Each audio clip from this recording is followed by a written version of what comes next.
You're watching the 420 Pace Network, found at 420radio.ca and paceradio.net. Stay tuned. We'll be back after this toke.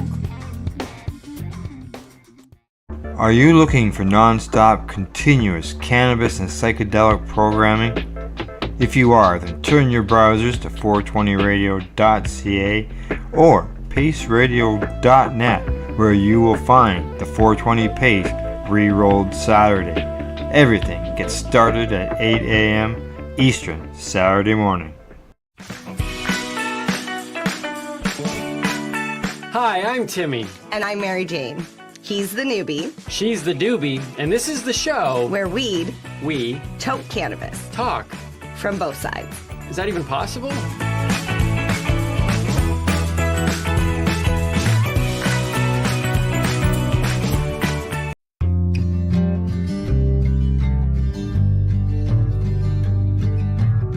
I want to talk about news, don't want the drama. From no pretentious media Madonna. I found me a great ganja mama. Cannabis and coffee with some marijuana.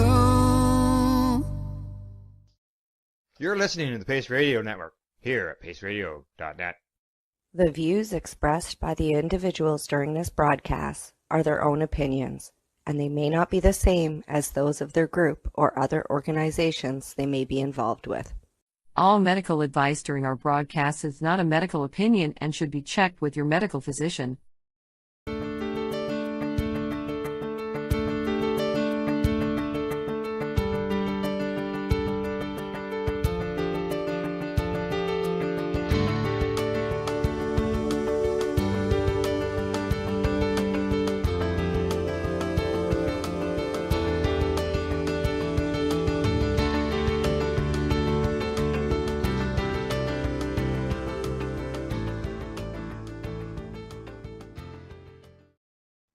Hello, everyone, and welcome to VAC Roundtable number 60. As Michael Crowett says, it's the end of the week, but it's not the end of the world. So therefore, it's time for a VAC Roundtable. And of course, we have a special one for you tonight. We are very honored and blessed to have Michael and Michelle Aldridge. They are long-standing activists, 6 to 7 decades of doing this. And needless to say, they have a great history that we want to enlighten you about in regards. So with that in mind, thank you very much for joining us. And from here, I'm just going to launch into our first question. And this one is for both of you and each one of you to respond. What initially brought you to cannabis? When did you first hear about it, smoke it? If you can recall that, what was it for you? Start with you, Michael, and then to Michelle. I first started out in the summer of 1963. I was going to Harvard Summer School, taking a course in English and American contemporary literature. And there I met a lovely young lady named Betty, and we were sitting in Harvard Yard about 8 o'clock on August 6, 1963, almost to the minute. Sitting in Harvard Yard, it was cool and lovely, and she reached in her purse and said, "Have you ever tried this?" And she hauled out a skinny New York joint, really a nail joint. It was very thin. And it was very tasty. I enjoyed the taste right off. It made me cough, and it didn't hurt that an hour later we were in bed together. That's always a good start for a marijuana career. And little did I know that it would last the rest of my life. That was quite an introduction. Michelle? Me, it was rock and roll. I moved out of the house. I got my first apartment, and somehow ended up at this rock band house. And And it was in San Antonio, Texas. And I started smoking marijuana after I watched them for a couple of weeks to make sure. I had majored in nursing. I wanted to make sure what they were doing was okay. It's I questioned the smoking of the banana peel too. you remember that? Yeah, unfortunately. But that's where I first got introduced from a rock and roll band. Right on. Well, then I will turn this directly over to Peggy Jones. Councilmember Jones, you have the next question. Good evening, Mike and Michelle. Thank you so very much for joining us. What brought you into cannabis academically on a path to rediscover our country's rich cannabis hemp history? Thank you. That's Michael. I spent a year in India in 1965, and other than that, a few times in 1963, as I mentioned, it was the first time that I had come into a society that was bong oriented rather than alcohol oriented. And I've noticed that contrast all my life between a whole country where the most popular drug was cannabis in various forms versus the United States, which had prohibited it for so long. And academically, I started a research project. I had gotten a contract for a book that was to be about cannabis. And so I decided to write my doctoral dissertation on cannabis at the State University of New York at Buffalo. So I started Sunyab Limar, a Limar organization there, and did write my dissertation on cannabis. And I think it was called Marijuana Myths and Folklore. And I think it was probably the first doctoral dissertation in the United States that had been accepted. I turned it into should I keep going? Keep going. I turned it into the English department chairman, a wonderful man named Al Cook, who had been responsible for increasing the faculty at SUNY Buffalo to include people like Leslie Fiedler and Bob Creeley, many other poets and writers. So I turned in 600 pages about marijuana, 600 type double-spaced pages. And he called me in. He said, "What am I supposed to do with this? I mean, how does it relate to English?" And about a week later, he called me in again and he said, "We have an answer." And the answer is that the University of California at Berkeley has just started a folklore department. So the State University of New York at Buffalo now has a folklore department, and your dissertation will be accepted as a folklore dissertation. I was thrilled. It's the first time anywhere in the United States that had been accepted. Except out of the 600 pages, they only Oh, accepted like 250. Right. They wanted me to cut it down. So I based it mostly on the historical part, plus arguing in favor of Limar. And that's where he discovered that Washington grew hemp. Right. And all the original stuff that everybody's based everything off of for years. And the library at SUNY Buffalo had a lot of travel books. And it turned out that the travel books were where you'd find a mention that this guy went in and smoked some bong or he ate some edibles and describes the trip. So that was very interesting as a start for academia. Well, one thing that he forgot to mention about India was if you wanted an alcoholic drink, the cab driver would take you behind the auto repair shop to get the alcohol. One little glass of terrible vodka. Unless you went to a hotel and then you had to sign a form that's saying, "I am an alcoholic." Interesting, huh? But you could Wow. buy long milkshakes at the store. At any corner store. So I mean, it was a whole different society of the way to look at it. It was And a cannabis-centric society, which you had probably never experienced before. Right. exactly. So there I drank bhang on Shiva tree in Benares and got very, very stoned, wandering around listening to skulls pop.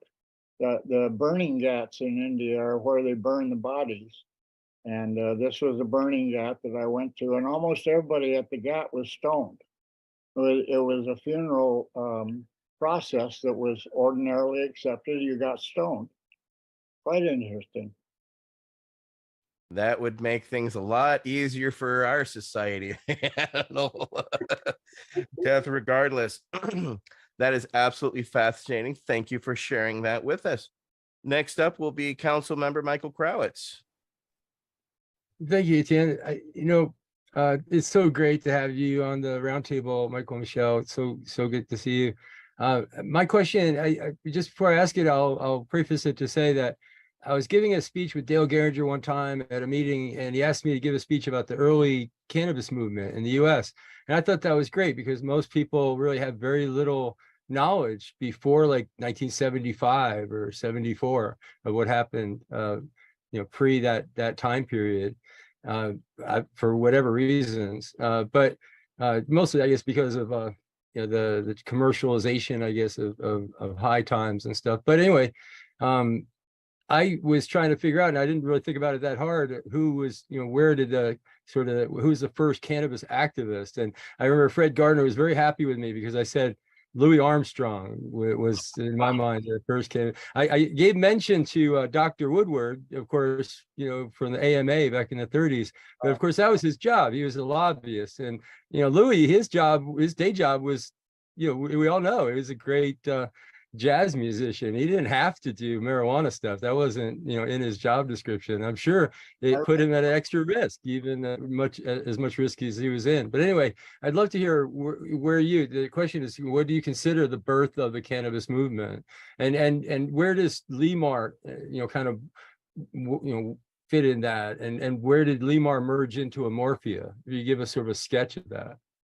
I do like the idea I read in one of the biographies of Louis Armstrong that he refused to go anywhere without cannabis. He had to have a smoke or two before he went on stage every time to play that incredible instrument. And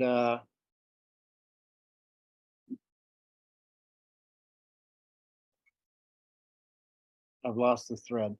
Louis Armstrong. He always had to have some before he went on stage.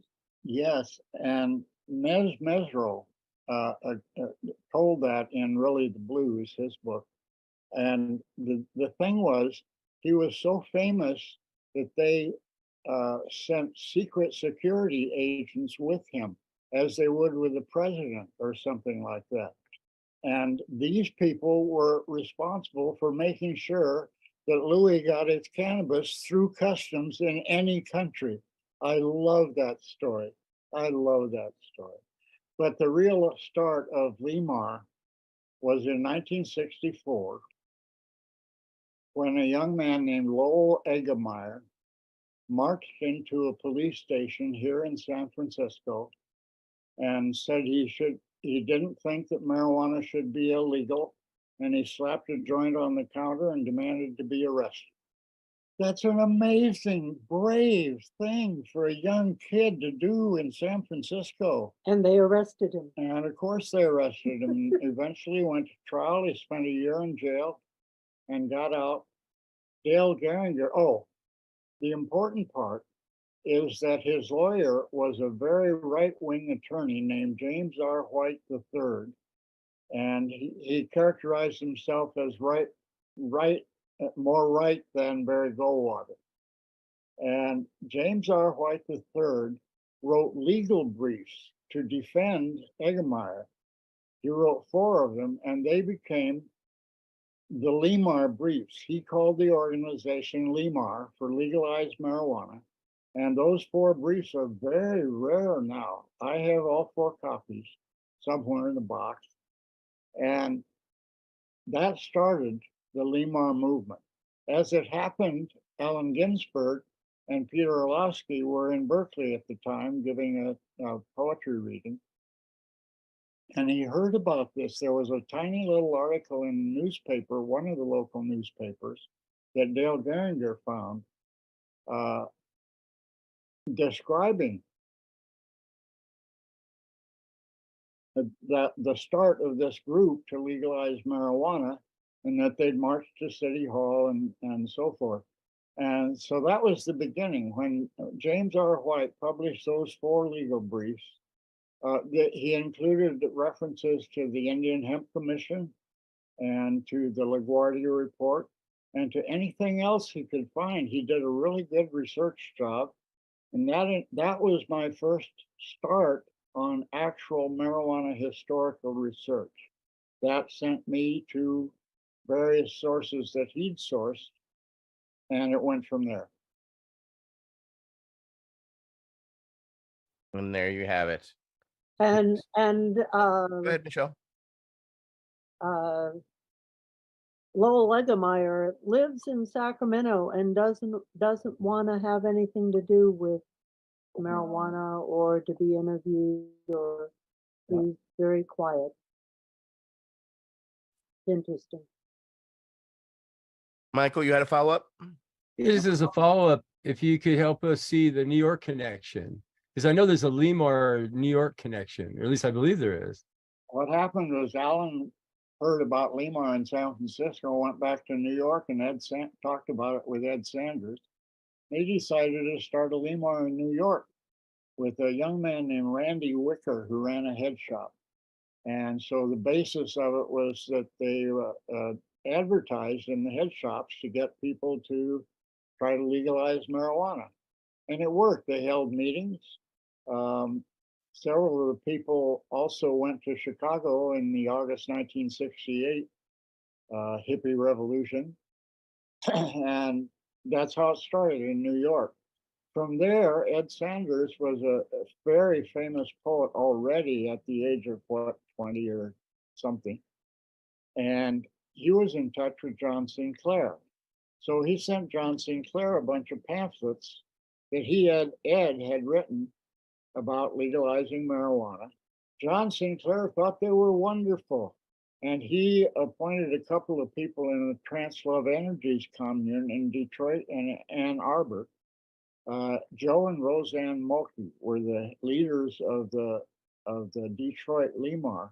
They came out to visit me at my place in Buffalo, and I went home from school and my door was open, and here's these 2 bikers sitting in my living room, having gotten in somehow. I don't know how they got in.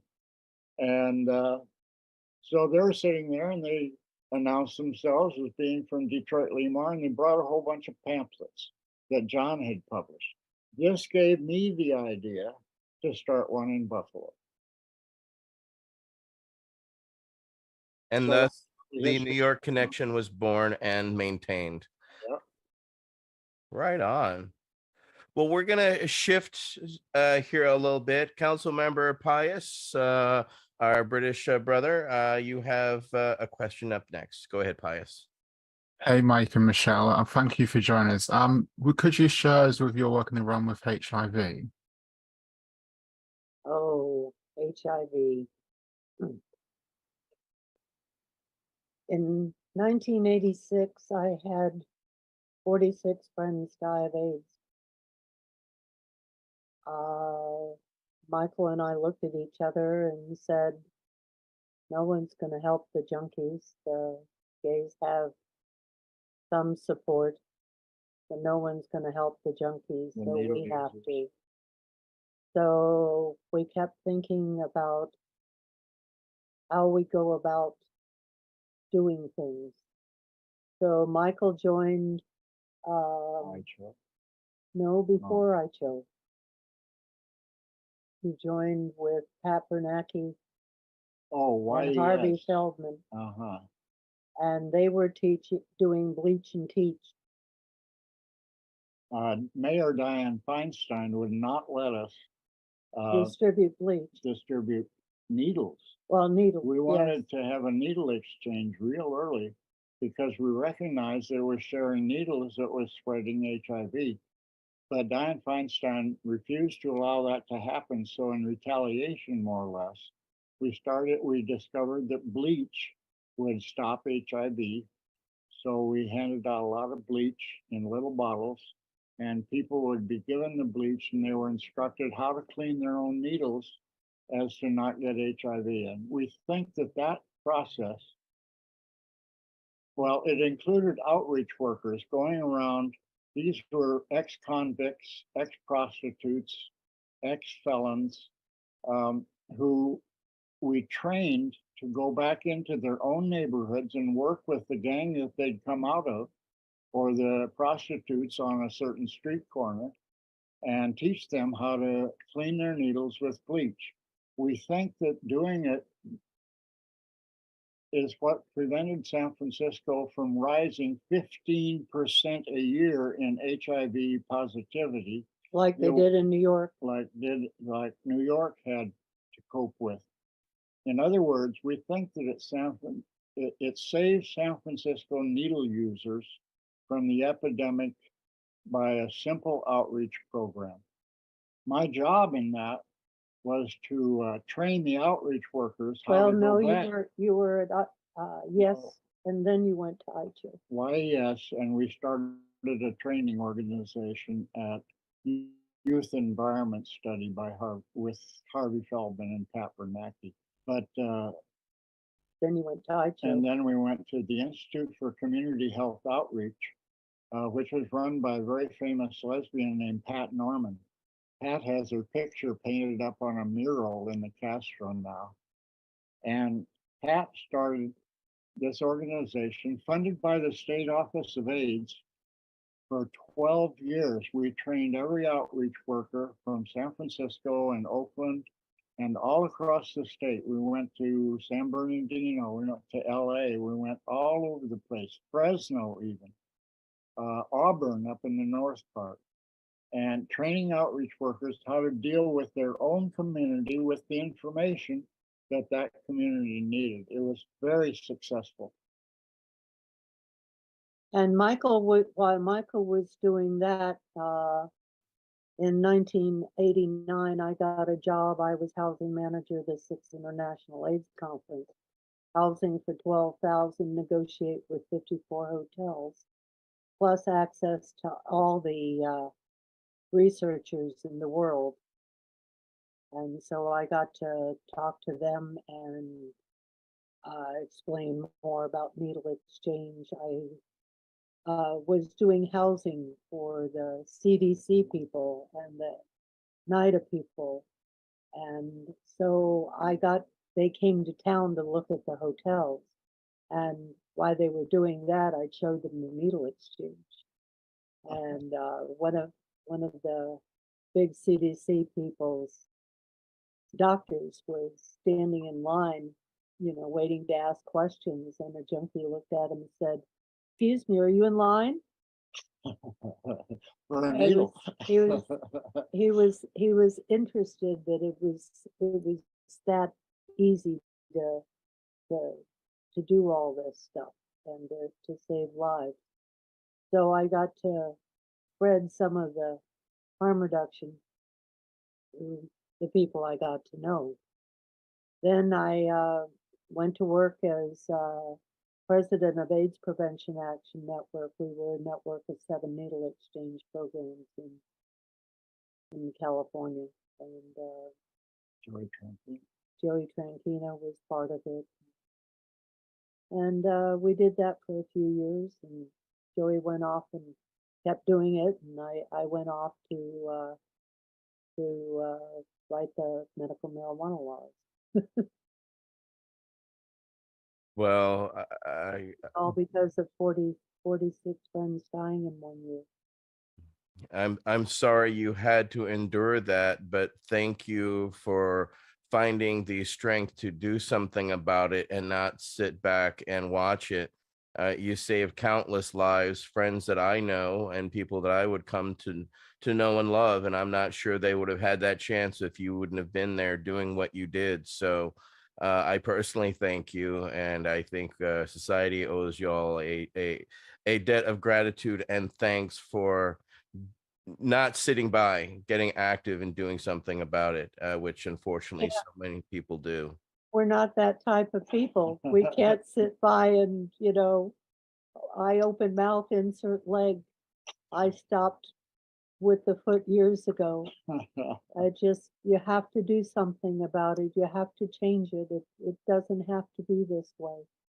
The one out of all of the AIDS stuff, we were one of the first straight couples that had our friend.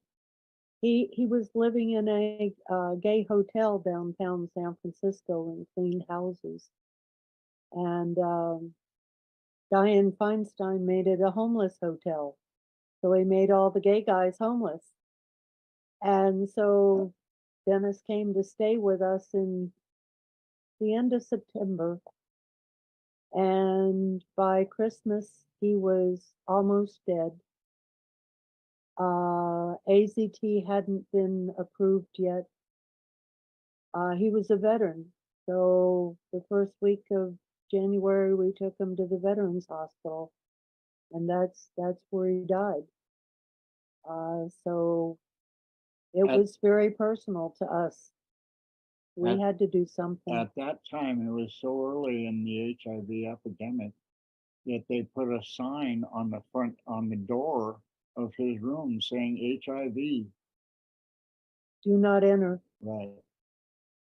And that was on a lot of veterans doors that we tried to go say hi to all of them. And the only thing they had to offer was AZT, which became legal the day he died. If I remember right. Exactly. They finally approved it. That had to be absolutely bitter to experience. I'm sorry, but thank you. I think that's the way that marijuana spreads between people. A friend turns on a friend, turns on a friend, and pretty soon you have 50,000 people smoking weed. That's the thing that I have found, is that cannabis crosses every socio-economic barrier. Yes. And it's one of the very few things that I've found that can do so besides oxygen and food. Those are a couple of essential items. In that order. Touche. All right. Well, humbling story to say the least, but thank you for your actions again. We are people advocating cannabis education here at paceradio.net. Limestone City Hydroponics is Kingston, Ontario's hydroponics shop. Take your growing to the next level and create the optimal environment with a tent kit, or maximize your yield with an ebb and flow flood table kit. Either way, Limestone City Hydroponics has more sizes and options to fit your needs. Are you looking for the power of the sun that adapts to your budget? Then look no further, as they have professional grow lighting. They have indoor grow systems that are easy and cost effective, with many options to fit your living space and lifestyle. Cultivate your growing potential. We have everything you need to succeed. And if you can't make it to the store, they offer local delivery to the greater Kingston area. Remember, when you're looking for experts to help you grow, then look no further than the locally owned Limestone City Hydroponics, 105 Sunderland Drive in Kingston, Ontario. Call them at 613-548-0420. Are you looking for non-stop, continuous cannabis and psychedelic programming? If you are, then turn your browsers to 420radio.ca or paceradio.net, where you will find the 420 Pace Re-Rolled Saturday. Everything gets started at 8 a.m. Eastern Saturday morning. Enjoy the buzz of legalization with Campbellford Lifestyle Shop. From lights to plant nutrients, books, consumption accessories, and more, we've got all your basics to grow or consume cannabis. Visit our info center or take a look at our piercing services and body jewelry, now available in-store through Campbellford Lifestyle Shop, 17 Bridge Street West, Campbellford. Are you looking to get your medical cannabis grow license? Limestone City Hydroponics can help patients through the process of obtaining their license to grow medical cannabis. What's that? You don't have a doctor. If you meet the medical criteria, Limestone City Hydroponics has a nurse practitioner who can assess and provide medical cannabis prescriptions. What are you waiting for? Contact Limestone City Hydroponics at limestonecityhydroponics.ca or call them at 613-548-0420. PACE Radio is the People Advocating Cannabis Education Radio Network. Legacy 420 have an awesome array of cannabis-infused beverages, from pop to Nature's Nectar's teas, all in amazing flavors. What a selection! We even have a delicious mango-infused juice, and let me tell you, it's delicious. Everything is infused in-house, so we buy our syrup from the same place where everybody else buys their syrup for their pop, and the infusion is done in the lab. It's all canned here, labeled here, produced 100% on Tyndonega. We have two lines of drinks. One is called our Nature's Nectar. That was our original line that we came out with. And then we also have a line under the Red E brand. We have them in 10 milligrams, 30 milligram, and 60 milligram cans. What a great selection for a get-together with friends or after a long day. Remember, if you want to wet your whistle with on-site lab-tested products, come see your trusted partner. Legacy 420 out on your road.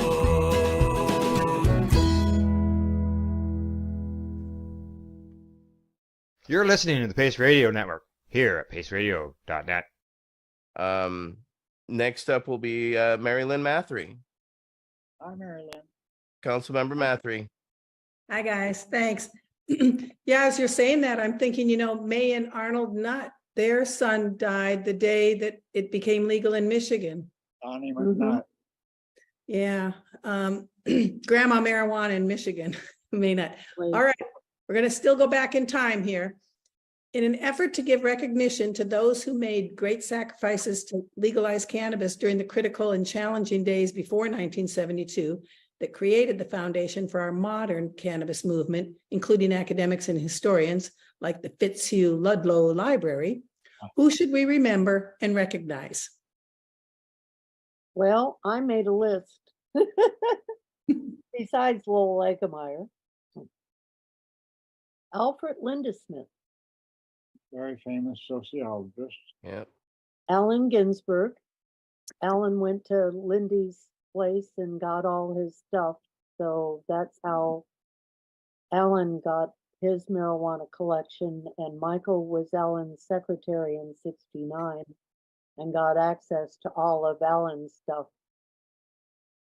Of course, Lester Grinspoon, whose sons are now involved. Well, Peter, definitely. You had Peter on recently. Yes. Todd Micarea. Bless Todd. Show the book. Oh, yes. Todd's book, Marijuana Medical Papers,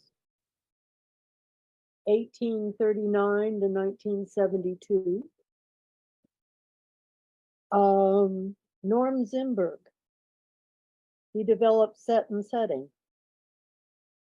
Andy Weil, of course. Ed Sanders.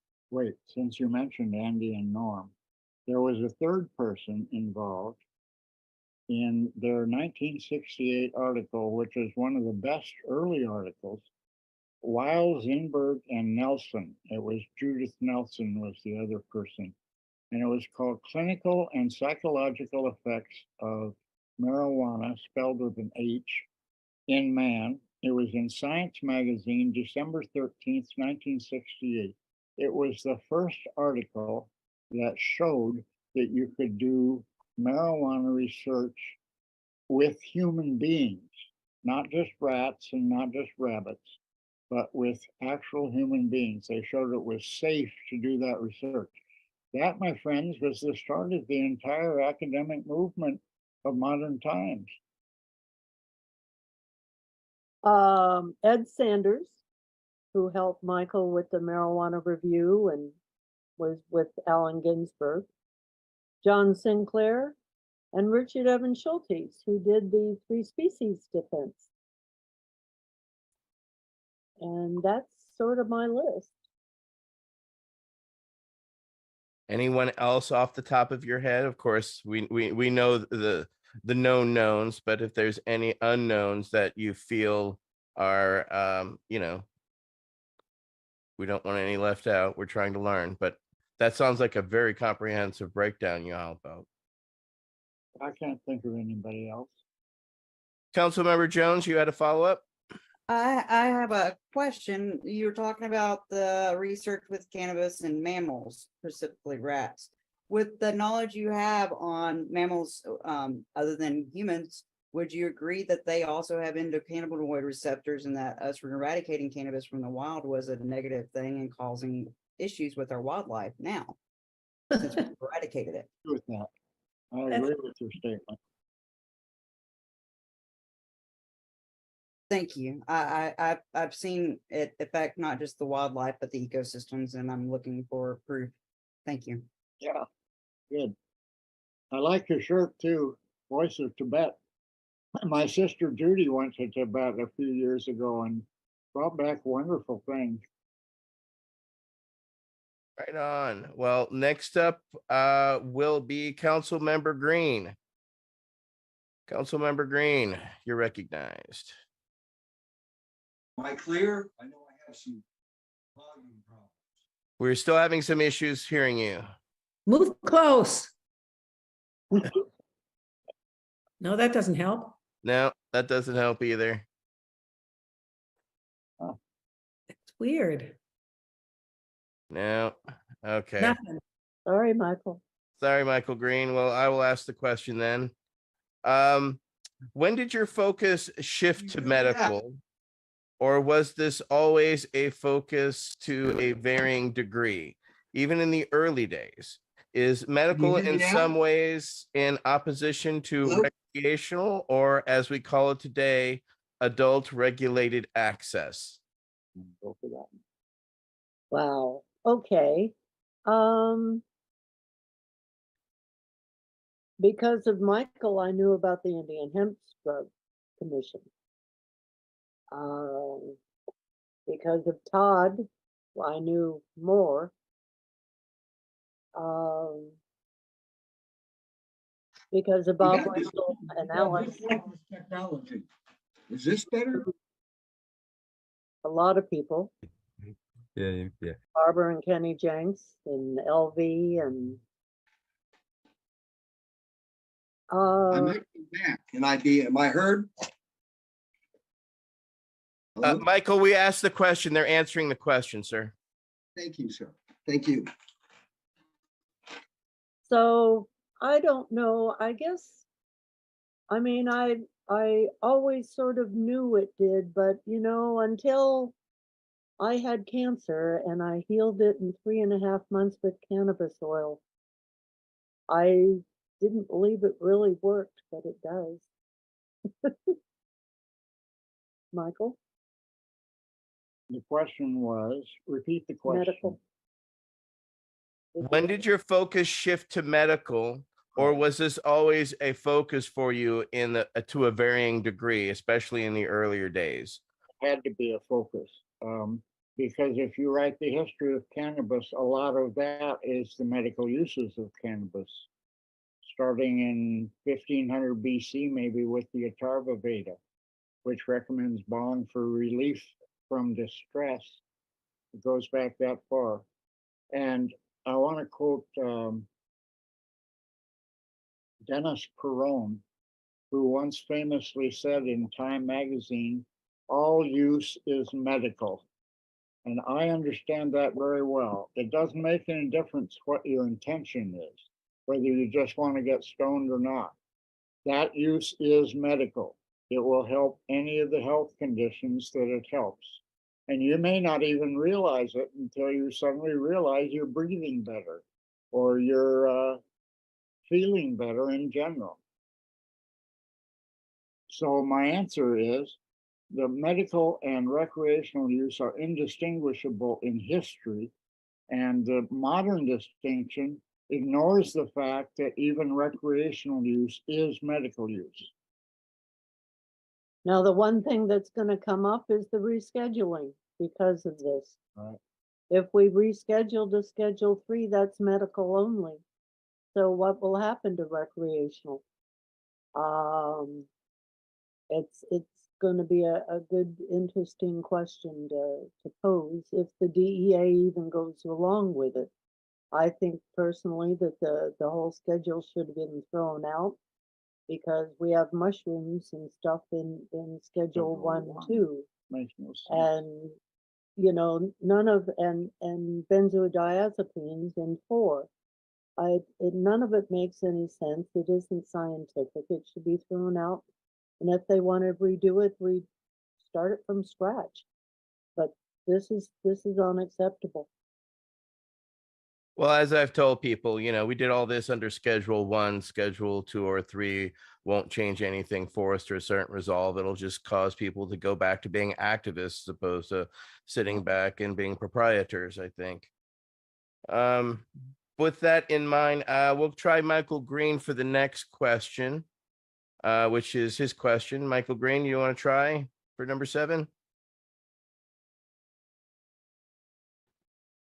Can you hear me now? Yes. I'll be damned. Excuse me. Michael, Michelle, it is a genuine pleasure to see you. I'm fascinated a little bit before I go on to the next question. In your reading in the Vedas, it's my understanding that Shiva is the Lord of cannabis, the Lord of yoga, the Lord of the dance, that the art of Veda has as one of the sacred plants. Where else in your early studies did that kind of manifest? And then I will go on to my question, because you've given us now a 3,500 to maybe 5,000 year history, because obviously this information existed prior to the Vedas. As you probably know, ancient China had a lot of involvement with hemp, and it wasn't just for cloth and thread. They grew a lot of hemp in China. I don't remember the exact places, but they keep discovering little stashes of hemp in burial tombs, and like the Scythians. Like the Scythians, who crossed Central Asia and brought cannabis with them everywhere they went. They were the best horsemen in the ancient world, and they'd ride into a place and conquer it. And part of their society, part of their zeitgeist, if you will, was cannabis being spread all through the Middle East. Chris Bennett has done a wonderful job of recounting some of that early history.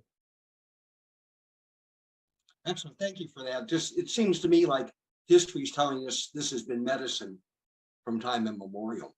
So the follow-up, the question I've been assigned and now posed is, it's my understanding that you look in retirement, where you are at the moment, especially you, Michelle, are looking to create a cannabis museum. We're just curious what your vision is, what that would encompass, what you need to get that together, and maybe perhaps what we can do to assist you in that. This has been a dream of ours for a very long time. Even at home and in my 2 storage places, I have like 500 boxes of cannabis materials. Many books, many of them autographed, a whole library of cannabis stuff at home and in a couple of storage areas up north. And I don't know what to do with them. So the best part for me would be to create a museum that was bigger than a museum. And Michelle will talk about that. This is basically her idea, and it's a really good one. Well, what I want to do is do a California Cannabis Historical Society. Let me read you a definition. A historical society, also known as a preservation society, is an organization dedicated to preserving, collecting, researching, and interpreting historical information and items. Besides a museum on top of that would be perfect for what we want. California Normal has all their archives. Chris and Mickey, Jack Harrer, Jeannie has all of Jack's. We all need some place to put them, and we're getting older and older and older. So I always had the dream that all the dispensaries at one point, when everything was legal, would all want to give money to a museum, a historical society, to keep it all, because we were the first ones to put marijuana on the ballot. Did you know that the hemp was grown at Sutter's Mill before they discovered gold? The first building in San Francisco was made out of Richardson's sale, which means the first building in San Francisco was made out of marijuana. There is history in California of, besides the marijuana issue, all the hemp issue. And it should be told to people. And if we're running at the California State Fair, judging different types of marijuana, they have historical societies to other crops. Then I thought of Prop 64. Prop 64 basically gave money to the cops for a few years. That I think has finally expired. They're giving money for 10 years to research facilities.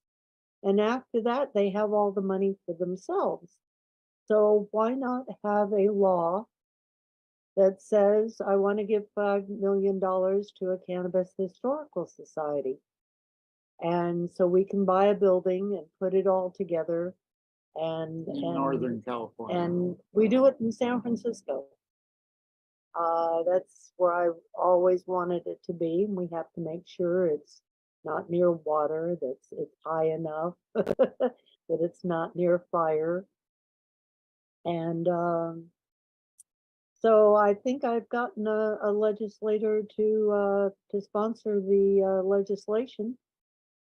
And so now all I have to do is start putting the 501c3 together and a board and articles of incorporation and all that wonderful stuff that the federal government requires.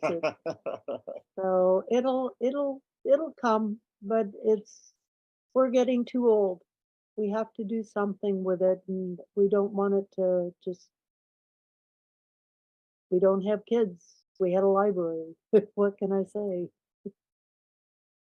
What a wonderful notion. Thank you so very much for sharing everything you've shared this evening, and I look forward to being able to visit. Good. Thank you. Love to see you. Historical Society in California. All right. Well, thank you very much for that, Michael. Next up will be Peggy Jones again, Councilmember Jones. I have one final question. On my healing journey, I did a lot of research on herbs and what most would consider common weeds. And I found that they're using a lot of pharmaceuticals, yet we're told in ads daily, here, you need to kill your weeds with this weed killer and that weed killer. With that being in our face all the time, would you say that that contributes to our problem with getting this legalized? Because they are constantly programming people that the term weeds is bad. Thus, I hear people all this time, oh, you smoke weed. There's an association there. Would you say that this negative propaganda for common weeds that are also medicinal to be killed would be also reinforcing that marijuana or cannabis should not be legalized? And that's impeding our journey to get this recreational or medicinal marijuana nationwide. Thank you. Personally, I don't. I think the people that smoke marijuana know the difference between a weed and a weed. You know, they even even on television the other day, I was watching Channel 4 News, and they referred to it as weed. And then they mentioned it was marijuana, and then they mentioned it was cannabis. All in the same story. And it was like, it's the media is just so used to. That's what we used to call it. We used to call it weed. And we knew the difference. And the other half of that is that the pharmaceutical companies want to make a lot of money on cannabis derivatives. They've already taken over Marinol, which never did work very well. And anything that their scientists can discover or invent is just going to be patented, and it will belong to them. And what happens to the little marijuana farmer up in Ukiah or in Petaluma? But the pharmaceutical companies have to understand that we have an endocannabinoid system, and they haven't done that yet, and neither has the medical field. Until they understand that we have an endocannabinoid system that can be manipulated or medicated with a cannabinoid for a specific purpose, and then they aren't going to invest money in it, not yet. And another problem related to that, of course, is that doctors don't know anything about medical marijuana use, by and large. A few doctors do. So what Mary Lynn has done for decades is to go talk to doctors groups and nurses groups and talk about cannabis so that they become educated. And until most doctors know more than they do now about cannabis, it's not going to work very well to have the doctors regulating it. They don't even know what to recommend. And that's why, we've hosted a nurse who's actually working on educating other doctors and nurses by attacking that curriculum so that they become educated. So there's hope out there. Realize that, that there's been chances taken by others and who have seen the folly and the misses and are looking to take it up in places. So take heart there at least. We kind of had a question behind the scenes since Michael, you and Michelle, you both have such a history and also a knowledge around nomenclature. We of course know that the terminology weed was, we know there was a connotation in the 30s as the quote unquote yellow journalism was used to slander cannabis. Do you potentially know the original origin of when weed and cannabis were put together? I do know that history's sake that Helen Moorhead was the one that put hemp and marijuana together. She was a secretary for Anslinger. So she was the one who put two to two together and told him, and of course he took the credit for it. So I always love to demonize Helen Moorhead for her work there in putting them together. But do you have any understanding about when the terminology weed with cannabis was associated? It'd be late 60s with the hippies, I think. I don't remember any. I'm trying to remember Walton in 1938, Marijuana, America's New Drug Menace, which was surprisingly a very good history of cannabis, even right in the middle of the Marijuana Tax Act. But I don't recall weed being used that early. So my guess would be 1965, perhaps. What about when the marijuana assassin of youth and the devil weed? Wasn't there? Is there a connotation there? Yes, I have a book called The Dope Chronicles, which collected newspaper articles about marijuana and all kinds of other drugs. And I think Devil's Weed was a 1930s movie. And so maybe that's where it came from. Okay. Michael Green has his hand up. I was going to say, I recall having come across the Devil's Weed movie and understanding that, the terminology as I always understood it, perhaps came back to being after the 37 Act, when of course World War II came into being and suddenly they had to have hemp. And a lot of that after the war became what we called in Arizona ditchweed. And it was, eponymous. It was everywhere across the country. So in my circles, we always thought related back to those plants that had basically gone wild or back to being wild, just popped up wherever you can find it. I have a picture of some farmers who were working for Park Davis and Company. I forget where it was. It was in Michigan, I think. They had a big hemp farm, a big marijuana farm, and that was to be able to make their own products from marijuana rather than relying on India as the source. Interesting. Councilmember Mathry, you've got a question. I was just going to comment as well on the weed thing. Found it curious when we were checking with North Dakota, gosh, a couple decades back, but they had passed before the federal hemp bill came about. North Dakota was going to allow farmers to grow it. And we were trying to convince somebody to do it. But in calling the governor's office, they referred us to the Department of Noxious Weeds. And it's something to talk about cannabis. Noxious weeds. That sounds about right. Well, that's our questions. I cannot thank you all enough for joining us tonight and answering our questions. It's been a wonderful talk and discussion.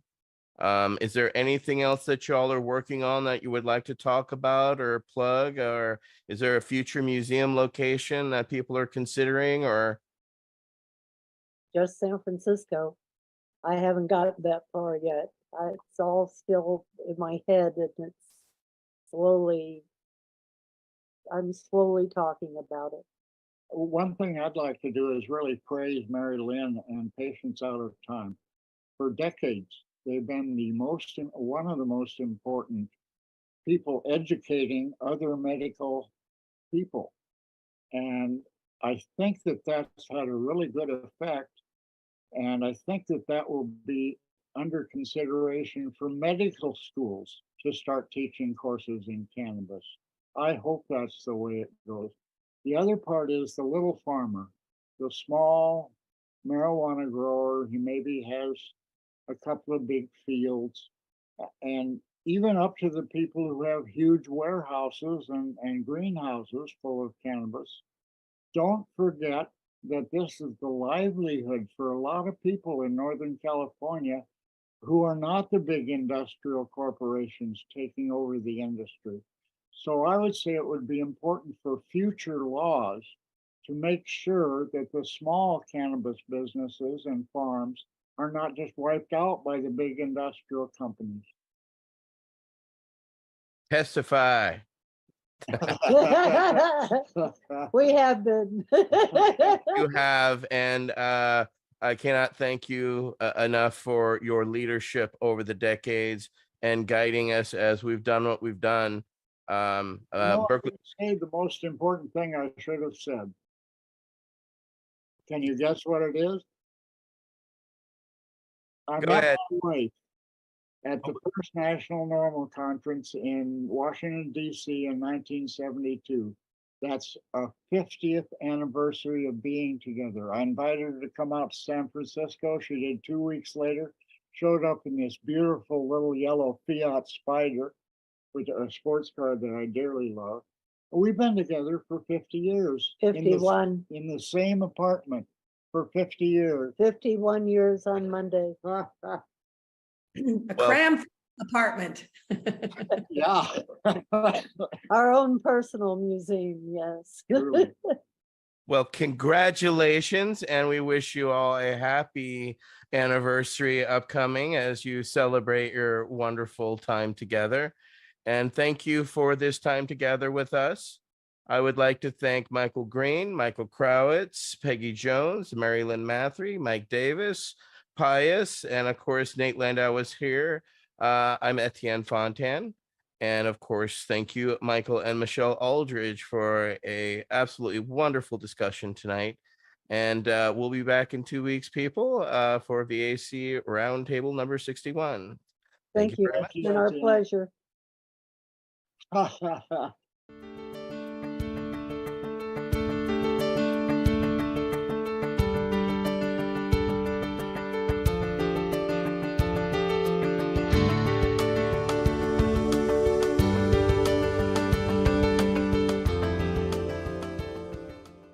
You're listening to the Pace Radio Network here at paceradio.net. The opinions of the individuals during this broadcast are their own, and may not be the opinions of their group or other organizations they may be involved with. All medical advice during our broadcast is not a medical opinion and should be checked with your medical physician. When you have a pain that's reached its peak, Legacy for 20, it's so unique. If organic cannabis is what you seek, here's your trusted partners 7 days a week. Suppository salves, vapes and drops, topicals, edibles, infused pop. Just when life seems like it ain't easy, at Legacy 420, enjoy a pop freezy. Lab tested products, make them the GOAT. Legacy 420 out on your road. Legacy 420 in Tyndonega Mohawk territory. Indigenous organic cannabis at its finest.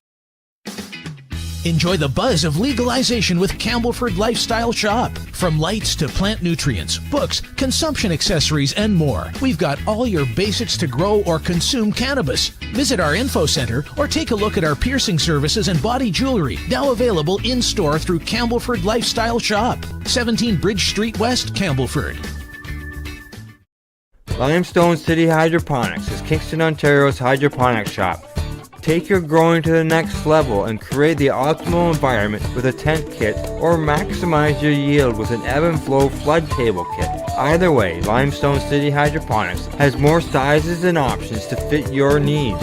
Are you looking for the power of the sun that adapts to your budget? Then look no further, as they have professional grow lighting. They have indoor grow systems that are easy and cost effective, with many options to fit your living space and lifestyle. Cultivate your growing potential. We have everything you need to succeed. And if you can't make it to the store, they offer local delivery to the greater Kingston area.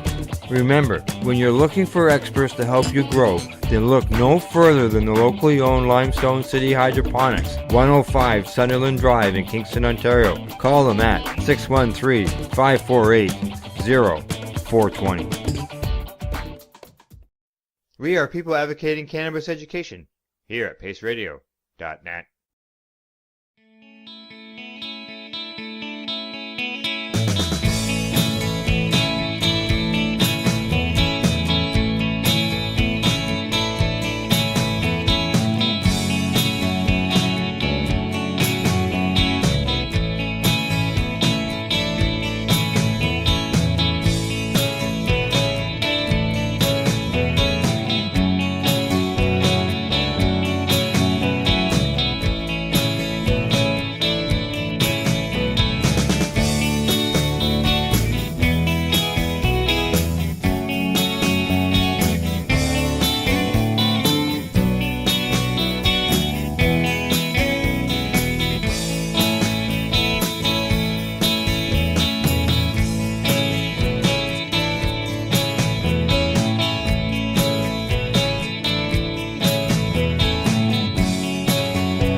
We're still in entertainment. Bring it on.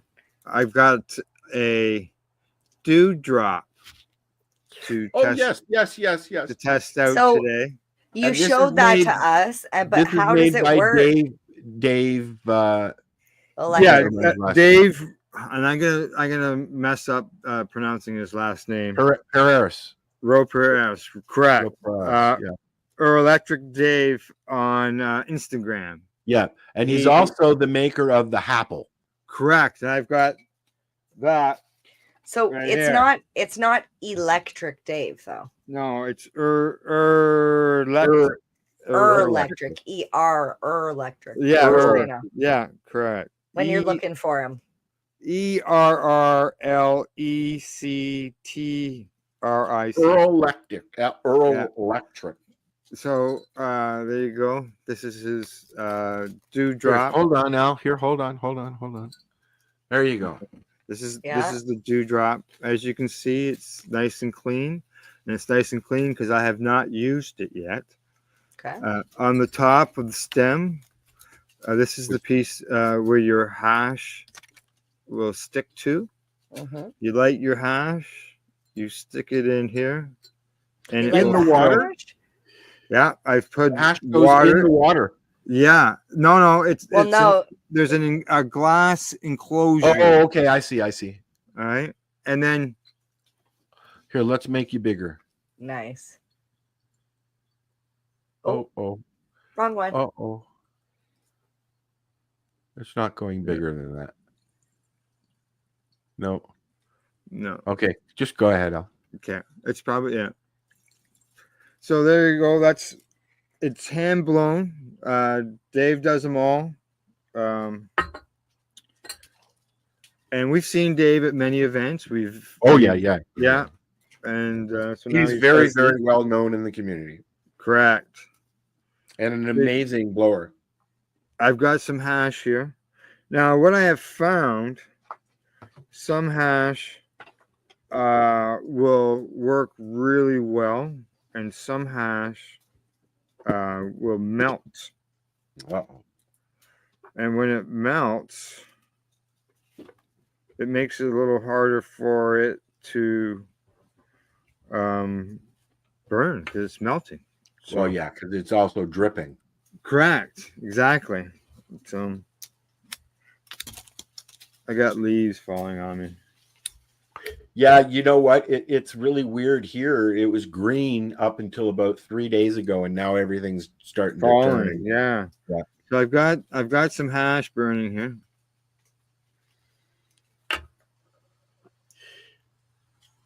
Do you find you waste a lot with these toys? No. No. Yeah, just gotta make sure it's burning. It's not burning. Come on, hash. I should have maybe put some on here previously. Tested it out. But then I would have smoked it all.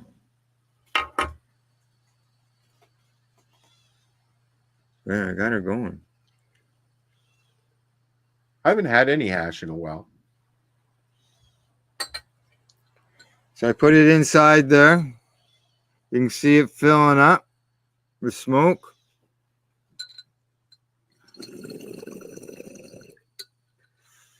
And just see it doing its thing. It sort of looks like our background. Yeah. Nice and smooth. Oh, Wow, yes. nice. Yes, I like this. And you could flavor the water as well, eh? Yeah, I imagine you could. Yeah. Put a couple of droppings of some terpenes or something in there. And it's very, very nice. Dave says it's got a new reinforced stem on it here. And I'll tell you, this lid, it's just glass on glass. I have to tilt that to clear the chamber. It Wow. seals that well. Yeah, it's got the little bubbler in the bottom. Fork holes. The handle for this has got some ridges on it, so it's not a completely smooth surface, so it's good to grip onto. And, the thing about smoking hash too is it goes forever. And what's the price range on those? You could have just said you don't know, Al. I don't. I don't know. I don't know. Now I can tell you, the apple that I've got, the apple here. Yeah. I purchased it at Spirit Leaf in Campbellford, and it's a smaller version. I gotta clean it. This was $55, but it depends on the store, right? Yes. But if anybody's interested in one of these, you can buy direct from Dave. Correct. Yeah. Check your store, your local store, if you see if they've got one. Oh, stuff. I was checking out another store. It says it's $55 too. Pardon me? I was just checking out a couple other stores. They're $55 too. $55. Yeah. Good. Yeah, it's coined one of the best hash pipes in Canada. Yeah. Exactly. Yeah. It's no wonder Nugs was like, we want to brand it. Oh yeah. Yeah. Yeah, okay, you got a little cough on me, but yeah, but that's a concentrate for me. That's right. Exactly. Any concentrate can make nice, it hack. Nice, and it pulls nicely. It's easy to hold on to. And then it'll be easy to clean. Just like the apple will be easy to clean as well. I put my student glass, I take it apart and put it in the dishwasher on the top. Well, there you go. I don't know if I'd put that in the dishwasher, but yeah, it might be a little too thin. Yeah, but it's good stuff. So you can check out Dave's Instagram at Electric Dave, ERRLECTERIC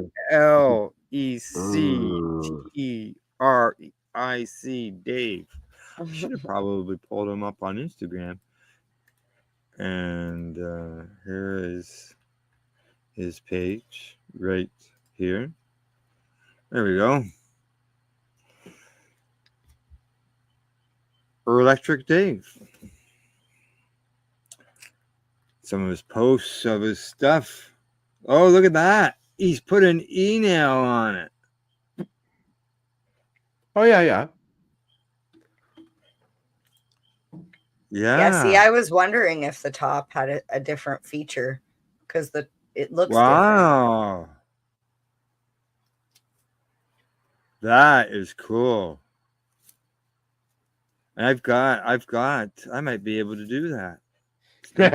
I might be able to do that. You know what? I enjoy I use the student glass more as a bong than I don't even have water in it at the moment. No, you just use it dry. Just use it dry with the module as my vaporizer, and throw some shatter in there or some diamonds. I've got one scoop of diamonds left. Yeah, right. It's my movie watching bong. I don't own a bong. That's the only thing. I use my shatterizer and my student glass. Now here it is with a banger on it. Is that a banger? Oh yeah. On the front of it there? Yeah, that's. I was wondering because the way the thing, it just looks different. Yeah. Here, let's make it big, Al. Yeah, I got it. Yeah. There you go. Yeah. That's cool. Funny. I've got like 6 bongs and I don't use any of them. Oh, 7, 8 bongs. Now he's got. I've got a glass one, a raw one up there on the shelf, but I don't use it. See, he's got a bowl on it. Yeah, there. He basically made it like it's in everything. Yeah, it's gonna smoke everything. Flour, concentrates. Yeah, you can see he's changing it out, eh? Yeah. The drop. You're a genius. Yeah, he did. Fucking brilliant. I wondered because as soon as I seen that, I was like, what the fuck is that? Like, I've seen the hash kettle for years, but you look at the hash kettle prices, holy fucking shit. You could buy like 6 or 7 of the Happles. Yeah. Yeah. Yeah. Why would you buy that other thing? Steven, fuck off.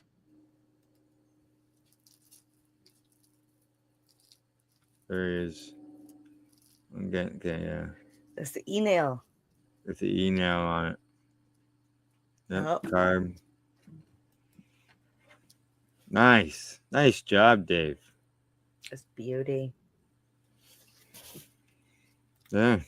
Very Check out his Instagram. Check out his products. No doubt about that. It looks like it's multifunctional. So that's the dewdrop. Yeah. Dewdrop. Yeah. How many dews does a dewdrop drop if a dewdrop could drop dew? I don't know. We'll have to ask Dave. You should post that in our chat. Post a link to his Instagram in the chat here in the comments. Yeah, but I think. Oh, hang on. Yeah, how much dew would a dewdrop drop if a dewdrop could drop dew? That's what I just said. Yeah. Yeah. Let's yeah. just repeat to see if I could say. She sells how much by the hash seashore. how much hash could a Apple hash if a Apple hash could Apple hash? If a hash could happle, or if a happle could hash. Sound drunk. Yeah.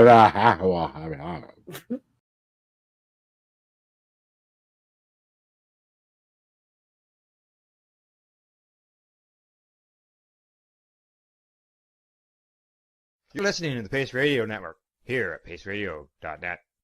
The views expressed by the individuals during this broadcast are their own opinions, and they may not be the same as those of their group or other organizations they may be involved with. All medical advice during our broadcast is not a medical opinion and should be checked with your medical physician.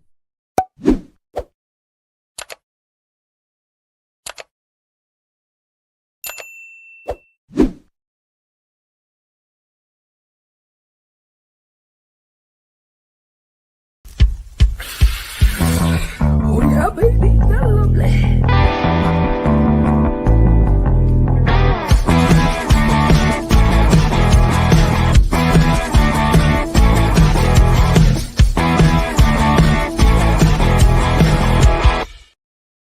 Good morning. It's September the 23rd, and welcome to Psychedelics and Cannabis Educational News, your psychedelics and cannabis news source. We're live here at the 420.com news desk. Good morning, Glenn. How you doing? I'm doing great. How are you, Al? Not doing too bad. I see Facebook is having issues this morning. Something's going on. We're not broadcasting to Facebook today. Same thing happened on Thursday. Yeah, but we're still broadcasting live to YouTube. So just keep continuing on with the program as normal. So how are you doing today? I'm any better, and I'd be outside riding. Riding. Well, I'll tell you, wouldn't be riding here, man, unless you enjoy the rain. It's cloudy here, but we have no rain yet. Fingers crossed. Fingers crossed. In the forecast? Well, a little bit. Nothing major.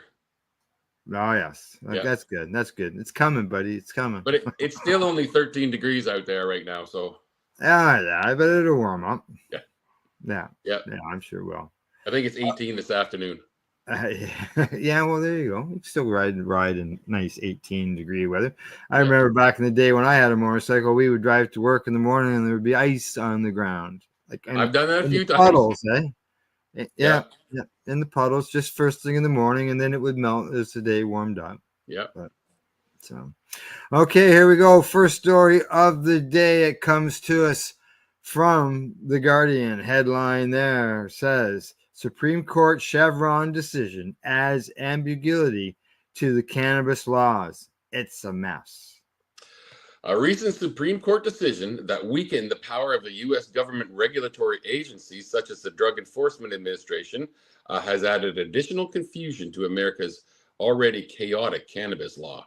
This month, a federal court was able to overrule the DEA on what qualifies as legal hemp, in part because of a Supreme Court decision that nullified the Chevron doctrine, which once directed courts to defer to the expertise of federal agencies. But now the reverse will apply, and the courts may have the final say over even highly technical regulations because the court knows much better, I guess. I guess. Now, Peter Grinspoon, he's a physician and Harvard Medical School instructor. He says that it's a mess when you have the DEA saying one thing. You have the Farm Bill saying another thing. You have the court swinging in one way or the other. It just goes to show that these hemp-derived products need to be regulated in a sensible manner. The case this month, Anderson versus Diamondback Investment Group, was heard by the Fourth Circuit Court of Appeals and looked into whether an employee could be legally terminated for taking certain cannabis-derived products, including THCO, a psychoactive substance synthesized from cannabis extract.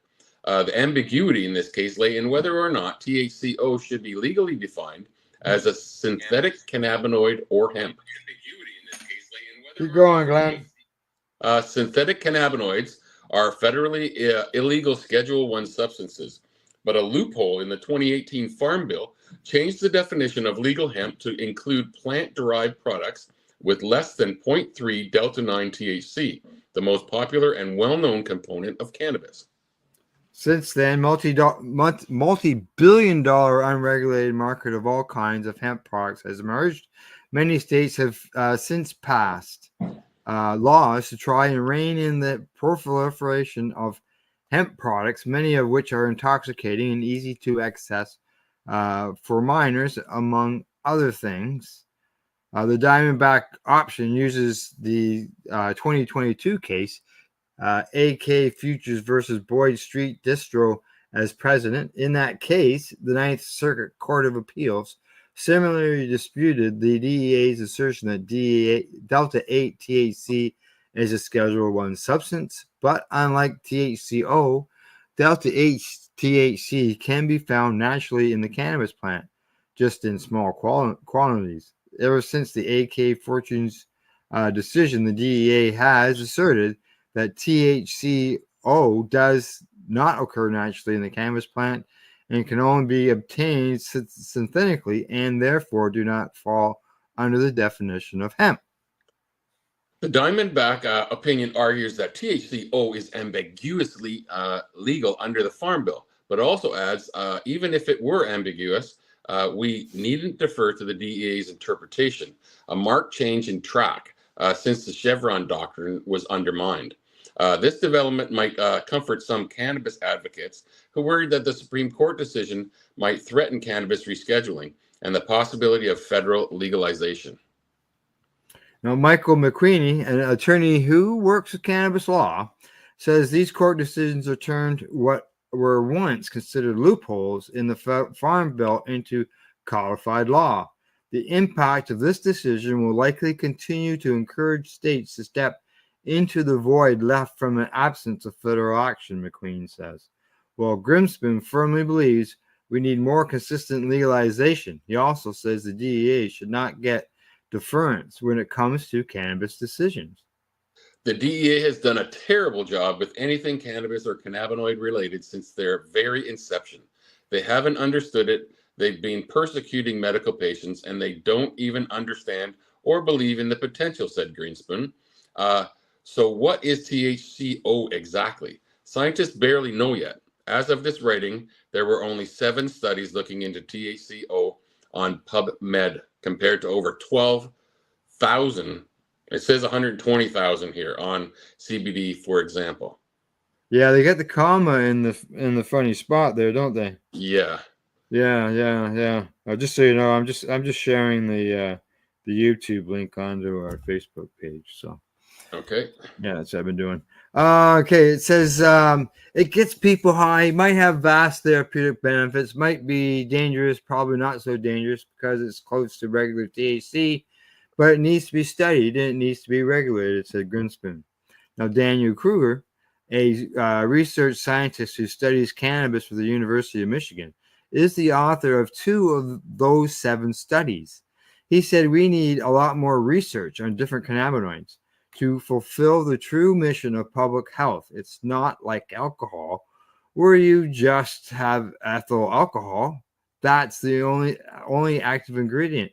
There's hundreds of different potentially psychoactive compounds in cannabis. Kruger is concerned about THCO in particular because it has an acetate group on it. Vaporizer cartridges that contain acetate are a particular public health concern because vapes containing vitamin E acetate killed nearly 70 people and sent thousands to the hospital with a lung condition called EVALI. In one study, Kruger and his colleagues found that THCO could pose a risk to lung health if vaped at too high a temperature. Wow. Yeah. In another, they used survey data to find out if there was any substance to rumors or marketing claims that THCO can have psychedelic effect. Instead, Kruger found the only perceivable difference between THC and THCO is that the latter takes longer to hit. He says that we actually expected to find more differences. It's just the gap between the hype and the reality that, that we uncovered. And Griffin Thorne, a lawyer who works with cannabis law, said that all these technicalities about what is and is not hemp will be irrelevant in the near future. I think it's really meaningless because federal law is probably going to change within the next few months, he said. An updated version of the Farm Bill typically passes every 5 to 6 years. Proposed language for the new Farm Bill excludes product with similar effects on humans or animals as THC from the legal definition of hemp, as well as any products that are intoxicating. And it goes on to say that, so once that happens, it doesn't really matter what the DEA interprets. Federal law will change, and then we're back to square one. There won't be any ambiguity anymore. They'll be illegal. On the other hand, yeah, more than half of the states already defy federal law on cannabis. Teams of lawyers from the rich and powerful. That's it. Okay. Yeah, that's the news thing. Oh, that's okay. Yeah, that's that little thing on the bottom that some sites put on. So that's the Guardian thing. Yes, yeah, exactly. So, the feed just didn't pop up. It says, please check Facebook to ensure the stream looks okay. Yeah. Is it there now or is it? No. It just says we're having trouble streaming to Facebook. This may be an issue on Facebook's end. It is possible the stream was ended or deleted on Facebook. No, it just started. Actually, it never even started on Facebook. It automatically, the screen just went all red all across all our Facebook locations. So did you do something bad and you're in Facebook? No. I'll look into it after the show. I looked into it Thursday and it didn't. There was nothing that stuck out, and I reconnected everything. So I don't know. All righty, here we go. Second story of the day comes to us from StratCan. Headline says arbitrator rules cannabis detection was not impairment. A federal arbitrator recently ruled that a trained engineer who was found to have had cannabis in his system did not need to face penalties because he was not impaired. The locomotive engineer from Saskatchewan tested positive for THC in urinalysis conducted on March 30th, 2022, after an incident where the engineer failed to secure his train. Although an oral swab and breathalyzer were both negative, urinalysis showed that he was positive for cannabis metabolites. He had 53 nanograms. Okay, the legal limit for driving is 5. So he had 53 nanograms per milliliter. Yeah. The man's union brought the grievance to arbitration, arguing that since the man was not found to have been impaired, a penalty of 30-day suspension and 6 months of random on-the-job testing was uncalled for. The company, Canadian Pacific Kansas City, argued that the random testing is appropriate for safety reasons, given the dangerous nature of the work, even if no discipline is imposed.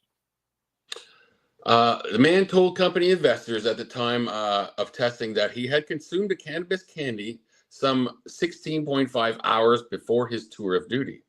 On his analysis, the arbitrator ruled that urinalysis has repeatedly being found by arbitrators to be incapable of assessing when or in what quantity drugs were consumed, and whether the employee was impaired. Because of this, and because the engineer, who had 28 years of seniority at the time of the incident, showed no signs of impairment, the arbitrator found him not to have been impaired. I wonder if this is going to go over into the driving laws now. Correct. That's where I'm going. That's what I'm thinking. Yeah. Because, like I Someone's said, using 5 it. nanograms. This guy was 10 times higher than that after consuming one candy, like 3/4 of a day before. Yeah, 16 hours. You figure he's not impaired anymore. There's no way. Yeah, exactly. And he had only had one candy. Yeah. Okay, continue. As such, in a ruling posted on September 16th, federal arbitrator James Cameron ruled that the 30-day suspension be struck down, with the employee compensated for lost time. He also found that the 6 months of random testing was not warranted, since he was not impaired and was therefore not in violation of company policy. And I'm going to say this policy is in effect because of the states. Any company, when I was working for a trucking company, we went into the states, so we had to go by their rules, not the Canadian rules. Yeah. And Now, it changed everything. it doesn't end there for this guy. Okay. Now, in another ruling posted on the same day by the same arbitrator, ruled that a subsequent termination of the same employee who had been found to have alcohol in the system following testing conducted under the initial 6-month random sampling penalty was uncalled for. The locomotive engineer, John Downey of Sutherland, Saskatchewan, was dismissed from service by the Canadian Pacific Kansas City on January 28th, 2023, after testing positive for alcohol on December the 5th of 2022. Now, as far as I know, the test for alcohol is pretty accurate. Yeah, so let's find out what's going on here. Same guy. Everything's the same other than the substance is alcohol instead of cannabis. The man's union argued that he was not actually impaired at the time of testing, nor had he intentionally violated company policy by consuming alcohol nearly a full day prior to his shift. I've never heard of that in my life. 24 hours after you consume alcohol, you don't test positive for it anymore, as far as I've ever heard. Downey told company investigators at the time of his random sampling that he had consumed alcohol around 20 hours before the start of his next shift, accounting for the breath alcohol content screening of 0.051 blood alcohol content and subsequent lab confirmation positive at 0.046. So at 0.05, he's at the warning stage when it comes to driving in the car. And they take your license for 12 hours at that stage. Yeah. Company policy based on his previous suspension and 6 months of random testing was that Downey could not consume any intoxicating substances during the 6-month period. He and his union contend that Downey thought the only substance covered in the ban was cannabis. The company argued that Downey was subject to duty in the day prior to the shift where he tested positive for alcohol because he was on call.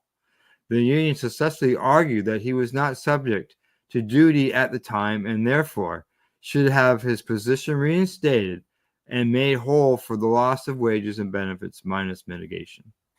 Wow. That's strange to me. I've never heard that before in my life. All these stories we've read, the alcohol testing is supposed to be fairly accurate. Yeah, well, it was 0.51, but I guess they're saying 20 hours. Yeah, I know. In 20 hours. I've never heard of that. You should be clear by that time. I don't know. Well, yeah, I was going to use Friday night, Saturday mornings as examples, but that's not 20 hours. So. Yeah, 20 hours. That's almost like a full day before. And I've never heard of that. You test positive. You'd have to be really hammered before that point. Oh, yeah, guaranteed. In order to be able to carry on. Like, the Friday night, Saturday morning example could be somebody's drinking until 4 a.m. and they get up at 7 or 8 and then they drive. Well, that's only 3 or 4 hours. You can still be impaired. Yes, of course. Excuse me. Oh. I went down the wrong tube. Wrong tube. Oh, excuse me. All right. On to our next story for the morning. We're off to Morocco because the Lokmet Times says that the Moroccan authorities seize over 8 tons of cannabis resin. September 23rd, Moroccan authorities seized 8.1 tons of cannabis resin during an operation in the western port city of Safi. Local police and security authorities apprehended 199 bales of cannabis resin hidden in a Morocco-registered freight truck, which was intended for international shipment via sea exports or reports Xinhua news agency. Authorities on Saturday arrested 21 individuals aged between 24 and 48 for the suspected involvement in the drug trafficking network. On Saturday, the General Directorate of National Security announced on Sunday. The operation followed weeks of intelligence gathering and surveillance after law enforcement uncovered evidence of criminal network planning a large-scale drug trafficking operation. The arrested individuals are now under judicial investigation to unravel the full extent of the network's activities. The seizure is part of Morocco's ongoing efforts to combat drug trafficking, especially cannabis resin, which is primarily produced in the country for distribution in Europe and the Middle East. There you go. Done. 8 tons. 8 tons. That's a lot of resin. Yep. All right. Moving on to a study now. A little bit of psychedelics news coming up, and here we go. It comes from Medical Alert. Headline says study shows psilocybin gives comparable long-term antidepressant effects to standard antidepressants. A direct comparison between the experimental psychedelic drug psilocybin and a standard SSRI antidepressant shows similar improvement of depressive symptoms, but that psilocybin offers additional long-term benefits. The comparison between psilocybin, the active ingredient in magic mushrooms, and the SSRI, escitalopram, gave similar long-term improvements in depressive symptoms over a 6-month period.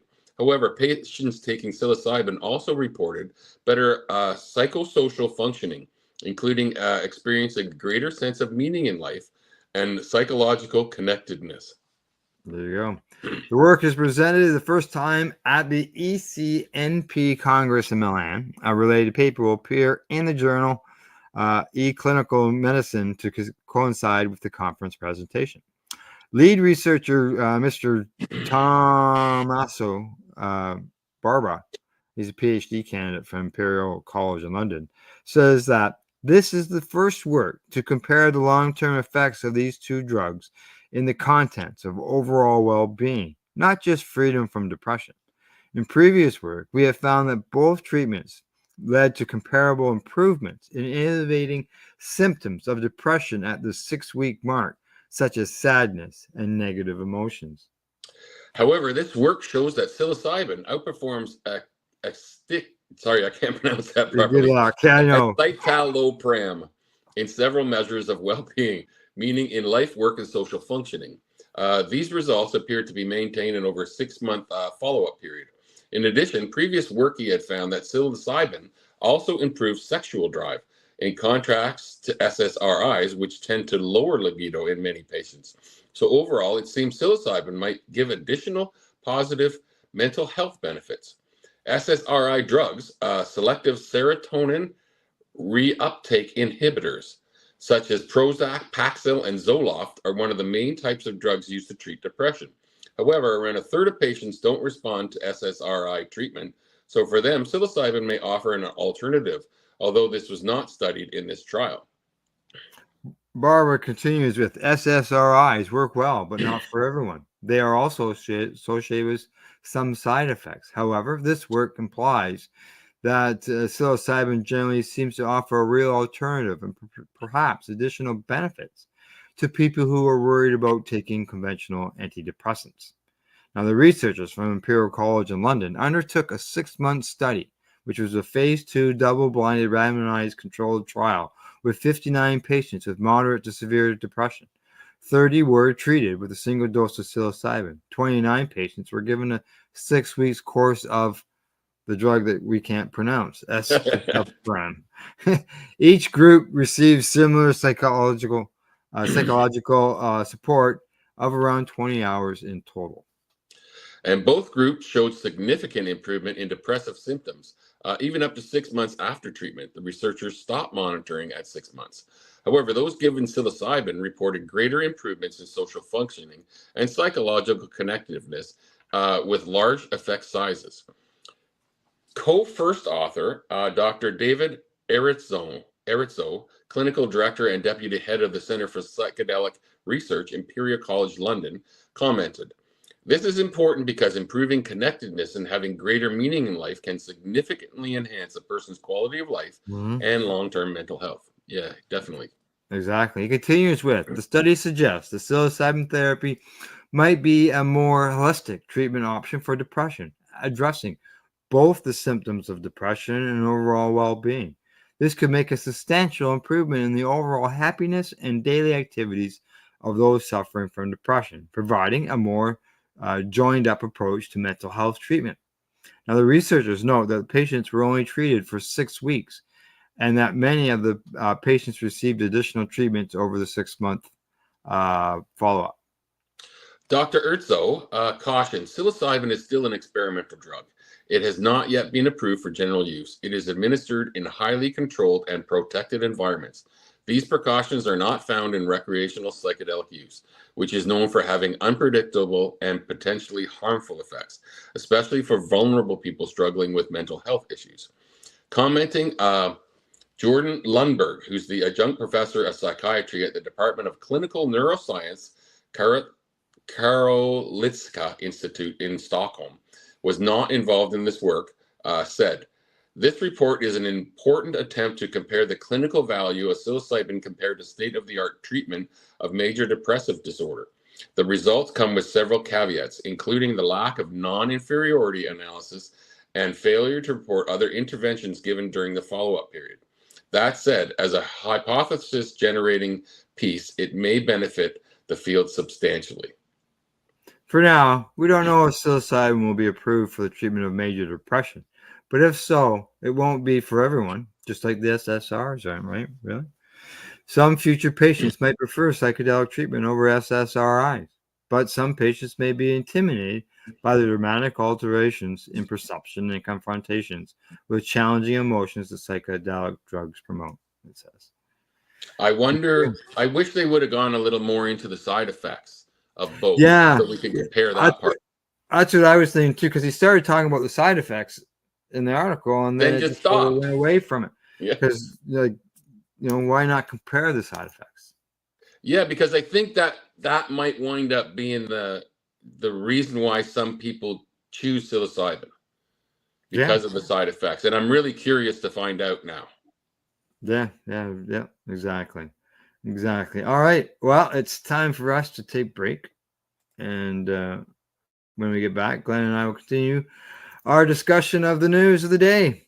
You're watching Psychedelics and Cannabis Educational News. We're live here at paceradio.net, and I got to move something out of my way here because I can't hit the button. You're listening to the Pace Radio Network here at paceradio.net. Camelford Lifestyle Shop, open Monday to Friday from 10 till 7 p.m. or by chance. Check out our flags, our t-shirts, plus our hats, and look of that supply of rolling papers, plus much more. We've got bongs and your favorite herbal vaporizers. Look at all the incense we have, as well as for those who collect knives, check out these knives in our collection. And while you're here, stop in to see Shay at the piercing room, where you can get poked by Shay. Daily deals, check them out. Camelford Lifestyle Shop, 17 Bridge Street West, Camelford, Ontario. When you have a pain that's reached its peak, Legacy for 20, it's so unique. If organic cannabis is what you seek, here's your trusted partner 7 days a week. Suppository salves, vapes and drops, topicals, edibles, infused pop. Just when life seems like it ain't easy, at Legacy 420, enjoy a pop freezy. Lab tested products, make them the GOAT. Legacy 420 out on your road. Legacy 420 in Tyndonega Mohawk territory. Indigenous organic cannabis at its finest. What do you find at paceradio.net? People advocating cannabis education. Limestone City Hydroponics is Kingston, Ontario's hydroponics shop. Take your growing to the next level and create the optimal environment with a tent kit, or maximize your yield with an ebb and flow flood table kit. Either way, Limestone City Hydroponics has more sizes and options to fit your needs. Are you looking for the power of the sun that adapts to your budget? Then look no further, as they have professional grow lighting. They have indoor grow systems that are easy and cost effective, with many options to fit your living space and lifestyle. Cultivate your growing potential. We have everything you need to succeed. And if you can't make it to the store, they offer local delivery to the greater Kingston area. Remember, when you're looking for experts to help you grow, then look no further than the locally owned Limestone City Hydroponics, 105 Sunderland Drive in Kingston, Ontario. Call them at 613-548-0420.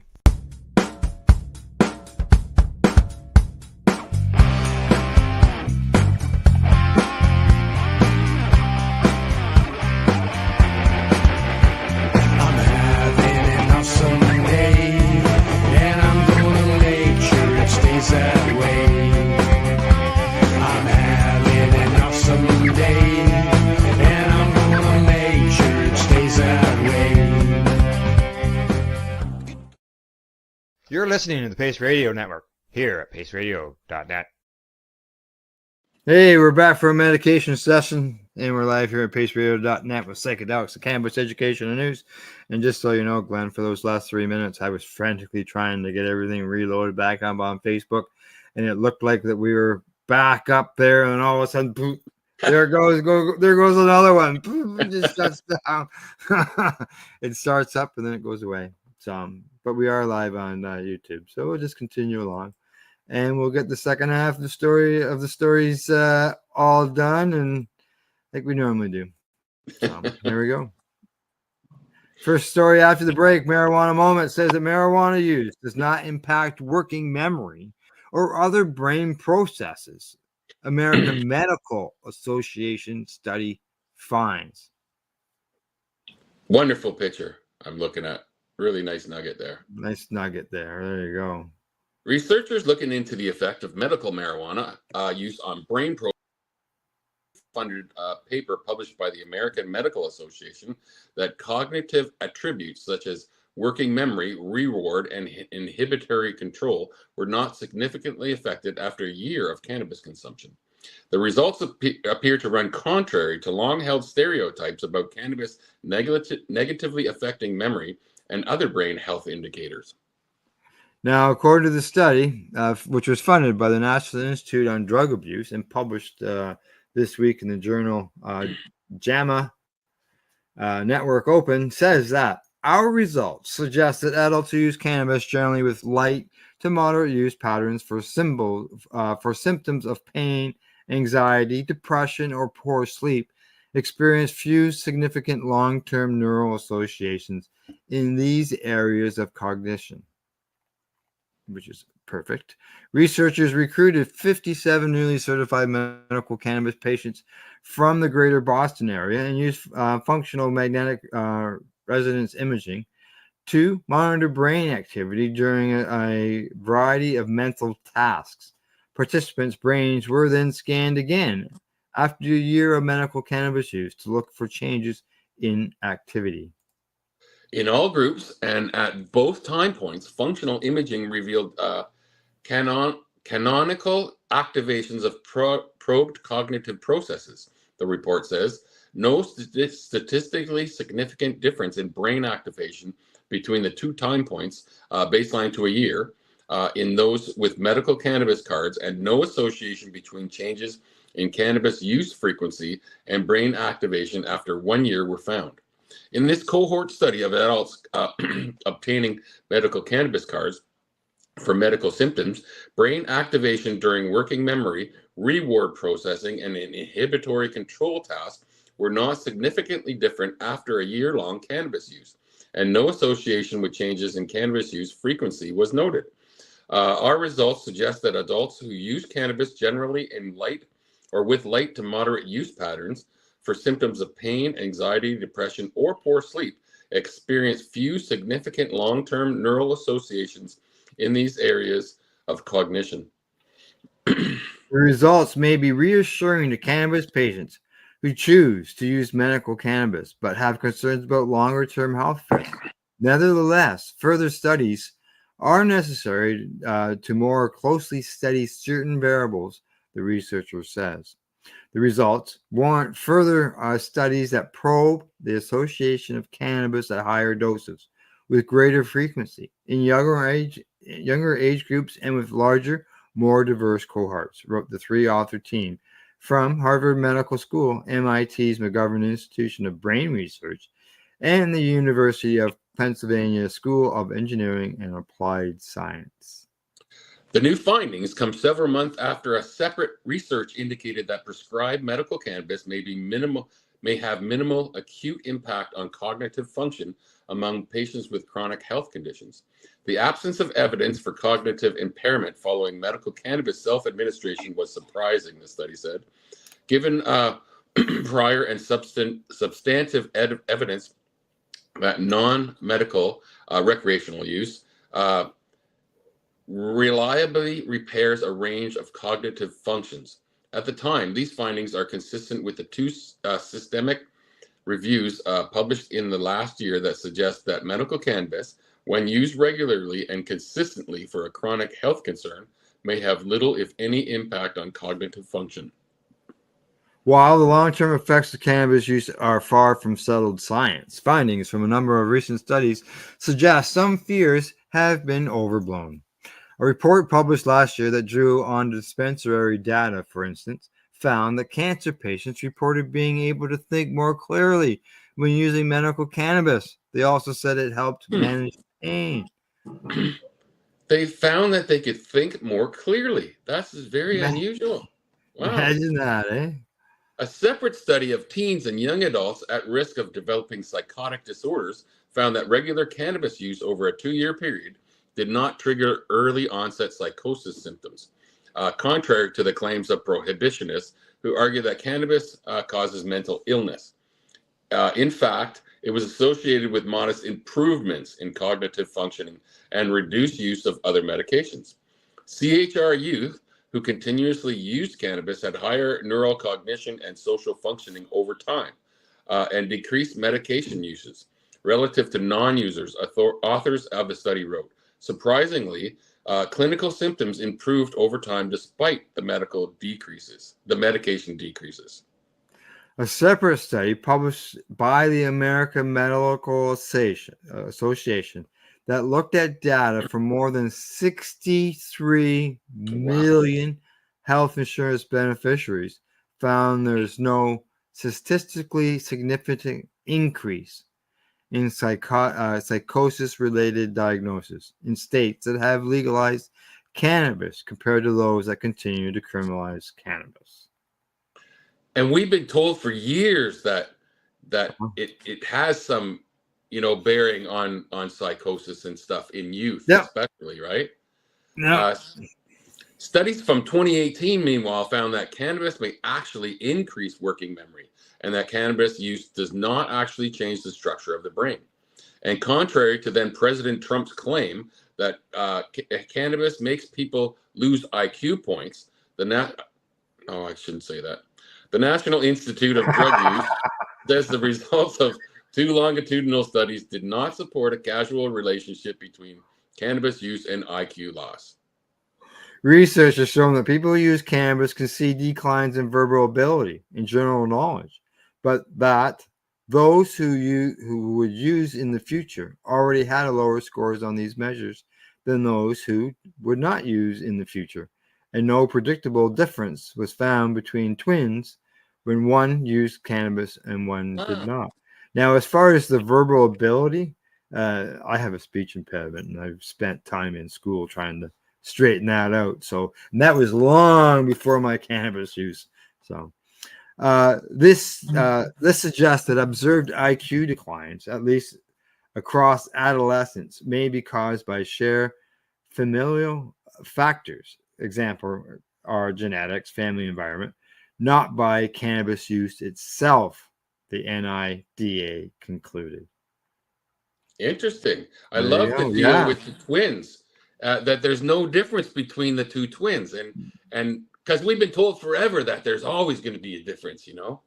Oh yeah. But when they do a study on it, that's what they come with. Well, the twins make sense to me because if one doesn't use cannabis and the other does, there's no difference in them. Then I it know. won't cause any difference. Yeah. Alrighty, here we go. On to the next story. This one comes to us from Mugglehead Magazine. The headline says, Magic mushroom market set to go gangbusters, Irish researcher says. Increasing demand for psilocybin-assisted therapy will propel the psychedelic mushroom market's growth immensely in the coming years. Ireland's analytics firm Research and Markets, which is R&M, recently made this assessment. According to R&M, the psychedelic fungi industry's valuation will ascend with a compound annual growth rate of 11.3% between now and 2029. It'd be worth nearly double what it was valued in 2023, by that year at approximately US $3.4 billion. The firm says magic mushrooms have been gaining widespread acceptance for their therapeutic applications. R&M says clinical trials have demonstrated promising results, showing that psilocybin-assisted therapy can lead to profound and sustained improvements in mental health. An ongoing mental health crisis in the United States is one of the key catalysts driving the market's expansion, the firm explained. A growing number of American states, such as Colorado, Oregon, and California, have now decriminalized the possession of psilocybin in certain cities as knowledge of its value spreads. Psychedelic mushrooms represent a natural, non-addictive option that has the potential to address the root causes of mental health disorders, the firm added. Yeah, many people are seeking an alternative to conventional mental health treatments that merely serve as a band-aid without elevating underlying issues and trauma. There you go. Going like gangbusters. Oh, there's a lot more of it if you want to read. Oh, was there? Yeah. All right. Yep, keep going. I'll pop it back up on the screen. As regulations in various nations become more relaxed, venture capital firms and pharmaceutical companies have been taking steps to position themselves accordingly. A growing amount of innovative research and clinical trials yielding data on the efficacy of magic mushrooms is another major market driver. And Dublin's market researcher listed a series of private companies that it thinks will become key players in the industry, namely Shroomland LA, Psychedelics Mushy Galaxy Treats, One Up Mushrooms, and Bliss Mushrooms. Contemporary investors have been taking an interest in companies that develop other psychedelic drugs too.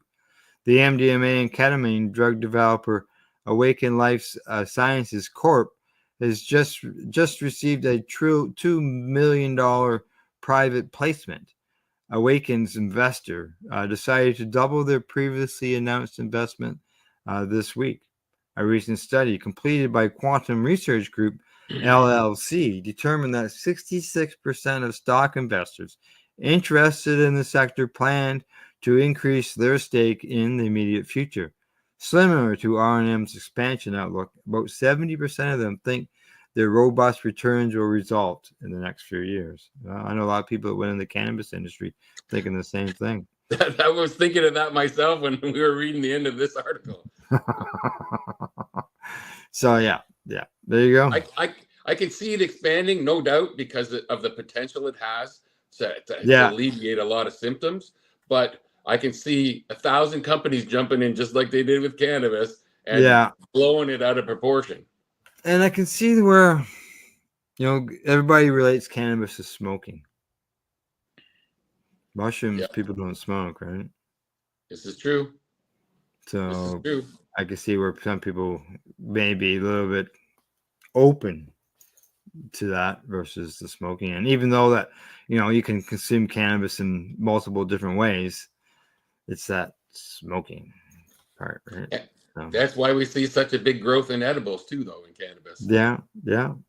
And people who don't smoke, why, they should have a choice. Yes. Right? When that choice is available. Same thing as mushrooms. If people don't like the taste of mushrooms, you can still put it in a cookie. Right? True. So, all right, here we go. On to the next story. This one comes to us from the Miami Herald, and it says why Floridans are ready to support recreational cannabis. And this is an opinion piece. As Florida approaches the decision on Amendment 3 in this year's November elections, the debate over legalized recreational cannabis takes center stage. While medical cannabis has been legal in Florida since 2016, and for some patients since 2014, the opportunity to expand access through recreational legalization presents several compelling reasons for the state to embrace this progressive step forward. No longer viewed solely through the lens of prohibition, cannabis is now recognized for its potential therapeutic benefits and its role in promoting wellness. Access to care is a cornerstone of health equality. Florida faces a growing physician shortage due to factors such as rapid population growth, an aging demographic and disparities in healthcare access between urban and rural areas. At Leafwell, a leader in the medical cannabis industry, providing patients and dispensaries with a comprehensive suite of telehealth services, we believe that everyone in Florida should have the opportunity to benefit from the therapeutic properties of cannabis. Legalizing recreational cannabis is a significant step towards this goal, as it removes barriers that have historically limited access to cannabis, such as stringent medical cannabis regulations and social stigmas. And I always say any use of cannabis is a therapeutic use. And one of those medical cannabis regulations for the long time was no smoking. You weren't allowed to smoke cannabis. This expanded access not only democratized healthcare, but also empowers individuals to explore cannabis potential benefits within a regulated, safe environment. In Florida, legalizing recreational cannabis underpins public health by ensuring access to regulated, safe products and fostering comprehensive consumer education. Legalization establishes a transparent. Yeah, it's got a framework. gap there. Yeah, I see the break in the sentence there goes down to another paragraph. Yeah. Establishes a transparent framework that enhances product safety through stringent quality standards and clear labeling. This approach mitigates risks associated with unregulated markets and supports ongoing research to inform targeted public health initiatives. Well, the legal end can have problems too. By prioritizing safety, education, and regulatory oversight, Florida can effectively manage cannabis use, ensuring healthier outcomes for its residents. Why health provider guidance matters. Recreational cannabis customers also benefit from health provider guidance, whether they receive a medical cannabis recommendation or not. This guidance ensures that individuals can make informed choices that align with their health goals, promoting safe and responsible cannabis consumption. Now, recreational cannabis legalization is also a catalyst for increased research and innovation in cannabis science. Prohibition has historically stifled research opportunities, limiting our understanding of cannabis' full therapeutic potential. Legalization removes these barriers, facilitating, robust studies and contributing to growing body of evidence. The only problem, I didn't see that happening here in Canada. Oh, more hiccups. This, in turn, informs medical practice and policy decisions, moving us towards a more inclusive, equitable, and effective healthcare system. Legalizing recreational cannabis in Florida is more than a policy change. It's a significant step towards enhancing integrative care, expanding access, and advancing scientific research. As we approach this critical decision, let us embrace this opportunity to foster a healthier, more equitable future for all Floridians. There we go. Florida, yeah, that would be interesting to see what happens down there because I do believe this one's going to pass. yeah, well, it's the governor is what's his name, DeSantis. He's out there saying don't vote for it, vote no. And then Trump's out there saying vote for it now. So yeah, I know. It's always baffling. It's U.S. politics, but I do believe that the people in Florida and the people most places want it legalized. So that's exactly the numbers are there. So yeah, I'd be surprised, like I said, be surprised if it didn't pass. Alrighty, on to our last story of the day. This comes to us from the Green Market Report. Headline says, Cannabis Industry Report advocates for level playing field between hemp and marijuana. This report asserts that current business models based on an arbitrary definition that dates back to the 70s. The new report by the libertarian nonprofit Reasons Foundation blames arbitrary business model structures and the resulting competition for hemp and cannabis on illogical federal laws that conflate the two plants, which are essentially the same but with differing cannabinoid profiles. The proliferation of intoxicating hemp-derived products like Delta-8 THC stems primarily from the fact that hemp derivatives are cheaper and more accessible because they are not federally prohibited and not yet burdened by state regulations at the same extent as cannabis, the report states.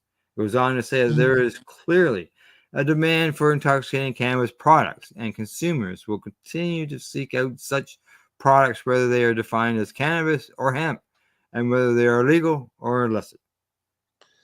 The report offers sweeping policy suggestions that, if implemented, could create a level playing field between the two sectors, which as of now is far more tilted in favor of hemp. Such businesses can sell products online and access state lines and in common retail outlets such as convenience stores. The market for intoxicating hemp derivatives has grown sharply, with industry experts estimating its size at $28 billion to $36 billion in annual sales, supporting nearly 330,000 workers across the country. The report notes and insinuating that the hemp genie is out of the proverbial bottle thanks to the 2018 Farm Bill. Farmer income from hemp flower, from which intoxicating hemp goods can be made, also accounts for 95% of income from the plant, the report found. Yeah. The report of intoxicating hemp industry also led to a corresponding rise in the number of new actions taken by concerned state lawmakers. The report noted, with 10 states passing some sort of hemp product regulations in the first half of 2024 alone. Wow. The report found that 15 states have banned intoxicating hemp products altogether. Another 21 have not regulated the products at all, and 7 states have regulated intoxicating hemp as consumer packaged goods. Another 7 states have regulated the products in the same manner as cannabis, an astonishing addition to the national patchwork of state cannabis laws. But the federal legalization of hemp and its unintended opening of THC floodgates has also pitted cannabis and hemp business interests against each other due to the definition of hemp being cannabis plants with 0.3 delta-9 THC by dry weight, an arbitrary definition that dates back to 1976. Yeah. In an ideal scenario, the report asserts Congress would choose to remove cannabis altogether from the Controlled Substances Act. Yes, they should. Instead of the current rescheduling move that's underway, and then have various federal agencies issue business rules and regulations for both psychoactive and non-psychoactive products, the same as the government does for alcohol and tobacco goods. That could open the door to states doing away with the restrictive regulatory regimes for cannabis, which the report notes were developed largely to avoid interference with federal officials. States authorizing a commercial cannabis market would work to increase market dynamism by reducing barriers to entry, along with regulatory and tax costs, to more closely align with the cost structure within these markets and that of emergent hemp-derived competition, the report argues.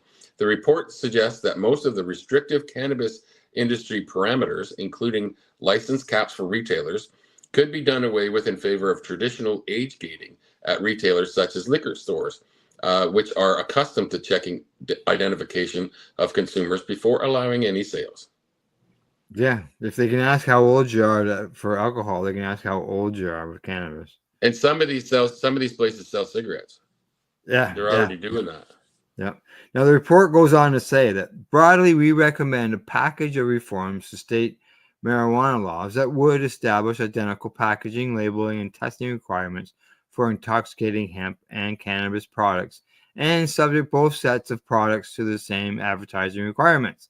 Both sets of goods should face a single, simplified tax structure, and both should operate in an open, dynamic market wherein the entry and exit of firms is unimpeded. Any retailer who can demonstrate complacency for appropriate age gating should be free to apply for a retail cannabis license that allows them to purchase and resell both state licensed cannabis products and intoxicating hemp products. And by leveling the national playing field, cannabis brands would gain interstate commerce and access to the entire national market, while hemp companies would gain more certainty on what the legal and regulatory landscape is, instead of having to operate in a continually shifting environment, the report proposes. Yeah, the only difference really is the amount of THC. Yeah, and it turns out they can make hemp very high THC products. Correct. So, it makes sense. Yeah.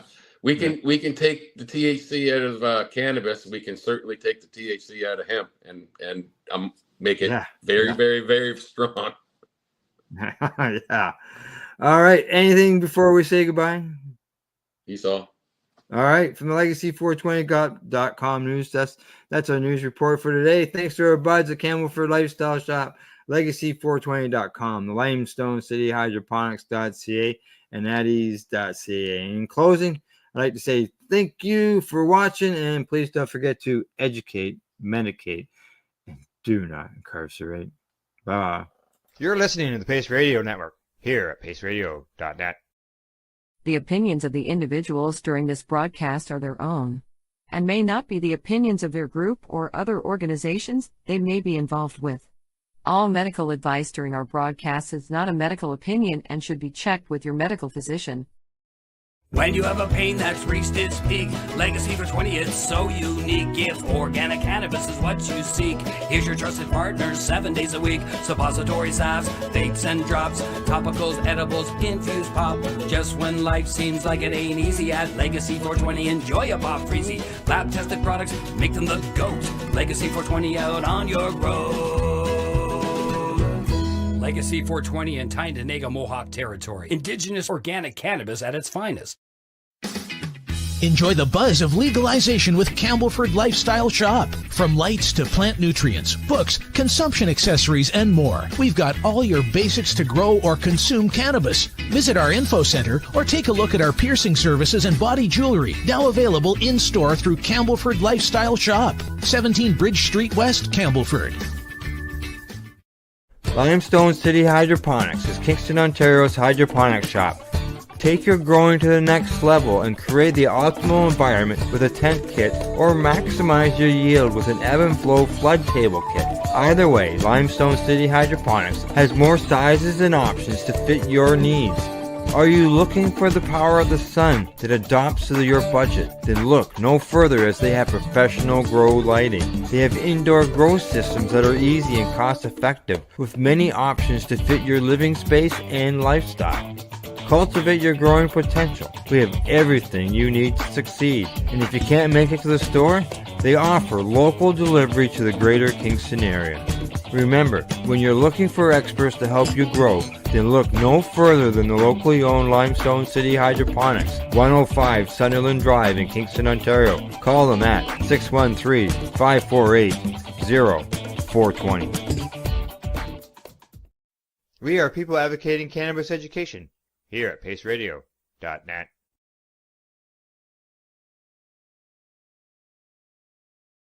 Are you looking for non-stop, continuous cannabis and psychedelic programming?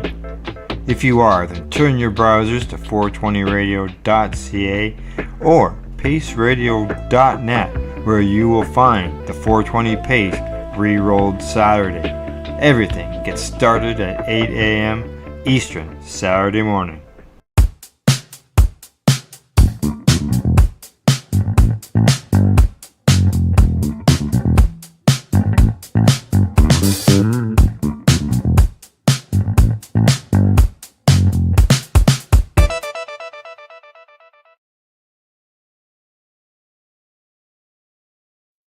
You're listening to the Pace Radio Network here at paceradio.net. The views expressed by the individuals during this broadcast are their own opinions, and they may not be the same as those of their group or other organizations they may be involved with. All medical advice during our broadcast is not a medical opinion and should be checked with your medical physician.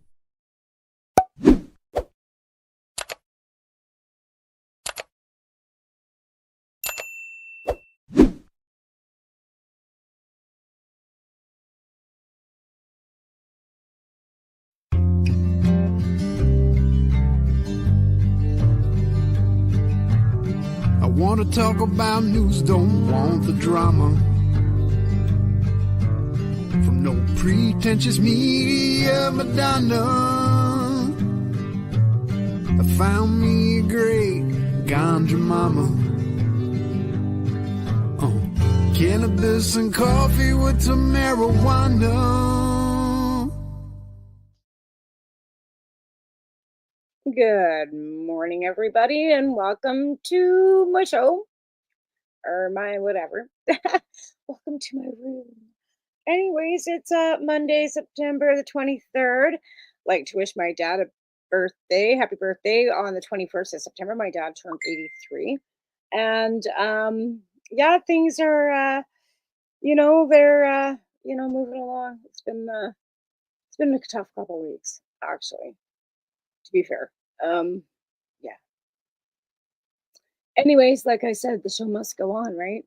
And I think that a lot of people look forward to coming in and whatever. So I'm here, even though I'm not really here. But yeah, it's been a hard couple days. My daughter again is back on the streets, and we found out this morning that her dog was on the Rainbow Bridge now.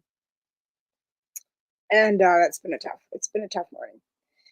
And I've got a guest, but she had to run her little monkey over to her mom's, and then she'll be coming in. But then we're going to be talking cannabis substitution program and what's going on in Vancouver with the cannabis substitution programs. Now, there's a disclaimer on this because there are things going on in the cannabis substitution program since our dear friend has passed away. Some things that you've probably been reading on Facebook about what's going on in the background, we're going to set some of the records straight today. We are going to, Asia's going to come in, May Moon, as you guys know, Asia, most of you, who's also been involved. And to be fair, her and Neil did not get along, right? At the end of the day, when Neil was passing away, her and Neil were not on the best of terms, right? We all know that. That's not a big fucking secret to anybody that was involved with this. And we know that there's a lot of upheaval with Mr. Wells. Now, I am sitting in Cranbrook, of course, oblivious to most of this because I don't get myself involved all the time. But Neil was a good friend of mine. We supported Neil through the Freedom Tours. I picked him up. I supported him financially. I wish I could have made it out there, but I know what's going on right now. My friend would not be happy with, right? Neil started that substitution program to help people off of opioids, right? He lived in his van.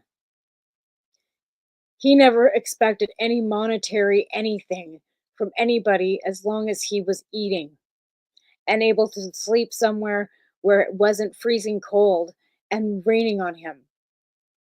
Neil was the most giving and forgiving person I have ever met. And what is going on in Vancouver right now is making me fucking sick.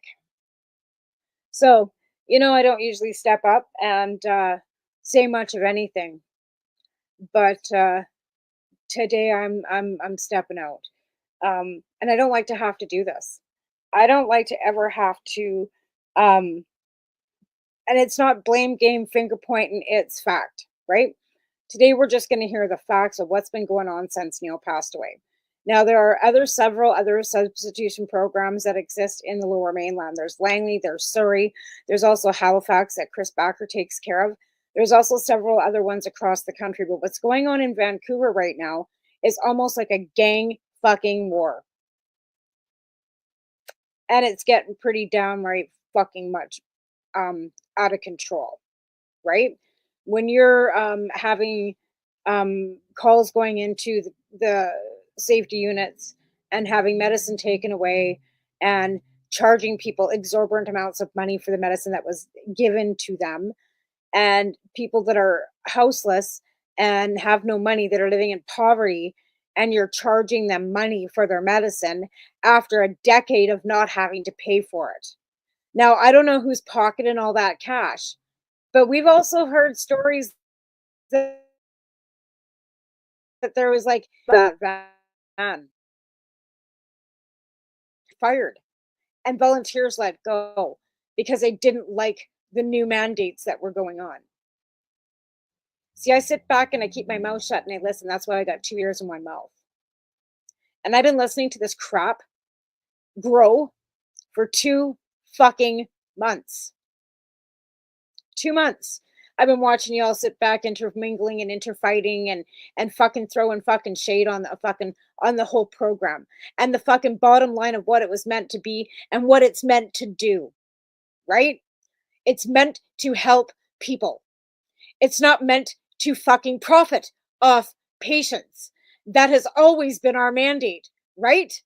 Profit over patients or patients over profit.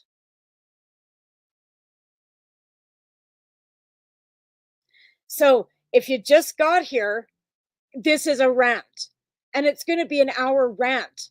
Never mind. Like I said, I'm just waiting for my partner to come, and we're going to fucking out all of you. So get some fucking popcorn, folks, and line up in the fucking comment section, because today is the day.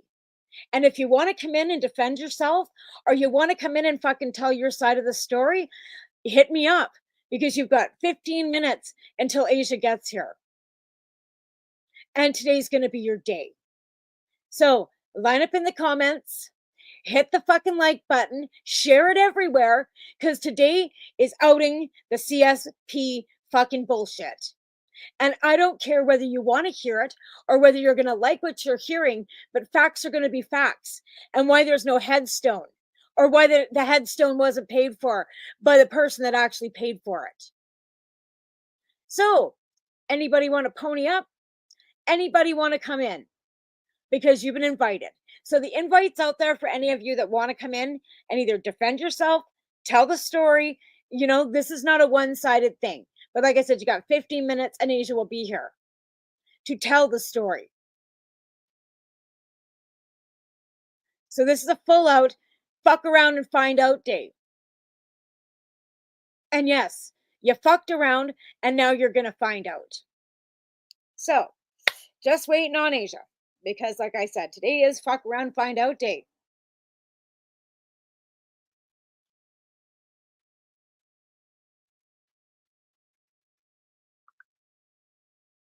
I'm just letting her know that I've just thrown out an invite to all the rest of you. So anybody want to come in and, you know, come on. Let's see. I don't see anybody jumping in. I don't see anybody jumping in. But that's what today is. Today is fuck around and find out day with the cannabis substitution program. So anybody want to fuck around and find out about what's going on with the cannabis substitution program in Vancouver? Like I said, the invite's out there. Anybody want to come in and tell their side of the story? And to defend yourself, to either come in and defend yourself or tell your side of the story. Because this is ending to fucking day. I'm sick of fucking hearing about it. You just have to hit me up in the fucking inbox wanting to come in. Because yeah, like I said, this isn't a witch hunt. This is a fuck around and find out day. So if you're part of that, or we're part of that, Like I said, you got 15 minutes and Asia will be here because she had to go take one of the babies to, to be taken care of so that she could actually have the time to sit and not be distracted. But again, I'm going to throw it out there. Amy, you out there? You want to come in? What about Adam? Adam, you out there? You want to come in? What about you, Glenn? You out there? You want to come in and, stand up? Or you just want to sit back and not say anything? I'm waiting. No? Crickets? Let's see. I'll get on my little phone here because I am a shit disturbing bitch. But I am done with this because I'm sick of hearing about it and hearing that patients are paying. You're making them pay for their meds now, right? Isn't that what's going on?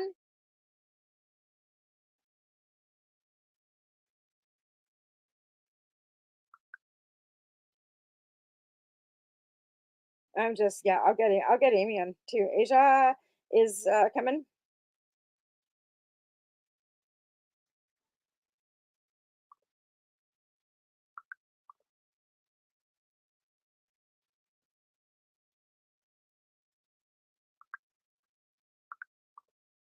We'll get Amy.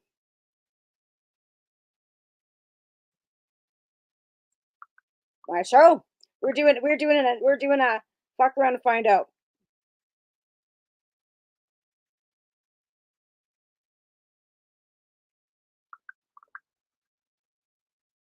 So yeah, I just got a hold of Amy. So we'll see if Amy wants to come in and tell her side of the story, so we can actually hear the actual truth. How about that? How about we'll do a fuck around and find out show, and we're gonna fucking fuck around and find out, and that's exactly where I'm at today. So we're just gonna get Amy in and see. Yeah, it's a fuck around and find out show. No, you just come in right this way on StreamYard. But yeah, because Amy was one of the employees that was basically tossed because she didn't like the fact of what was going on. Because again, this is not what Neil would have fucking wanted, right? Okay, she's just getting out of bed, but we're gonna get her on here too. So, like I said, this is a fuck around, find out. Yep, yeah. Oh fuck! I just dropped my mouse, and I don't care. So it's 12:11. Just waiting on Asia still. But yeah, this is a fuck around and find out show today. I know. You just fucking love me, don't you? You all sit back with your fucking, judgmental. Oh, she's such a shit disturbing fucking this and that, and you call me a bitch behind my back. It's okay. We all know you're a bunch of misogynistic fucks, and we're good with that, right? And like I said, the disclaimer on this is this show does not reflect anybody else on this network today. Okay. And nor does any of them know that I mentioned it to Al, but again, it's not a reflection on Al Graham. And anyway, this is me coming out and saying this shit. And again, like I said, I already put it, you already called me a bitch behind my back anyway. So I'm already a shit disturber and have been for 20 years. I have always stayed pretty neutral on all effects of everything. And yeah. So today I'm not. Today I'm done. I'm done sitting back and watching this fucking garbage go on in the name of fucking Neil Magnuson. It ain't happening anymore.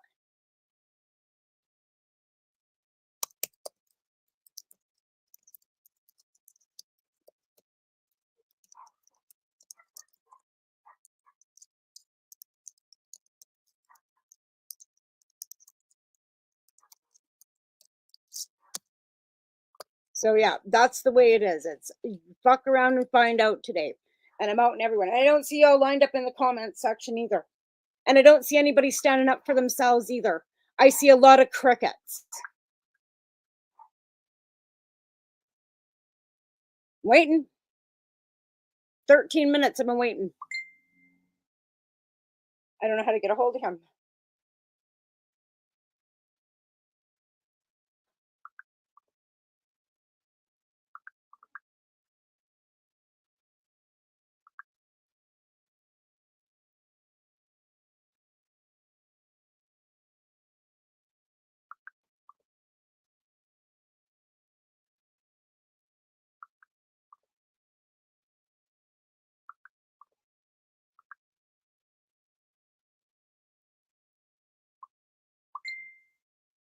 Okay, she's back. All right.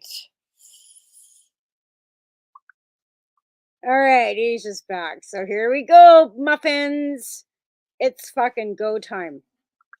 It's fucking go time. So I'm just gonna resend. I'm gonna resend Asia the fucking link, and it's go time, folks. It's go time. So again, this is a fuck around and find out show, but I'll wait till Asia gets back in here and we'll get going again. But yeah, today's your day. So like I said, you got something to say, you want to defend yourself, your side of the story, right now would be the time.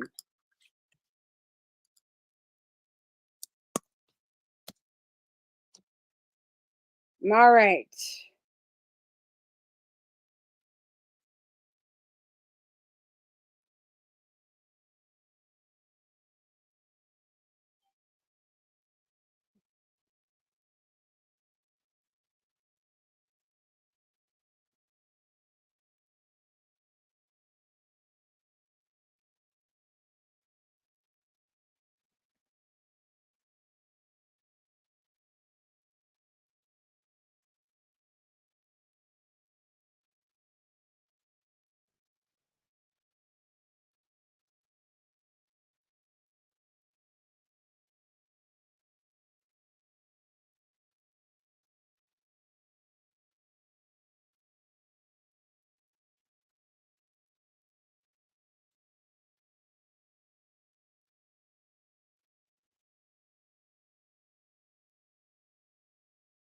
All right, looks like she's here. And there she is. All right. So good morning. Today is fuck around, find out. And I've kind of been talking about what we were talking about and the whole thing and how this is all reflection of not anybody on this network. There's a disclaimer. And I've already thrown out an invite to both the employees, volunteers, and to Mr. Wells to come on and either defend themselves or tell their side of the story. So at this point, the disclaimer is this is the facts of what we know as of right now. Amy's getting dressed and she's going to come in too. And we're going to fucking out the fucking bullshit. Like I said, I'm sick of reading about it. I'm sick of hearing about it. And I want the fucking facts. And I think everybody deserves to know the truth of where their donations went when you bought a t-shirt, where your donations are going, and who's living off them now. So the fact of the matter that they've gone from being, patient over profit to profit over patient. So let's go back to when we saw you live last week, or was it the week before, when you were standing behind a truck with a blowhorn, yelling on the streets and giving away thousands of dollars worth of medicine. That is correct. So through kind of the grapevine, it's been brought to my attention that CSP Vancouver is no longer donating items. They're simply selling it. They're trying to say that, they're offering it at, a reduced rate, and that, they're helping with compassionate prices. But after going down there myself, those are not compassionate prices.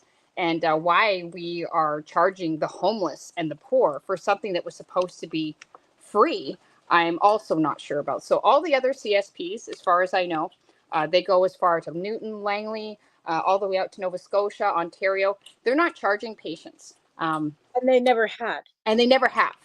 Some of them even go as far as bringing them food, clothing, helping them with resources to help them get out of the situation they're in. Where if you go to Vancouver, it's basically a van. There is a guy willing to sell you weed, and then you get out of there.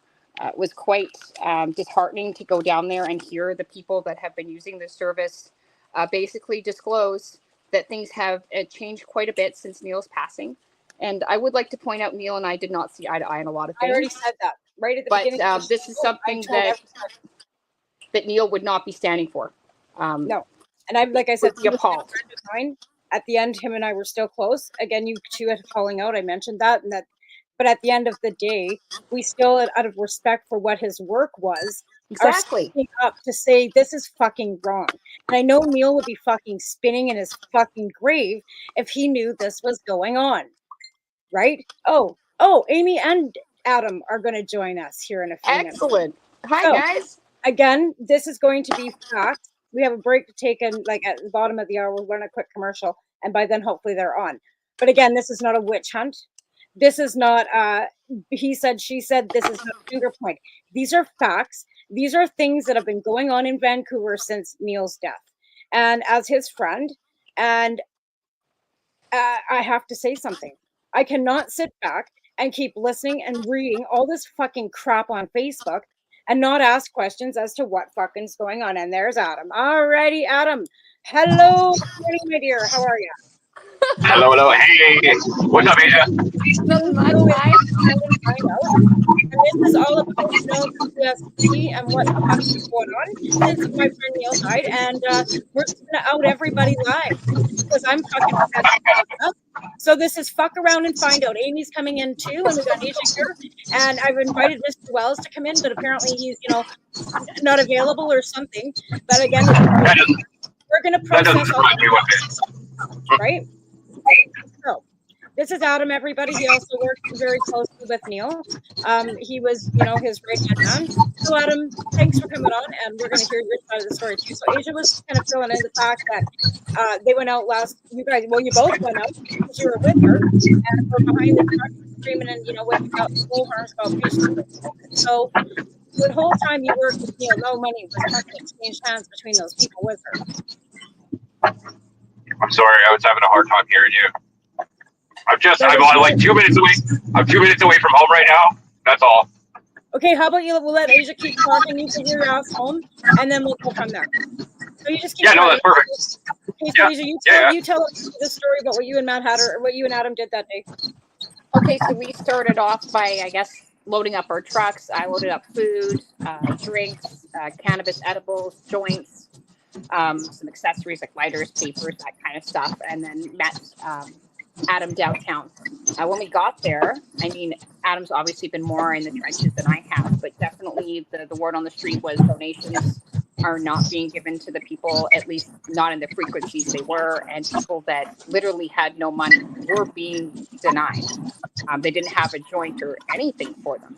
And it took for us to basically start causing chaos for them to start doing something that day, which was pretty interesting.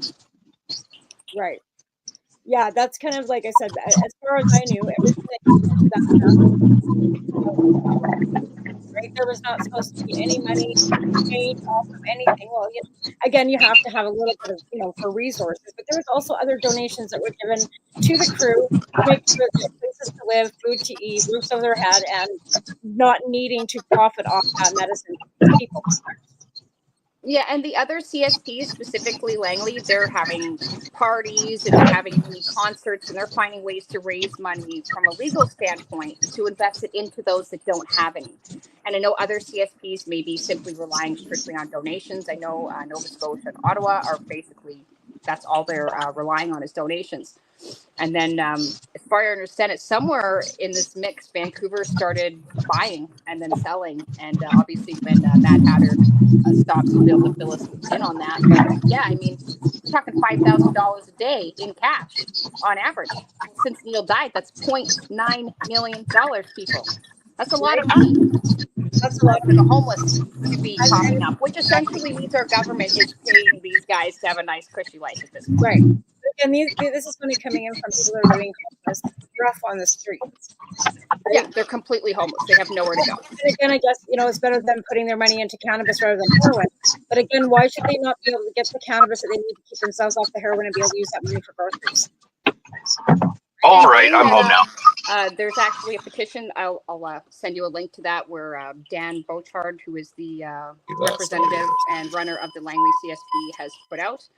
Him and Adam actually went into the city of Vancouver and spoke to the mayor, which brought up the need for this petition, which is for anyone that has time to sign up that they agree with cannabis substitution. I mean, of course, if you don't agree, don't sign the petition, obviously. But so far, it's been going strong. Everyone is in agreement. So this is a much better product to be using in comparison.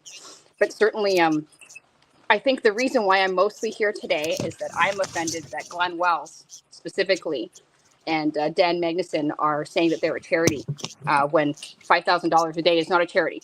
You're a drug dealer. And I don't care who's mad at me for saying that. You're a glorified drug dealer. And I hope you replay that a couple times and think about what you're doing, because there's a big difference between charity and helping people and living in a nice penthouse, your apartment downtown, and having several storefronts and you know, having your drug fuel company pay for all that. That's not charity. You're a drug dealer, guys. Absolutely. And I'm certainly not going to donate any more money to somebody who's just cushioning up their pockets. No. And that was the main reason why I brought all those edibles and stuff with me, was instead of giving it to them like I have in the past, I felt it was more responsible for me to just give it out myself. And then I knew that they were getting it for sure. Right? And you're giving this stuff to the substitution programs, donating it, and then they're profiting. And again, Right, I don't really understand how anybody can do that. Like, how can you justify something for free? I don't understand anything. But yeah, I know other people are now starting to see this happening. But me personally, I donated $5,000 worth of cookies. I mean, it's been a hot minute since I did that. But I actually had someone from the downtown east side end up wandering down to my store, which is now closed. And he recognized the symbol on his cookie as the symbol on my window and asked if he could buy more cookies from me. And I'm like, you can't buy these cookies. You can only have them donated to you. So how many do you want? And he was just shocked. He's like, no, man, I paid $5 for this. They're all $5. And that's when I kind of was like, okay, I'm not happy. But I was like the first one to, I guess, experience donating to have it resold on them. If I wanted to sell cookies, I mean, I can do that myself. I personally would not. These people are homeless. You know, they're addicts. They're trying to get their life around. Like, I don't know how in the right mind I could even consider taking their $2 or $5 bill. It's just, it's ludicrous. Yeah, exactly. Like I said, like I'd rather, like I said, it's donated goods going out to the, you know, the substitution program. It should be going out for free, and have them not, and have their money being spent on groceries.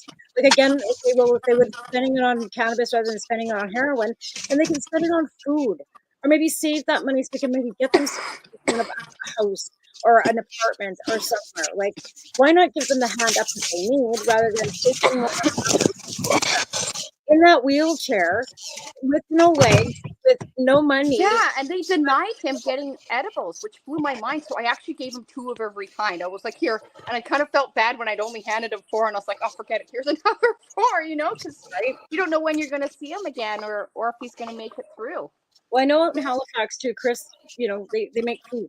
Like, they'll take out, like, if they get donated food, they'll take out sandwiches, and they'll take out food. Yeah, that's what they do in Langley too, and that's what we were doing. And we're going to be actually back there on Tuesday doing the same thing. I've actually got a whole bunch of hot food I'm going to bring down. So I have some thermoses I'm going to pack it in, and I'm going to do some sandwiches and drinks, and of course the joints. One thing I would like to point out, and I don't know if it's fully public knowledge, so I'll be, I guess, as vague as I possibly can, but somebody reported CSP Langley on Wednesday, which is the day that they give out food and cannabis. And it's been brought to my attention, and unfortunately the imagery, I believe it was section 4, 81, and 14. I will have to actually message you that. But apparently, if you do not have a receipt for the cannabis that you have on you, that means you can't prove where you got it from, and you're not supposed to have unlawful cannabis to distribute. So for instance, illicit cannabis. Illicit cannabis is actually what's listed on it, is having illicit cannabis. So my 4 plants at home that I grow, I can't give any of you 28 grams of, which is within the law, because I am not an LP and I did not test it up to the LP standards. So there is 2 tickets, I guess 2 violations and an additional violation. The additional violation is in regards to not being able to operate a vehicle under the influence of cannabis. But I've seen this scenario, and the person was trying to close the door to their vehicle before it got any more escalated than it did. And unfortunately, it did escalate more. But for all of you guys that are running these programs that are gifting weed, unless you have your receipt on you, the police have been mentioned that if you do not have said receipt on you and you're not coming directly from the cannabis store home, that's also being in possession of unlawful cannabis, because you're apparently not supposed to be driving around with it, or it has to be in your trunk.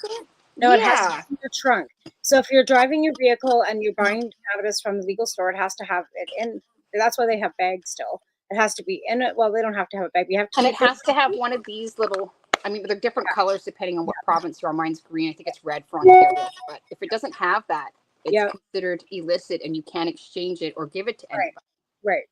Right. And that's news to me, and I feel kind of slow for not knowing that until Wednesday. To restrict on gifting cannabis, because in the law it says you can gift up to 24 or 28 grams, up to 37 grams of extracts. It's up to 30 grams of flour, right? But again, it's for the mail. They've got, they don't want you mailing it out unless it's in their package. They want to keep it all regulated and safe, right? But again, they're like, this is just over-regulation to the 100th degree. But the police are just that just sounds like the cop was just being a douchebag.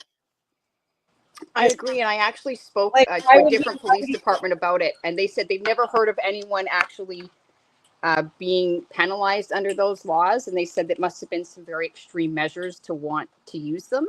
Yeah, they said they've never pursued them ever. And I was like, well, it's being pursued right now. I'm not, to me, obviously, but I was like, this is out in the open. They're like, well, the one police officer before they handed me over to the other actually said, you should fight that. And then they handed me over to someone else that said that, we are not here for your legal inquiries, and gave me a number for legal aid is what they did. But it was funny because the one cop was really engaged in talking to me, and the other one was like, no, we're cutting this short. Like, we'll figure your shit out elsewhere. Yeah, and like I said, it depends on who you're talking to, because a lot of the RCMP are informed about the cannabis laws. A lot of city cops aren't. So it depends on where you're at, right? And I mean, in Vancouver, I would think at least they should. This ticket was issued by an RCMP officer. Well, even in the RCMP in the Lower Mainland should be pretty, versed in cannabis. They've been dealing with cannabis in British Columbia for 50 fucking years plus. So don't even tell me that these cops don't know the cannabis laws and that they're updated on them, because it's all over the fucking news. Like we're down 95% on our crime rates for possession. And on that note, I got to thank the sponsors that let us come on.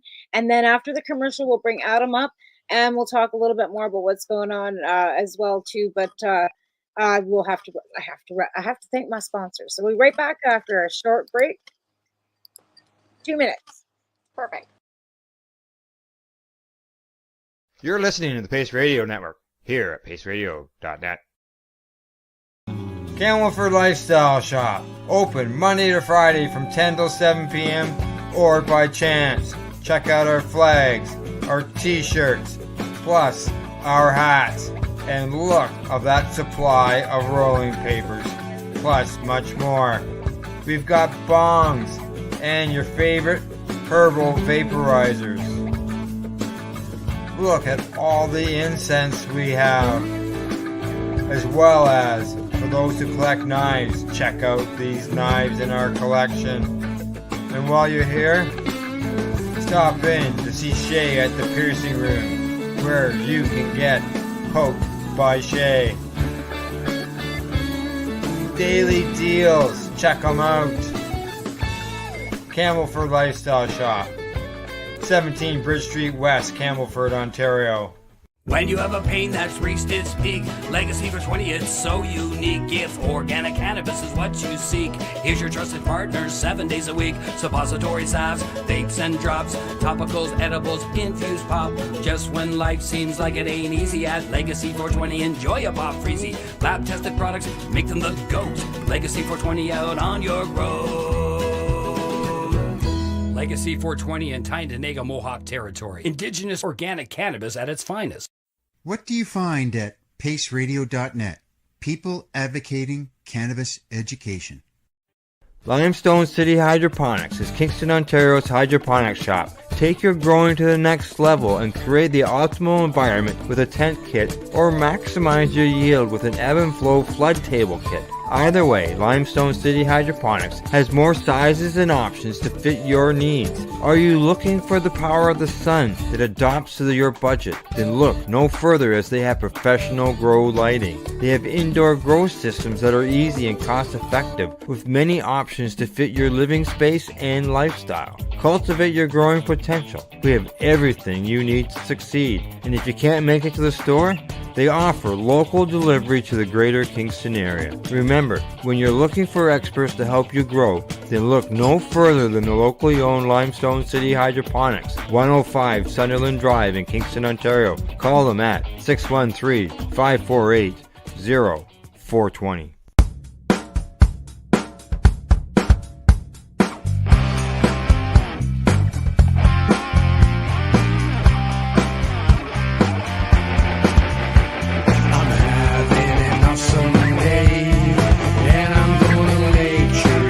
That way.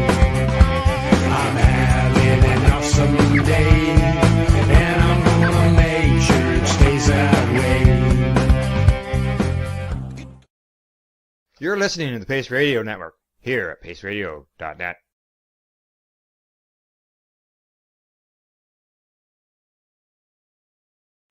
Bring Adam in now. So now that we've got that back under wraps too, so we're gonna go back to the beginning here. So Adam, how long had you worked with Neil? Well, I started donating to the CSP, I believe 2018. And then as for actually working at the CSP, it's probably been about 2.5 years now. Right. And I mean, let's face it, like a lot of patients don't have the grows they have anymore. Since legalization, the illegal market's not the way it was. So trying to find donations is not an easy task to begin with. So Honestly, you donating was absolutely. I'm sorry, I didn't mean to cut you off. Honestly, the donations have dwindled in a serious way, which is why they started selling things. Because, I'm kind of on the fence about the whole thing because of the fact that I realized just how many people that we serve in a day down there. I definitely have my issues and my qualms with the new management. I mean, they fired me for no reason, just because Glenn didn't like me, because myself and Heisenherb were going to go into the meeting with the mayor, and they weren't too pleased about that. And so they basically left me like I'm damn near homeless at this point. They cut me off. They told me that they were going to buy product from me, from my company still, and they went back on that too. But when it comes down to it, like, they see no less than 500 to 750 people a day. And the donations that they get are so minimal. Now, I'm not saying that they shouldn't be making money, because I mean, it's one of those things, like, you have to have the bills paid. Can I ask a stupid question or make a dumb comment? Oh, are you kidding me? I love you, Asia, of course. So I don't really like to talk ill of the situation, but the fact is that basically, as you stepped in to help with that project, I had to leave because I got a cease and desist from the Vancouver Police Department. They told me to stop, so I had to. But I think the problem lies in getting less donations is because they started selling things probably around 2017. But they hadn't even been open. It's only been 3 years that they've been open. Been doing this not from a van, but they've been doing substitution since 2017, because that's when they got the cookies. Yeah, but before that, they were at Vandu, and they were just giving out care packages. Right, but they started selling them at Vandu, and that's where the problem lies. So the first person to have their shit sold on them said something.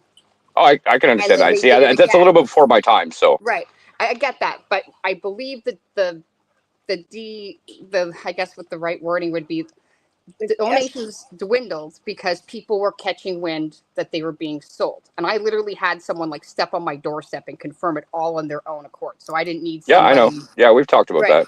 Yeah. And I mean, not your fault, but I think that when people expect or hear the word charity, because like when I did charity, I didn't take anybody's money for anything, especially from the people that were getting it, maybe from sponsors or friends or however it worked out, but never from the person receiving the item. So a lot of people in the background since 2017, I hate to say it, have talked smack about the fact that this has been an operation for, they're drug dealers. But how do you keep the program going when you're dealing with 500 to 750 people a day? They're giving away, like, at least when I left a couple months ago, and before Neil passed away, we were giving no less than 500 joints and 250 edibles to 1,000 a day out of 3 Happy Cats before we had to close our doors. And the reason why we had to close our doors is that our traffic was so high and the city wanted it to end. And their technicality was, we were like 1.2 centimeters, or maybe it was inches, too close to the public housing unit. And so we had to close. Yeah. And I'm going to be bluntly honest with you. I had my recreational dispensary running. I had my magazine running. And then I had people that were willing to help those that were not able to afford it. So those three things paid for that 200 to 1,000 people per day. Okay. But not once were those people charged. So I think the breakdown is that Neil, for whoever decided to do it all in one unit, that's not how the general public would want to see a charity run. The thing is, though, is that and like I said, like I've got my qualms with them, but I mean, at the same time, we gave away a joint or an edible to anybody that came to the van once a day, and that costs a lot. And I mean, even like the biggest seller that they have there is 5 grams for $5. That's what everybody comes there for, and you see it every day because you see the same people every day because it's you can only get your 1 5-gram bag per day. So I mean, I don't know. I come from Northern Ontario. If I could get a gram, We've lost him there for a minute. But yeah, especially when there are people, or like when they're willing to give, But from what I've heard now, even that's dwindling quite a bit, and that's where I have the issues with. I mean, there wasn't really that much money to be made, and even when Neil was there, I mean, you can't say that the man was living a high style life. He was living in an living in an attic of the place that he we was kept. good for that. But now we have a different story. Well, see, this is the issue I have now is the fact that like I took a walk down the strip not too long ago, and I had probably 20 different people come up to me and they're like, "Adam, when are you coming back?" And I kind of looked at them and I was like, "Well, they let me go." Because the thing is that they didn't have the balls to tell people that. Instead, they decided to tell people that I was focusing more on my company and leaving that behind, which is completely terrible to me because there's a lot of people down there that I went above and beyond for using my own products that came out of my own pocket that I've had set up with these people for the past couple of years, and now it's just they didn't give me any time to talk to these people beforehand or anything like that. Yeah, they just fair. said, And you "Oh no, just he's made a just really doing." good point. Yeah, That he's just. CSP was failing Vancouver because you were taking stuff out of your own pocket to compensate. So that is, thank you for doing that. But to me, that just like verifies that they're failing the community they're supposed to be dealing with, because it should have come out of CSP's pocket. Like, Yeah, but the thing is though is that there's policies in place because of that though, because we couldn't afford to give that people that much. And those people that I did a little extra for, that was on me. That had nothing to do with them. It was just, it was just the fact that they couldn't come out and say, "Yeah, we got rid of them." Instead, they told them that I was just focusing on my stuff and I'd be back. And, like that was the part that drove me nuts, because it's like, if you're, he keeps on using the words "let go" instead of "fired." I said, "It's the exact same thing." He says, "No, it's not." I said, "Why?" He said, "Because there was no fireable offense to get rid of you." And I posted that audio clip for everybody to hear on my Facebook. And like that, you take somebody's livelihood away. Yeah, that's for, yeah, like. But I mean, what it really comes down to is that, I appreciate that, you've also lost your job, but these guys are not necessarily, I mean, you're telling me that they can have one container. When we were down there, that's not the word we were getting. They were saying they didn't have anything available. They didn't have. No, I know. That's the point that I was trying to get. I was going to say that I was trying to get at was the fact that is after Neil was gone, those $5 packages with 5 grams don't exist. That guy that was expecting his high dose edibles in the wheelchair, he said he hadn't got it in almost 2 months. So that's why I loaded him up. So the story I'm getting is basically whatever was there is no longer. And I agree. Maybe there is a lot less donations, and I can imagine after the Van Do transfer over to CSP and then this has helped create a lack of donations or less of them, because everyone's now aware of what's happening. And but honestly, there's no real donations. So. Honestly, there's no real donations that are going into that place right now, or at least like before when I was leaving, everything was paid for. So how are they running all it? How are they running it then? They're running it's it a dispensary then. It's not a charity. They're drug but, dealers. But like what you're saying, but yes and no. I mean, yes, in a sense, for sure. But I mean, at the same time, like to give away And there's nothing those wrong with that. to give away those 750 joints a day, or those 250 edibles or whatever, those have to be paid for because they're not being donated, Right. and that's a day. So you think if you're going to give away 750 joints a day, think of how many of that is in a week. Pay 50 cents a joint. And I mean, it's a lot.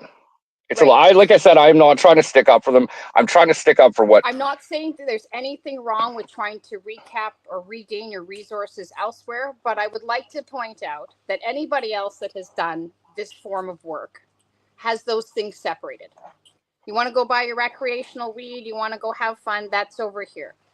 People that are on the streets that have no money, that need clothing and resources and weed, you're over here. And if it came down to it that there wasn't enough money to do one or the other, well, then you need to campaign more funds on the other side. You can only give what you have. And all it's done is created this glorified drug dealing fucking title that's been created. And now it's a fucking mess because we have Glenn Wells not even willing to give the minimum donations out to the people in the streets. Well, this is the issues that I have. Edible, and they wouldn't even give him a fucking like $1 joint. They were like, "Scram, buddy." Yeah, this is the problem that I have, is the fact that it's not what it was, because I can tell you from firsthand experience from doing a lot of the buying in that place, there's not a lot of actual profit being made. And sometimes it's to the point where there has to be money taken out of personal funds in order to get that product. I'm telling you that. And like, that's what charity runs. Or you have to go and do fundraising, and you have to do other things to make that charity run, not take it out of your pocket. Right? It's true, but that's what Neil would do. $25. So we would help patients get their paperwork, right? And it would cost the doctor would charge so much, and we charge a $25 admin fee. That's all we would take with our group. And that $25 was then put into a trust for a patient that could not afford to pay the doctor. So then we would take that patient, and they would get zero cost, and that money that we would collect off other patients that could afford to pay that $25 admin fee to pay for a patient that couldn't, right? That's the whole point of how things work. So say you are buying stuff, so you sell to the people that can afford it to pay for the people that can't. That's just how it should be working, right? But that's exactly what was happening, though. But it's just they weren't in a separate spot. What was around? Because that's how. I'm a little confused on the no profit just because there's 3 buildings and a van that has been replaced a few times. So I feel like perhaps that whoever's managing the fund just isn't doing it correctly. Aside from there's actually 2 shops, and the one shouldn't be paid for. I'll be the first to admit that, because that's where Dan had been living for the past 3 years that I've been working there. But the one shop is completely needed, because there's no possible way that you can keep enough product on hand, like in a vehicle. It doesn't make sense. As for the vans being replaced, and you can only handle so much, then you don't need that space. You don't need any of that stuff. You have whatever you're donated and whatever you're working with. So, but you're not donated anything, though. That's the problem. Now, whether it's managed properly or not. Okay. Well, so they're not getting donations. They're running off having to buy product. Are they buying from the legal market? Are they buying from the gray market? No, absolutely not. Well, especially when it comes to the edible side, you can't buy it from the legal market, because 10 milligrams per package is just not enough. Right, and to my understanding, then they're having to buy product from people that are needing to make money too. So in other words, there's not any of those donations, those companies that you buy from, that are willing to donate anything. I've donated a bunch. I mean, when it comes, you did, and Asia has, and like I said, I see other substitution programs selling T-shirts and stuff to make money and doing other things. What I don't understand is why Mr. Wells and Mr. Magnuson are not doing the exact same thing, when there's people that would be very more than willing to help them. But now that they fucking bridges and fucking fuck people over, nobody's going to be willing to fucking help, and this whole program is going to fall to the wayside. Those other CSPs, just so we can put it into, comparison, they're dealing with 100 people or less a week. Oh yeah, I get that. Down, I totally. down there, they're giving away, or at least when I left, 500 to 750 joints a day, 250 edibles. It's There's just no way. There's just no way to fund that when you're selling T-shirts. No. It's No, to a certain extent, but I would like to mention that when I went for the federal NDP convention, that the possibility of substituting cannabis for other drugs was brought up. So it is coming up. People are discussing this is something that should become law. I don't think it's going to happen today, but I think at some point people will be able to check in or somehow have some sort of document that allows them to get so much cannabis on the gov. Well, I honestly believe that licensed producers should be forced to fucking give discounts and not be fucking charging, pricing for patients either, right? Or well, even see, that's the programs the worst part is the fact that I had talked to numerous LPs about donating to our cause. They're not allowed. But the problem, exactly, they will get their license taken. Yeah, they're not allowed. So I don't blame them. But that's on the federal government. I mean, that cannabis it's already went through their stringent testing, and it's being sent back to the LPs. They're having to destroy it. I know, and it should be being used in other ways. Like absolutely, it should. Yeah, but they're forced to put it in an incinerator and destroy it. Yeah, on video. So there we go. That's something that our community can look at fighting again, because we're all sitting around going, well, there's nothing for us to do, right? Well, this is something that we can do. It's something we can lobby them to do and change the Cannabis Act on that one approach, because we need evidence, right? We've got evidence in Vancouver, we've got evidence in Surrey, Langley, all across the country how substitution programs are working. Now we need to make that into a campaign to take to them to change it, right? And which is what Dan and Adam have started with their petition, which I think is really good that Dan took the time to put all that. I don't want to say Dan Beauchard in case there's any confusion. There's a couple of Dans, I guess, in this situation. That's absolutely necessary. And again, then we need an MLA or an MP to take that to the floor, right? And BC is somewhere where we really can really work on this action, because we're all in BC, right? We're all in an elections, mode right now too, which is something that, talk to the candidates. See which one is willing to actually step forward and do something towards cannabis and substitution programs, right?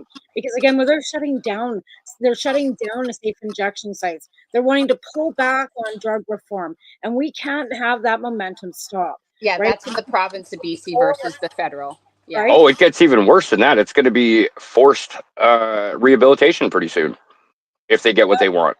They're going to be able to pull people off the street using the Mental Health Act. No, that's not how it's going to work, dear. So they've got the guy that's doing this is actually an expert. I've done my homework on this because I've got brain injuries, right? I smoke cannabis. I would never want to be put in the addiction to cannabis and be yanked off the street, right? So again, I did some research on this. What they're looking at is the fact that every time somebody overdoses on opioids or on meth or anything, they actually get a brain injury, right? So there are certain people on the streets who've got mental health issues, and because of the overdoses, their brain injuries are so beyond the fact that they can't even take care of themselves. These are the people that are, defecating on the streets, and the ones that cannot care for themselves. Those are the ones that are going to be looking, but they have to go through stringent. They have to have 2 doctors to sign them in. It's not just yanking people off the streets. Trust me. But to get them to those doctors, they are going to be using the Mental Health Act. And and some of them absolutely need that. There are some of them. You know what I mean? So we have to think of their safety. I would like to point out that currently, under the Mental Health Act, those first 3 days, they're already doing that to people. However, there's nowhere for them to send them. So once they've had them in for the 3 days, they give them their meds. And unfortunately, that person that still needs them gets put back onto the street, and now they're cold. They don't have their medication, even though it's free. How do they get a ride to the pharmacy to take it? And some of them have such a brain injury that they don't know how to take it. On the existing legislation, and they actually are going to open up a facility that was closed and actually have the trained people to actually take care of them for longer than those 3 days. They're not necessarily going to be locked up forever either. If they can get them stabilized and into housing, which is the ultimate goal for this, it's not keep these people locked up in a facility forever. That's not the goal here. The goal is to get them stabilized, get them into a program, get them taking their medication, and get them into housing, so we can get them off the streets where they can actually maybe function.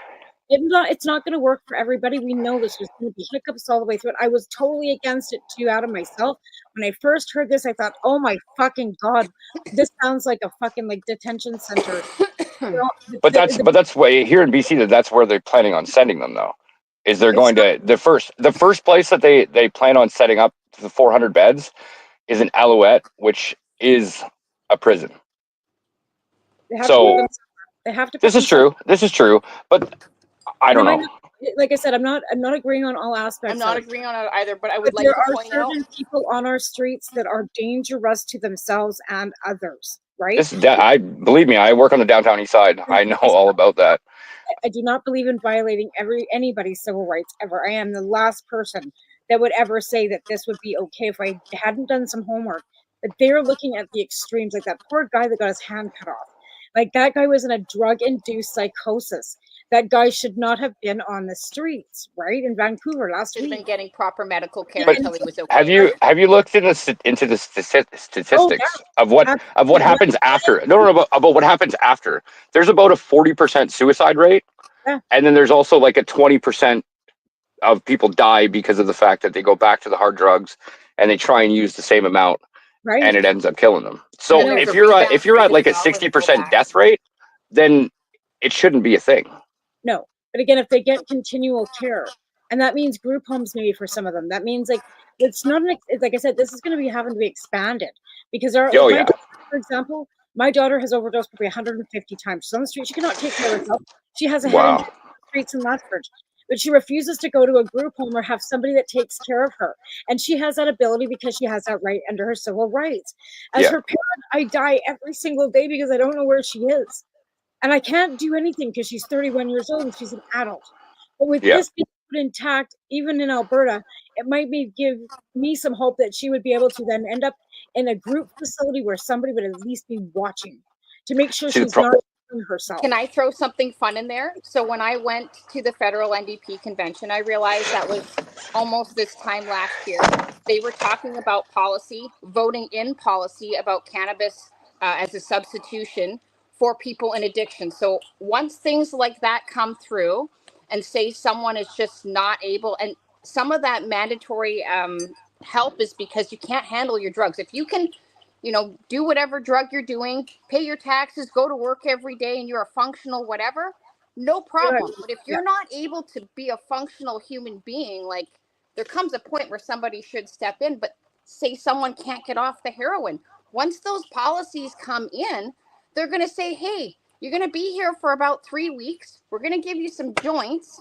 Here's some books and some food. And then while you wait, we're getting you housing instead of get on the street, figure it out yourself, which is fucking nuts. And that's a lot of the problem too, is the fact that there just isn't housing in BC. Like a lot of people that want to go into a rehab facility, they're waiting 6 weeks right now.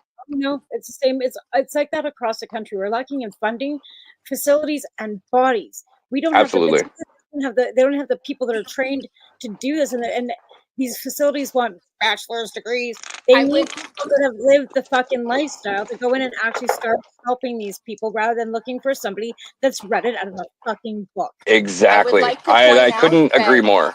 A lot of people wanting to go into rehab, so those people that are choosing to have to wait 6 and 12 weeks because those programs are overbeared with mandatory rehab. So if those people could go somewhere else, all these people that want help today to get that so they don't end up like that. Yeah.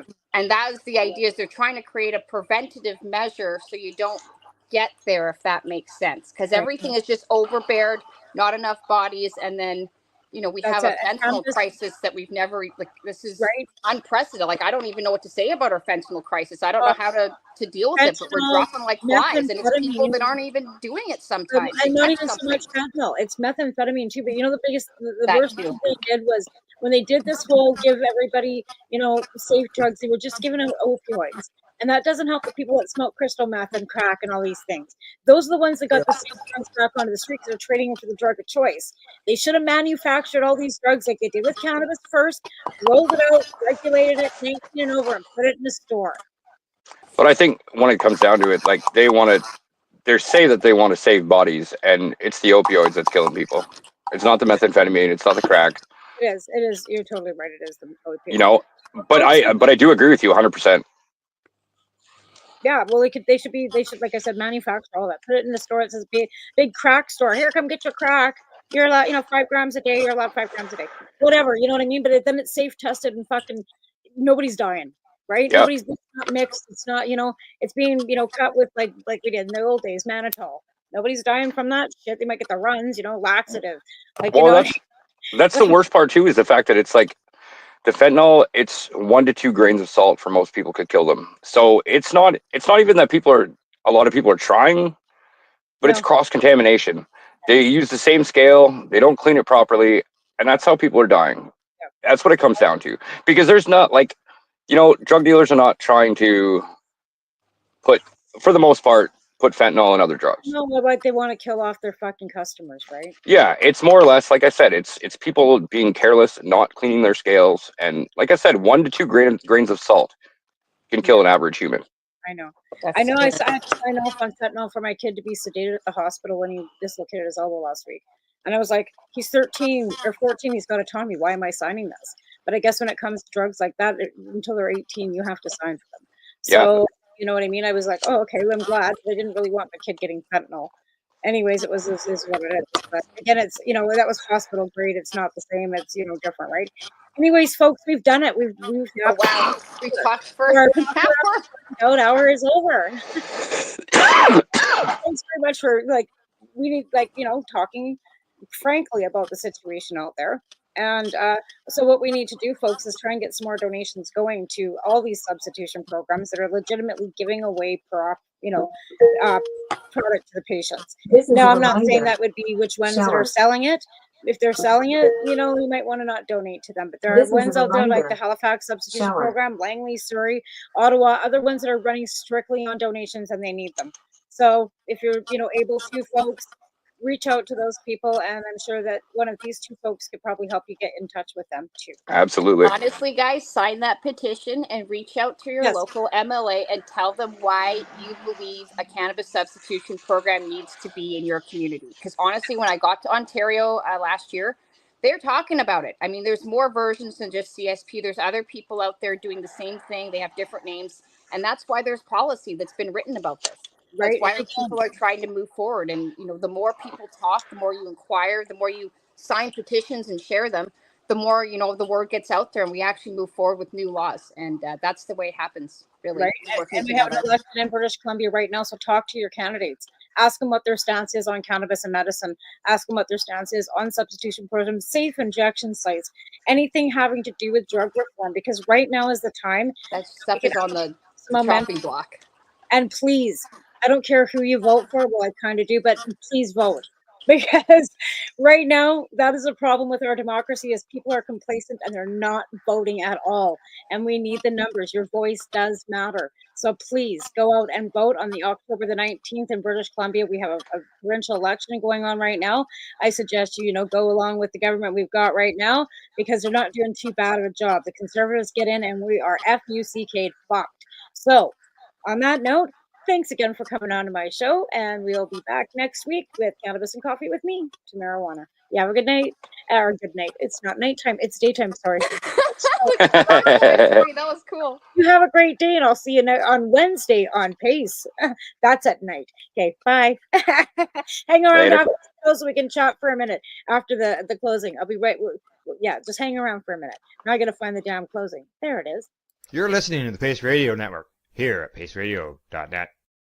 The opinions of the individuals during this broadcast are their own, and may not be the opinions of their group or other organizations they may be involved with. All medical advice during our broadcast is not a medical opinion and should be checked with your medical physician. When you have a pain that's reached its peak, legacy for 20, it's so unique. If organic cannabis is what you seek, here's your trusted partner 7 days a week. Suppository salves, vapes and drops, topicals, edibles, infused pop. Just when life seems like it ain't easy, at Legacy 420, enjoy a pop freezy. Lab tested products, make them the GOAT. Legacy 420 out on your road. Legacy 420 in Tyndonega Mohawk territory. Indigenous organic cannabis at its finest.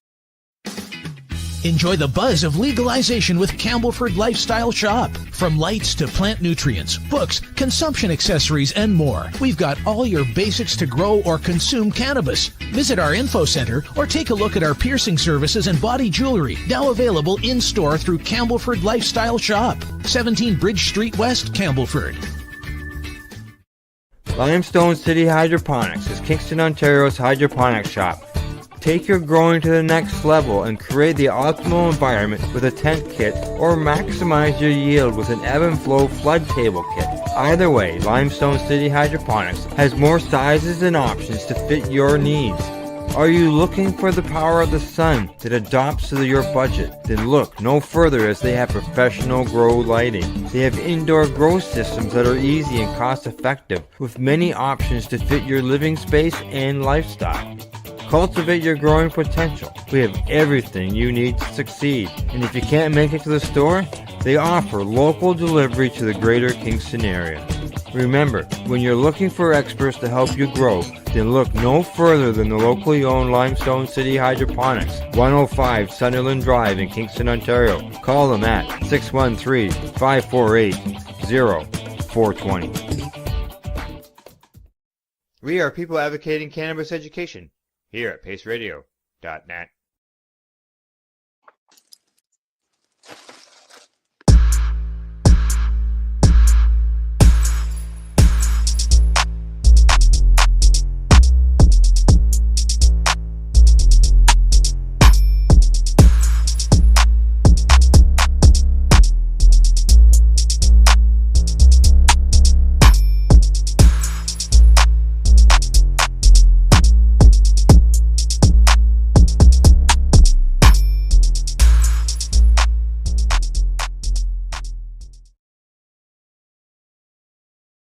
So this is number one. I'm gonna give that to Wayne. He's going to open it up. Put it on the plate to look at it. Sure. Or are we just gonna? Sure, put it on the plate to take a look at it, and then just pass it around. I guess you gotta. You got scissors? There's no tear tabs. Is there no tear tabs? No. Yeah, no, there isn't. But some of them aren't sealed. I'll go get a pair of scissors. Like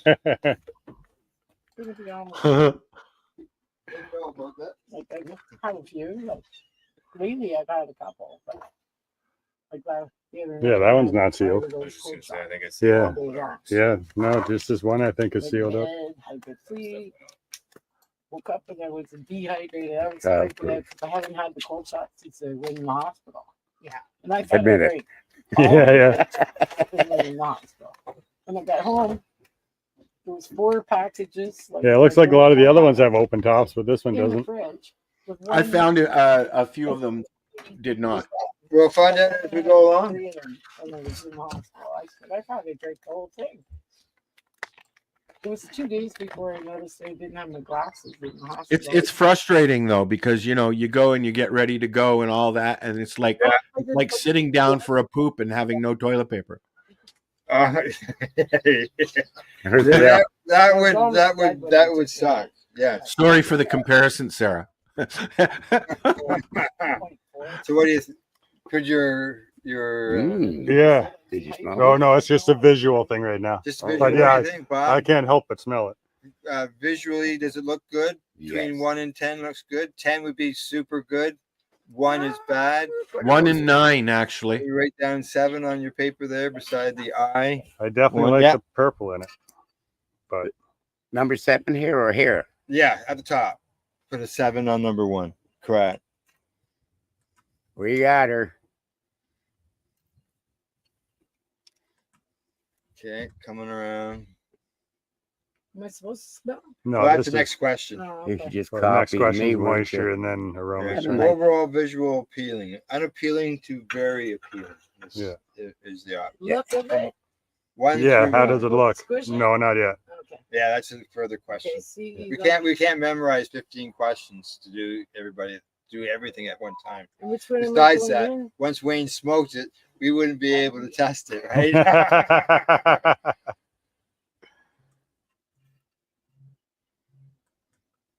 It did smell good, even though we're not to that point yet. It's got a bit of purple in it. I like Yeah, that. it does. Yeah. Yeah, and you can see the triphones on it too, right? Yeah, yeah. All right, so I will enter my answer. I got that one already.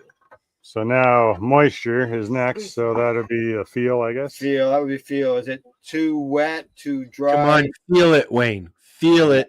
Dense and dry. Squeeze it like it's your Charmin. Too dry or too wet? Give it a low number, I would Yeah, say. if it was too dry, it'd be crumbling apart. I Yeah, think as soon as you yeah. squeeze it, it's not. Just the outside Now, dry. just so you know, don't maul it because we gotta probably maybe see how sticky it is later. Oh, I didn't think you'd seen that.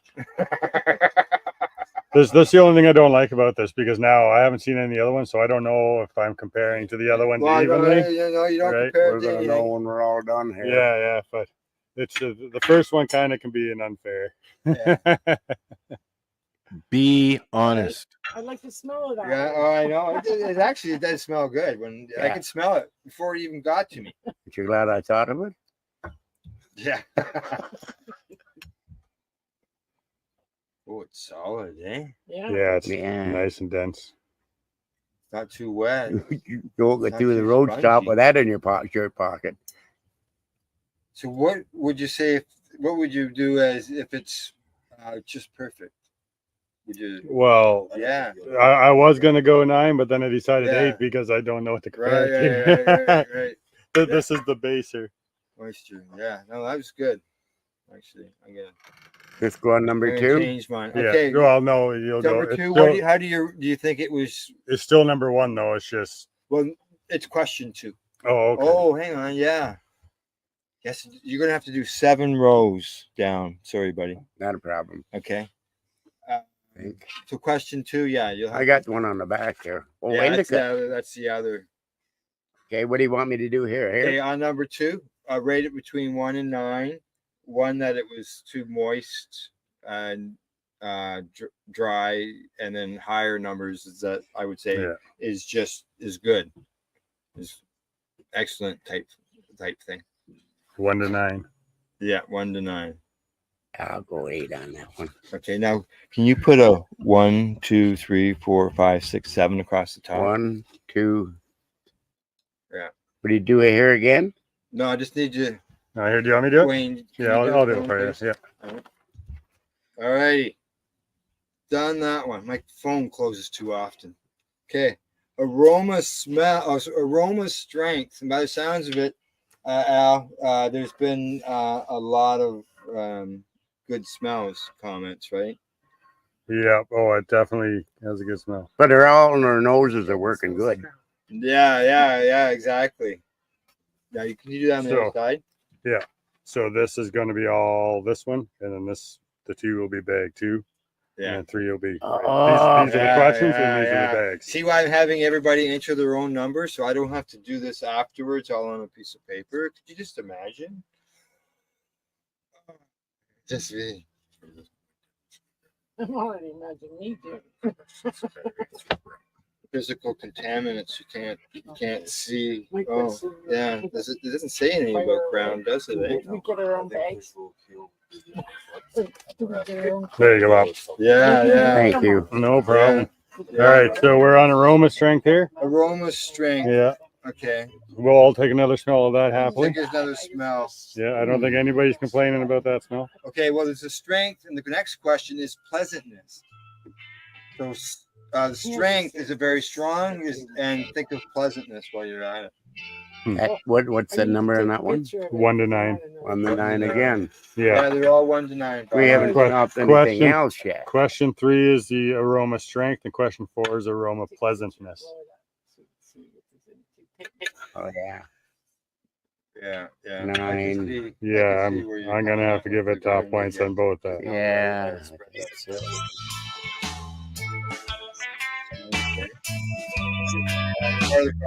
Only one person says Ryan.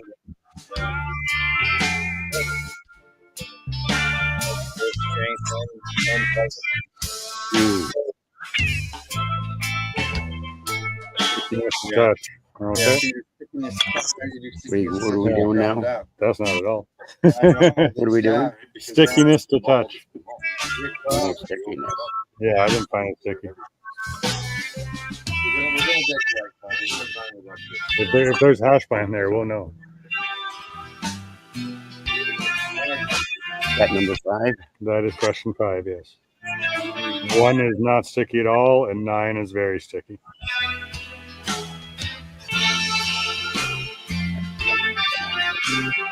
How about you, Al?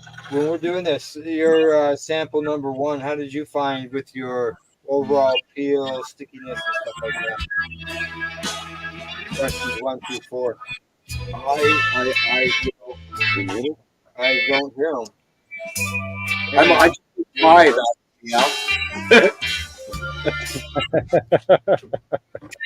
Was I supposed to follow along? No, he's plugged in. He was just there. Are you muted, buddy? No? Hang on. Oh, here. He was there. I'm here. Yeah. I can't hear you.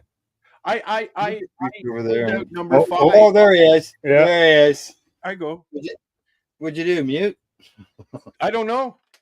Oh, okay. I don't know. So what on your sativa end of things? I just did number 5. I didn't realize we were supposed to all do the same.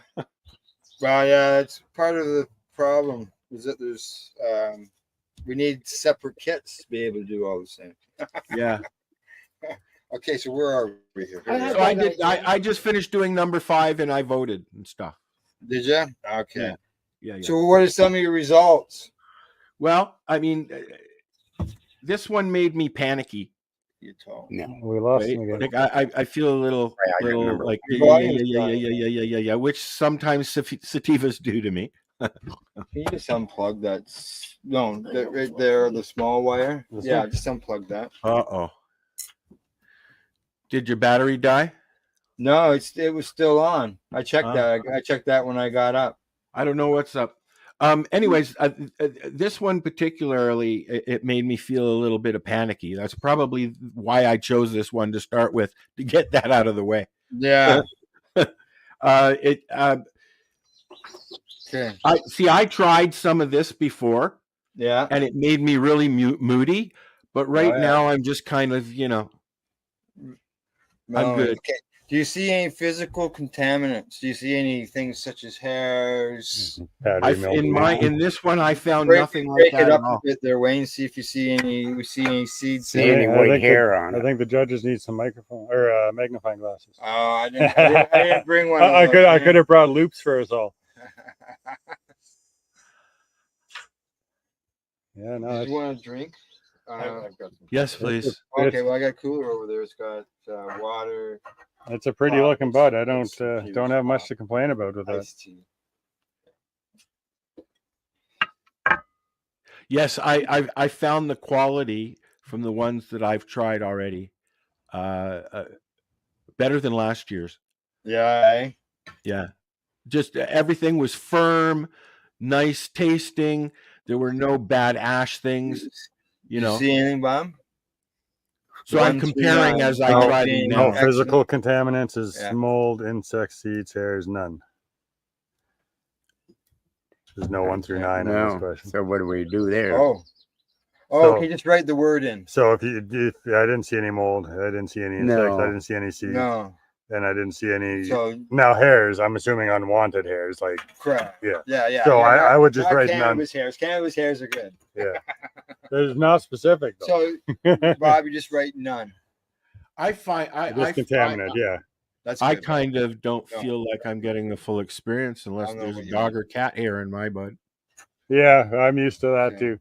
I don't see. I don't see any contaminants. Yeah.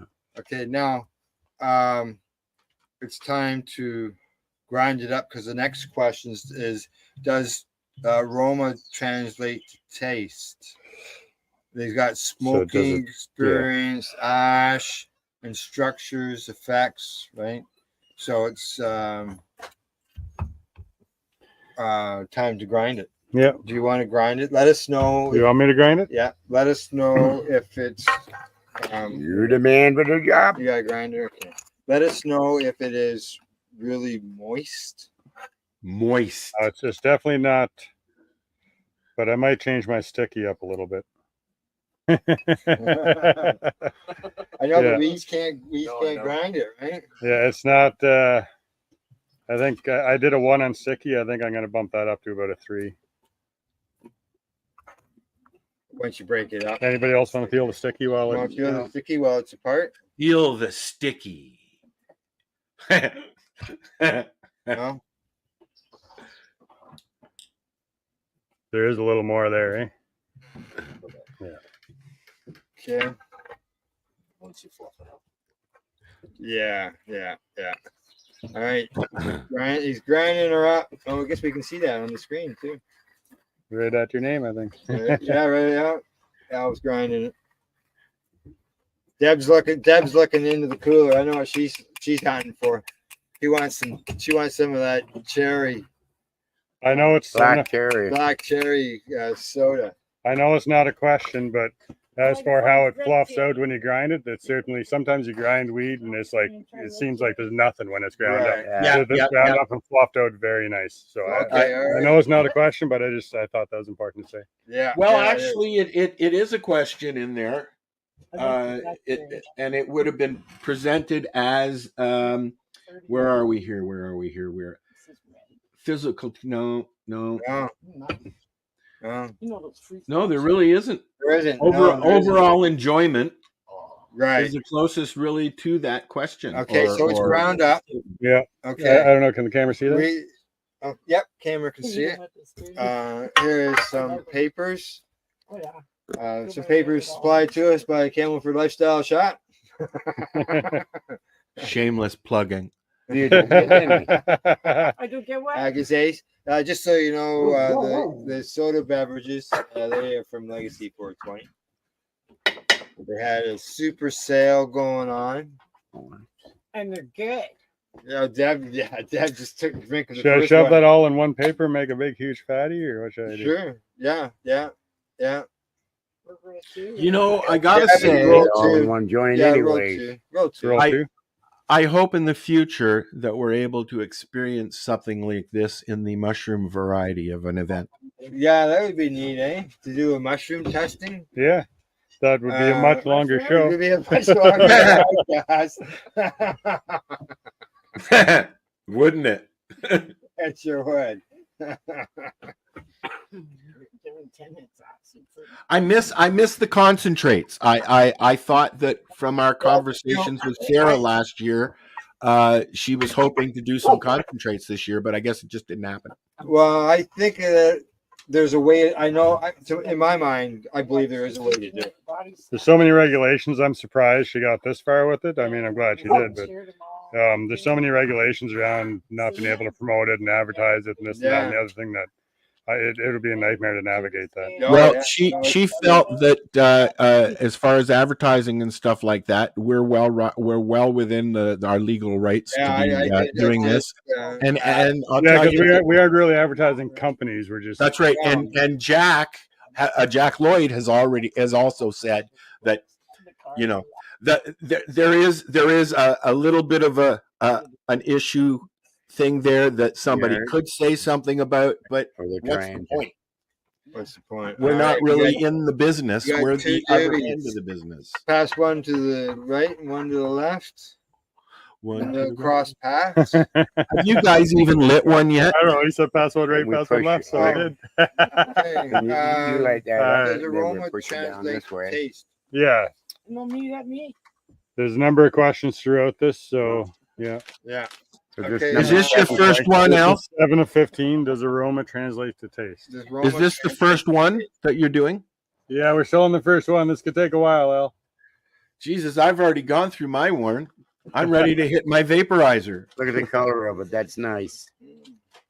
We're going to be here a while, folks. Enjoy. Well, that's what I said. It's going to be here a while. Yeah, I would getting a nice taste out of that. Not quite as strong as the aroma, but it is nice. It is. Yeah, it is. But again, I don't want to score too high because it's our first I one. didn't wake you up when I went in there, did I? Okay, now while you're doing this, take a look at the ash because you need to know about the ash color and the ash structure. Yeah. Question 8 is right. Smoking experience. Experience. So did anybody take pictures? There's the first cougher. No, we didn't take do we have a meter for the sound of that coughing? Yeah. Yep. Just cross pass there, Deb. Deb, look at that. Deb's got both joints. She's double fisted. She planned it that way.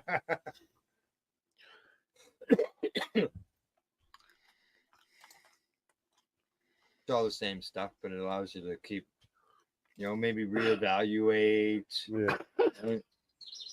Well, can you go back through last year's test? I was here with my friend Kent, who is coming today. Okay.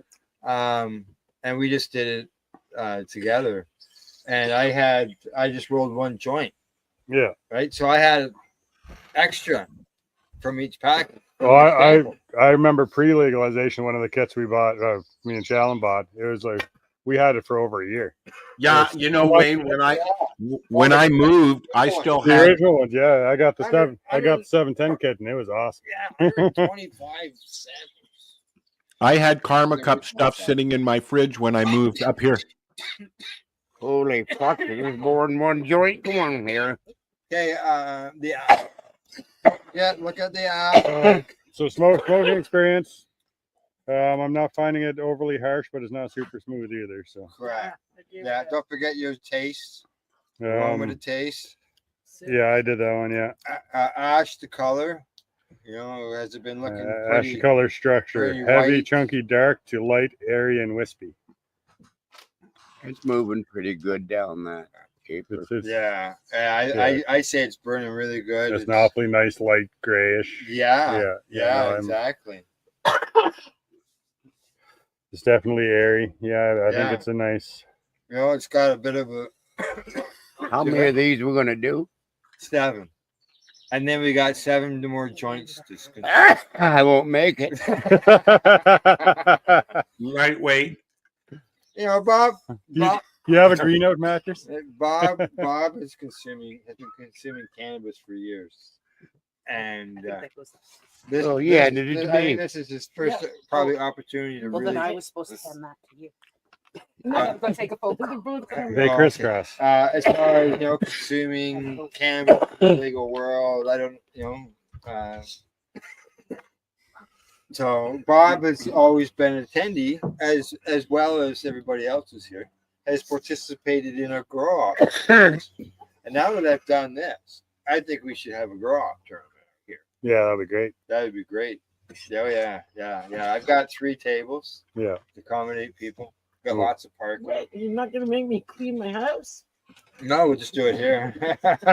It's been a while. Okay, so how are you making out on your reviews, everybody? Ash color, you've got that experience. Okay. The effects experience, not pleasant or very pleasant. This 8 or 7? 10. Okay, so where are you? You're at 7?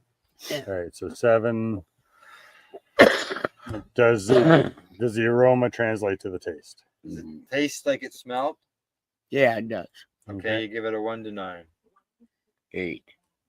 And then the next question, number 8, is harsh to smooth. Oh, okay. 1 to 9. We're just gonna switch joints.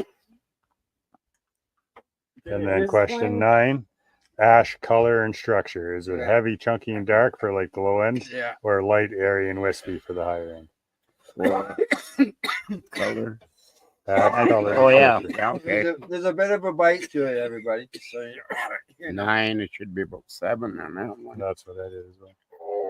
And then question 10 is the effects experience. So is it pleasant or not pleasant as far as the effect you're feeling? Yeah. Oh, we're doing good. Yeah. You're doing good. Just go forward and answer I'm some going of to the other put a questions. 9 down. I give me room for 10, 10 next Answer time if I 9. remember.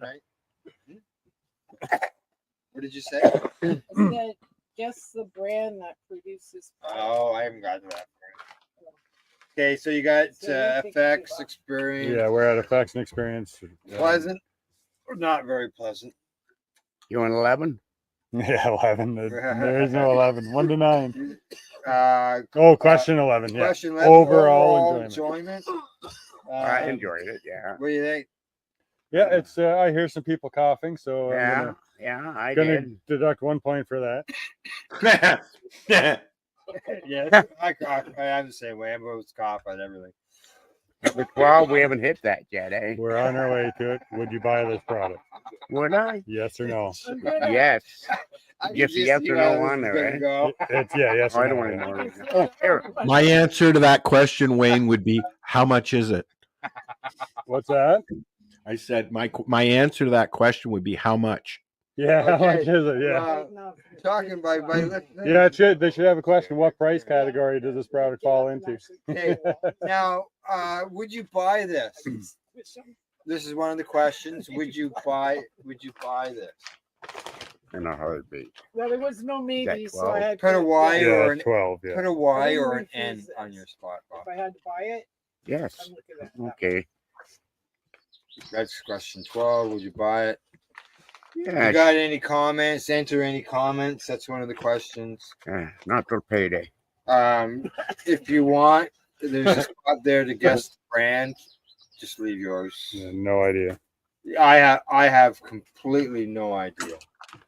They do have and fill I these out only know again. one company. They do have the list And of it's not on companies. the list. I don't pay much attention to names. Yeah. and- Okay. Now, guess the strain of this product. No. Don't even No, ask. yeah. Sorry. They changed the names of all the strains. I could Well, guess, that's but it'll the be thing. an old school name. I bypassed those two questions right there. And you Okay. can. It'll be purple something. We can go back and edit our test results. You know, if we wanted to change something, Yeah. we can edit it afterwards as well. Okay. I wasn't sure if once you saved it, if you could go back. Yes, yeah, you can do that. At the very end, when everything's been answered, if it's like last year, they let you go through and as many times as you want, and then when you're done, you just hit send and it's done. Right. So you can Once alter it it's- when you're super Okay. fried and questioning your existence. That's right. But once you hit send, it's done.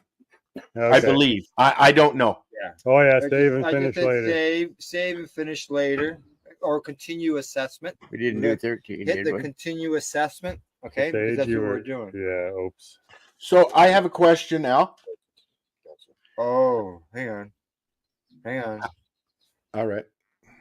It's not taking me. If I How do we get back to the? Okay, there we go. I got back to dominant.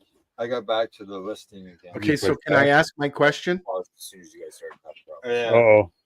So continue. Okay, so I'm going to indica dominant too. Did you find it? I ended up accidentally logging out. Yeah. But I did. Yeah, I save. showed him where it was. Yeah. Bob's got me covered. Yeah. Don't worry about it. I got the same number. How long are we waiting in between strains? Finish later. Oh, see, it deleted everything on me. Did it? It's not there. Oh, because you signed out and came back in. I hit save before I did that. Yeah. And then when I hit back, it took me out. Save and finish later. I got it. Did you? I tried that and it said the page wasn't available. Yeah. Okay. Okay. Just give me a second here to put this all back. Correct. Well, it's still Last night to say that. well, it's There's still a fresh difference. in your mind. Let's go through Yeah, those questions. submit it. Because I'm in the same boat.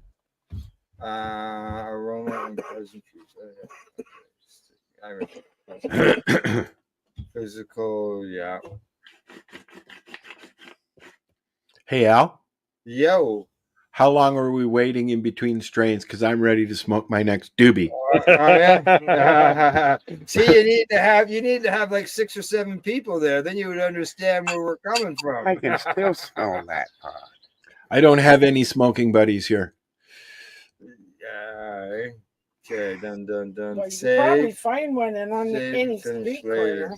Okay. Yeah, I'll just put an ad out on AOL or something. So did everybody get through that? You saved and finished later? And Yeah. so we-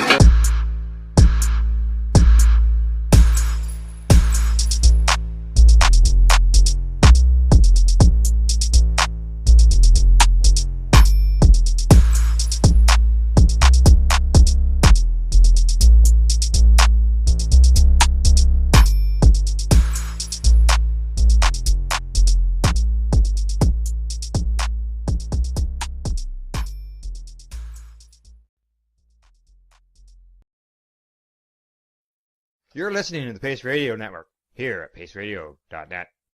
The views expressed by the individuals during this broadcast are their own opinions, and they may not be the same as those of their group or other organizations they may be involved with.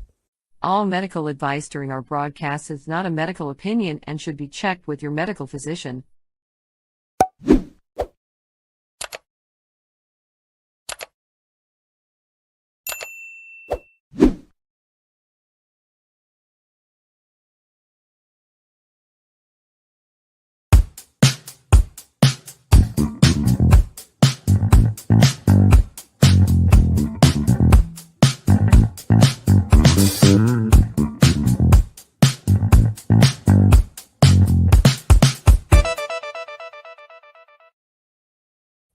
Good day and welcome to the Mushy Moment for September 24th, 2024.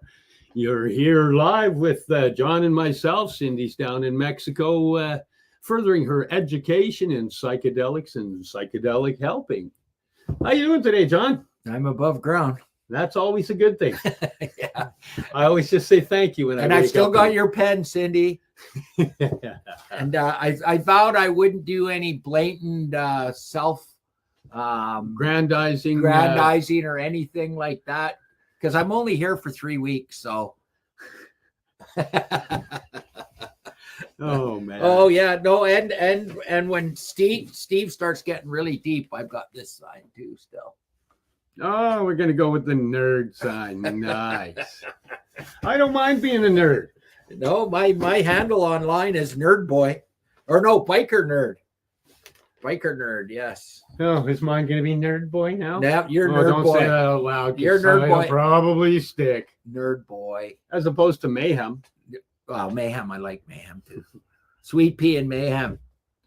Nerd Boy and Biker Nerd. I don't know. So who's our guest today? Robert W.E. Laurie.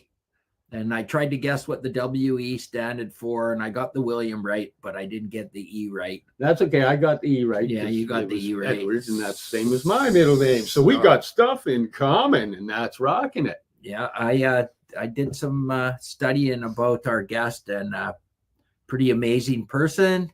Did you learn he's an award-winning international cannabis and psychedelics lawyer and activist and consultant? Yes. Yeah. And you know what else he is? A freaking hilarious impressionist. Oh, I didn't know that. He does impressions of various people that also attend the psychedelic conferences and the spirit plant medicine conferences. Oh, I do an impersonation of Elvis. Oh, yeah, isn't that I thought that was John Lennon. Oh, canceled. We're about to get canceled for that. Oh, should we bring our guest on? Yeah. Should we bring him out? Yeah. Ladies and gentlemen, please welcome to the show, Mr. Robert W.E. Lowry. Good day, sir. How you doing? I'm very well. Thank you again both for having me, and what an absolute joy to be here. Yeah. I know that Cindy's going to be bummed because she wanted to be a part of this interview, but she's, busy in Mexico hating it because Mexico's so brutal this time of year. Right. I love Mexico. She's posting the pictures. I'm like, oh. Yeah. Oh. Yeah. I don't know. If you ever go to Mexico for an extended period, I always find I'm equally excited to arrive, and then I'm equally excited to leave. Like, I'm the same way. it's like, I love Mexico, but there's always like that feeling like 5, 6 days of Mexico City. You're like, fuck, just get me out of here. Yeah. Let me off the ride. I like renting vehicles and going off into the jungle and meeting the actual Mexican people that live, The ones away that aren't from the there just resorts, trying to away sell you from the the resorts. resort aspect. They're awesome people. Oh, I agree. The best thing about Mexico is the people. Yeah. Now, the name of your law firm is Ad Lucem, or That's is it right. Lucum? Lucum? Well, It's some Latin. people say lucum. I say lucum. It's based on Latin. My mom came up. Well, we were going through when I started my firm, and she started rifling off Latin names, and then I was like, "Oh, ad litem, ad lucem," and I was like, "Wait, ad lucem, what is that?" And she says, "To or toward the light," and that really resonated with me because I'm a Freemason as well, and very much the term light or enlightenment is sort of what you strive to work towards, and it's very applicable to law. I mean, you find a client in the state of darkness, usually when they call you, and well, through the provision of law and we move towards enlightenment or resolution. So it's always the darkest just before the dawn, and I've been running my own practice now for over 11 years and work exclusively in cannabis and psychedelics. Now, hold on. Okay. Got to get the original first question. Yeah. And you just touched on it there. Tell us how you got to where you are. What is it that made your journey, and tell us about the journey to get to where you are right now. Interesting. Well, I was born in 1976, and by about the age of 4, my parents were pretty concerned with how much sort of energy I had and impulsivity and so on. And so not long after that, I was diagnosed with ADHD, and we moved then to Texas, where shortly after I was prescribed Ritalin, which for me was game changing. People would say I was like, I'm like the Tasmanian devil without my Ritalin. And so from a very young age, I developed an appreciation for altered states and drugs. And what really, I guess, highlighted or, began my interest in these areas and these medicines was while living in Texas in the 80s, where as part of the whole Just Say No, we had, Houston police and Texas Rangers and other government agencies as part of the Just Say No coming out and showing us grade oneers, pictures of crack and cocaine, and going on about this real terrible drug called marijuana. And there's just something about hearing marijuana in a Texas accent that makes it sound even more exotic and mysterious than it is. So, given growing up at a time where the cannabis was seen as such a boogeyman, and also learning that, well, drugs can't be all bad. I mean, I take Ritalin and medication. So growing up with that sort of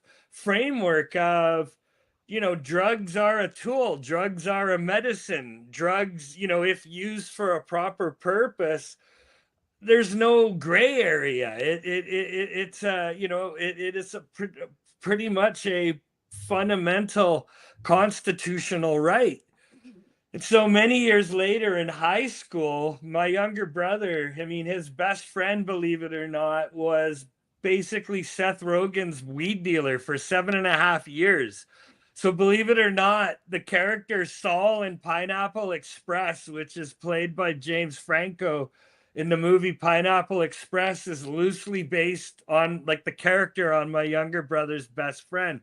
A guy named John Carr. Back when he dealt weed, he was known as Johnny C. And in the early 90s, it was basically like bikers growing weed, Vietnamese working for the bikers, and organized crime syndicates and medical patients and guerrilla growers. So what was interesting was, Johnny went to Catholic school and, pretty much was the dealer of, to all the other private schools and the fraternities. And, it was interesting. He kind of flew under the radar. And so that for me is how I got into cannabis, was my younger brother and his friends. And then of course later while at university, learning about, wow, this is a medicine. This is, people are using this. And, Cypress Hill Black Sunday came out with all the liner notes being about these uses for hemp. So for me, that really just started to jog something in my mind, always being, a conscientious observer of what's going on and realizing like something doesn't add up. Like this plant that is a miracle that can be used and was used for all these medical and industrial purposes. And, how hemp being pretty much what it all was used for prior to it being outlawed was a travesty. And so I was always interested in, because of being a medical patient and, being right at the center of this. But it wasn't really until much later in life, like going to law school. And I graduated from UBC and went on to Oxford University in England for law school, and learned all of this law and became pretty much fodder in the city working in corporate finance law, which it interests me, but none of it I was really passionate about. And so, consuming a lot of cannabis over the years and realizing like, wow, this actually works for someone like me who's ADHD, which is quite contrary to what the law and what the government are saying. And, alcohol and tobacco being legal, but cannabis illegal. It didn't add up. And again, against, I guess, that backdrop, going to private school in grade 11, having this fascination and interest in cannabis and weed and sort of the counterculture got broadened by reading a number of books, which were on the St. George's summer reading list, including Doors of Perception by Aldous Huxley and Brave New World, which, reading this again kind of blew my mind of, wow, there's these indigenous medicines and historical uses of psychedelic and plant medicines traditionally by medicine men or shamans and curanderos, which, that just blew me away. And there was a part of me that, wanted to become a doctor.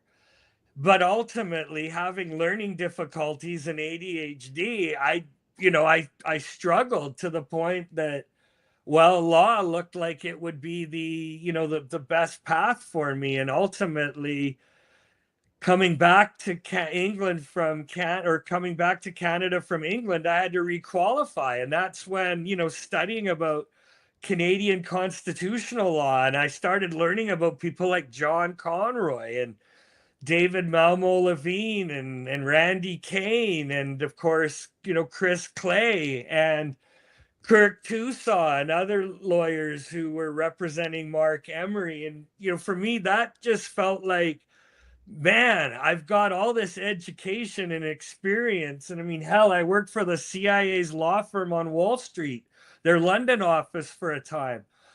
That all this experience and so on, I thought, well, I'm going to create my own path, and, started representing people in cannabis. And it was really when the city of Vancouver decided to regulate dispensaries, I was like, hell, I'm out of the closet. Like, I'm fully open and transparent about what I'm doing and how I'm doing it. And to be honest, I haven't looked back. I could go on, but that's kind of the gist of it. Wow. Wow. And by the way, I was one of those bikers that dealt with the Vietnamese. I represented in the day, like, this is the thing, having had a corporate commercial background, people would be coming to see me. And I'd be like, what are you really trying to do? It sounds like you're trying to launder money. And then it's like, hey, I'm your lawyer. I can't help you if I don't know what's going on here. And well, this one dude was like an 8,000 lighter grower, right? Which at a time when you had like guys like Jason Wilcox and Medical Gardens, I mean, this dude was like Walmart by comparison. So I really feel lucky that I got to cut my teeth in, you know, representing the good, the bad, and the ugly, or the 50 shades of green, as I call it, from compassion clubs at one end right down to, well, not so compassionate groups. And how are you finding the comparison of that, what happened with that industry in the psychedelics industry that's kind of paralleling and playing the same game? It's very similar. I mean, you had what John Conroy calls the litany of litigation, which was the, you know, about the 15 years from the Ontario Court of Appeal decision of the R.V. Parker decision up to about Allard and Smith, which of course were the sort of impetus for the government having to look at the law, which led to that, coupled with Justin Trudeau running on a federal platform to legalize recreational use of cannabis, took about a 15-year period. And not to forget, there were Stephanopoulos and you know, Matt Barron's case, and, you know, again, this slow litany of litigation. And I got to say, I was pretty inspired about reading all of that stuff. And ultimately, when the Allard decision and the Smith decisions were rendered, you know, it was about that time that John Conroy invited me to participate in the first BC Continuing Legal Education Society of BC put on a legal symposium. And I got tapped because I was representing a huge proportion of the Vancouver dispensaries. And I look back on those days, it was roughly about 10 years ago that, you know, my paralegal and I were showing up at dispensaries in Vancouver for meetings thinking, damn, is this legal? I mean, all this weed over there, and you know, this is being tolerated, but is it technically being legal, or is it legal? And well, I sort of resigned myself to law is an evolving process. You know, what might be on the books illegal today or unclear, through advocacy and challenging the courts, we may get to those answers. And so for a while, I was representing what felt like probably 40% of the unlicensed cannabis dispensaries in Vancouver, and then throughout different municipalities in the province of BC. I mean, hell, I even got the first temporary use permit probably 2 years before legalization, which was in Penticton, where the mayor was like, what am I supposed to do? I have 7 illegal unlicensed dispensaries in my town, and the RCMP won't do anything. Well, Jamie Shaw and I went up and visited with him and said, hey, 7 dispensaries? You don't have a problem yet. That's barely Granville Street. If you consider implementing a regulatory strategy like Vancouver did, you know, that may take your 7 dispensary problem and render you with 2 dispensaries that aren't following the regs. And then you can prioritize your bylaw enforcement and your police resources. But ultimately, the city of Vancouver introduced these cannabis regulations, which, you know, when you have 150 plus dispensaries opening, as was the case, and then you introduce regulations where 13 of that number are then eligible, right? There's a problem. And well, I used that and took the initiative to talk to the other lawyers like Kirk Tusaw and Don Briere's lawyers, and we all got together as a group and ended up, well, we waited until the city of Vancouver brought an injunction, and then we responded to that injunction with a charter challenge and kept those dispensaries open for 2.5 years before legalization. And ultimately, we're going to see a repeating of that.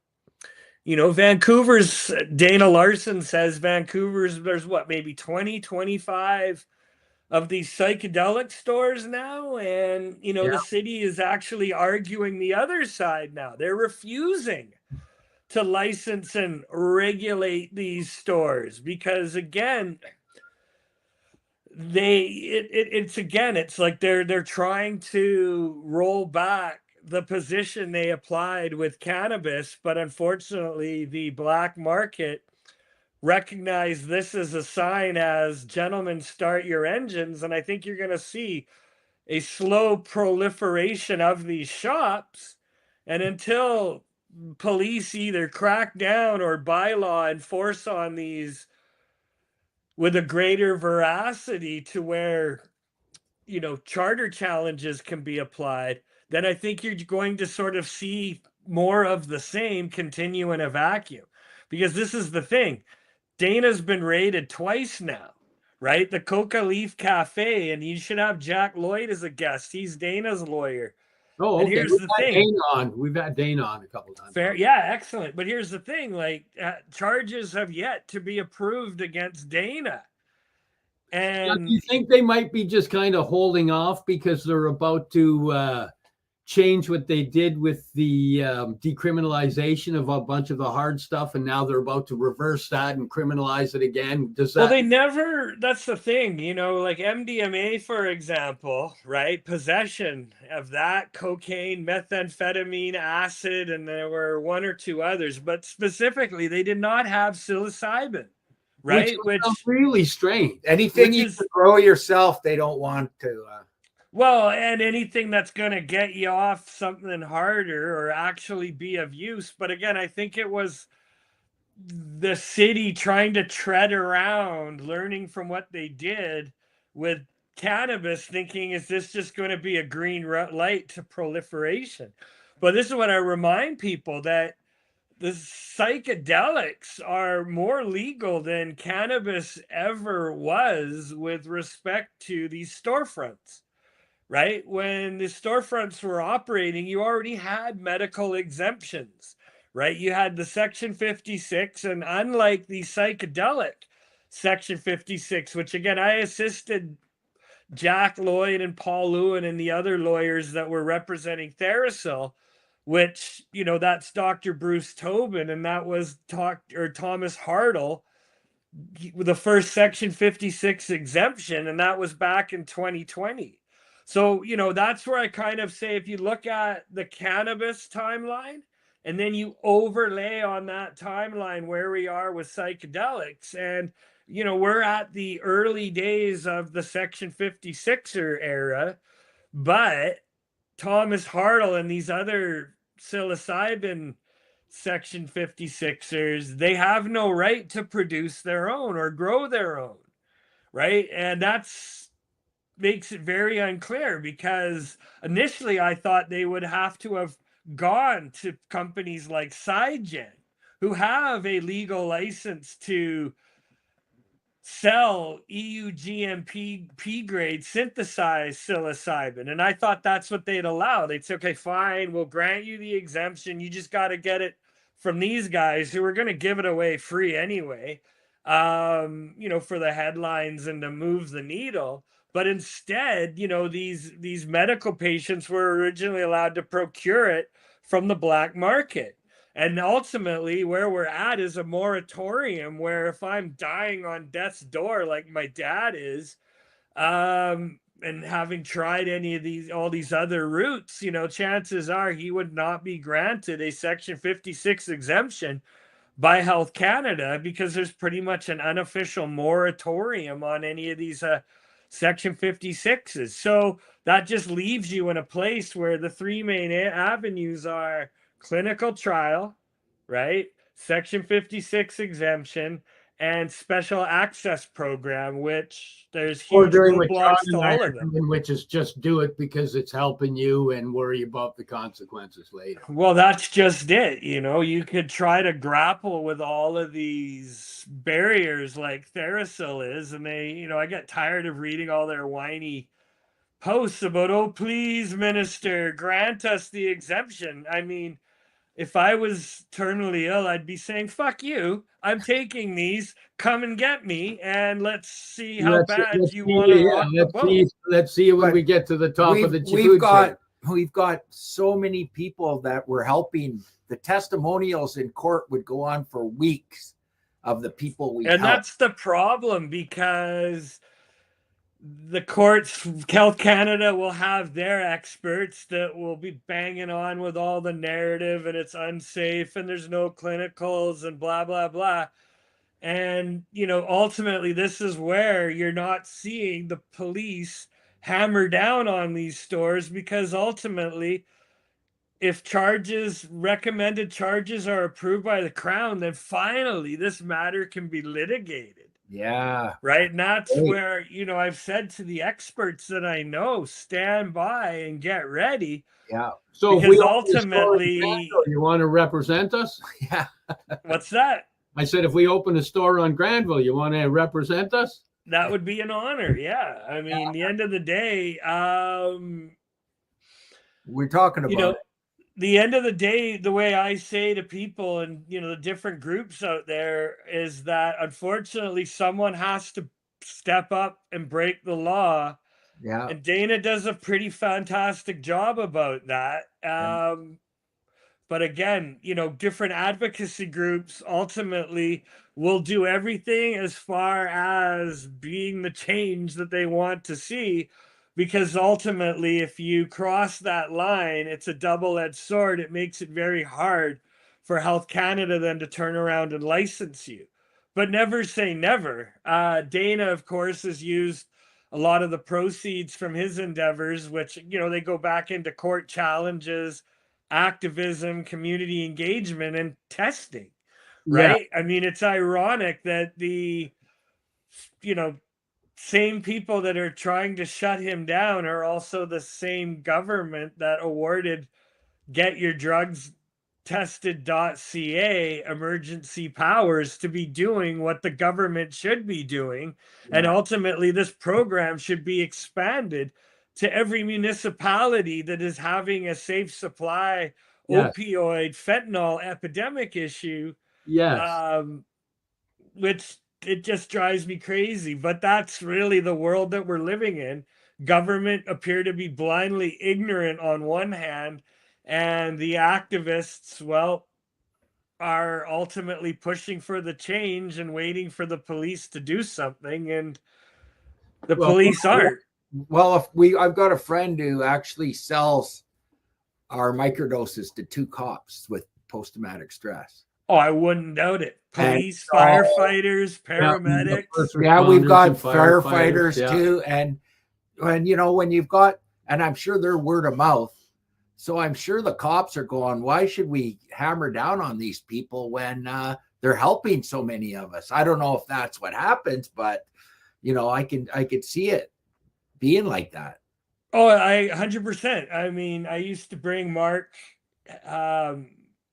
Mark Hayden, former executive director of MAPS Canada, who's an associate professor at UBC in population studies. And I mean, he teaches the VPD with downtown East Side drug recognition and how to deal with enforcement and regulation and that. In fact, he even goes as far in his training with effectively, teaching the drug component for social workers of British Columbia.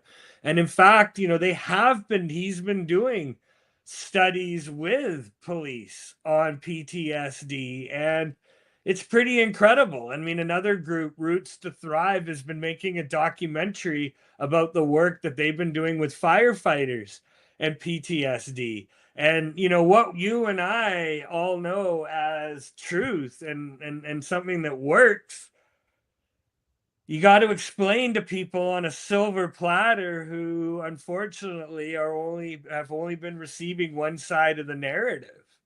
So ultimately, that's kind of cool, because the reason our product exists is because we created it for us, and it's exponentially grown into a product and helping so many more people along the run.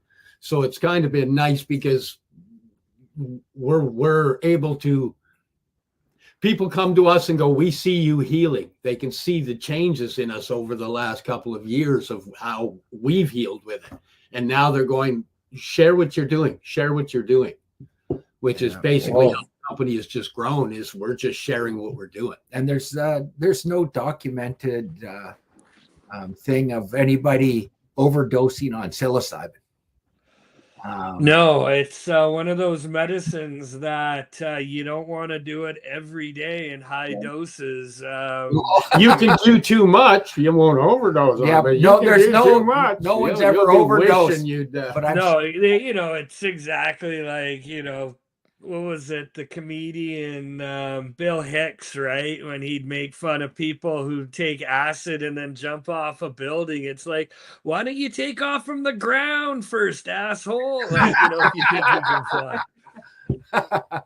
Oh, hey, we're at that time. We got to do our station breaks, give the thank you to the advertisers, etc. So I'm going to kick us into the advertising thing. Thank you, everybody, for being here with us. We'll be back in about 3 minutes. You're listening to the Pace Radio Network here at paceradio.net. Camelford Lifestyle Shop, open Monday to Friday from 10 till 7 p.m.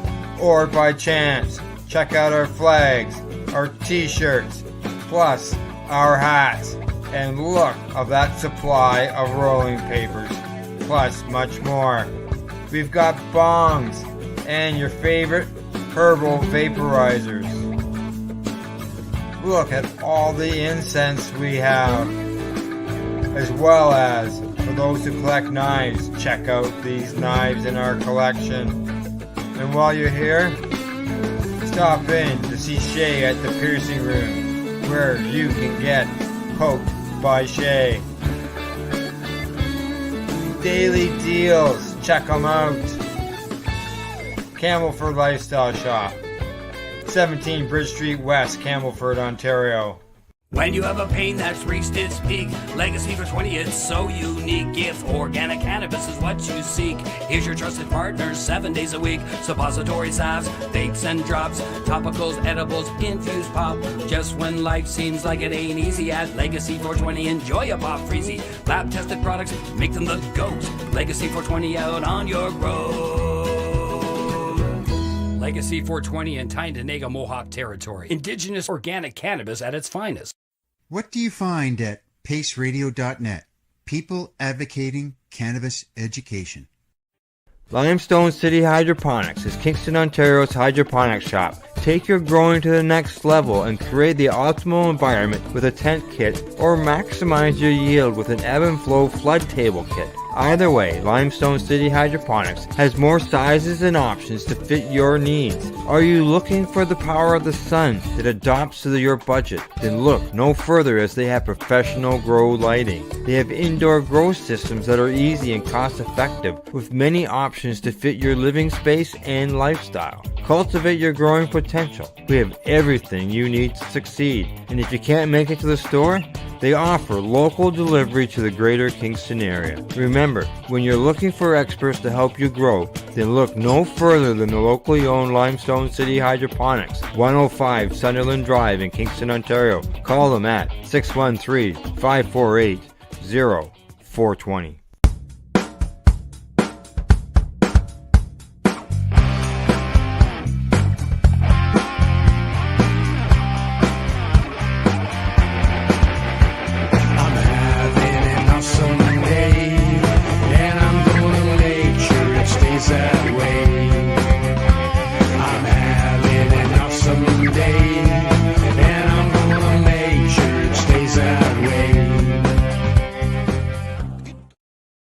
You're listening to the Pace Radio Network here at paceradio.net. Good day and welcome back to the Mushy Moment here on September 24th, 2024.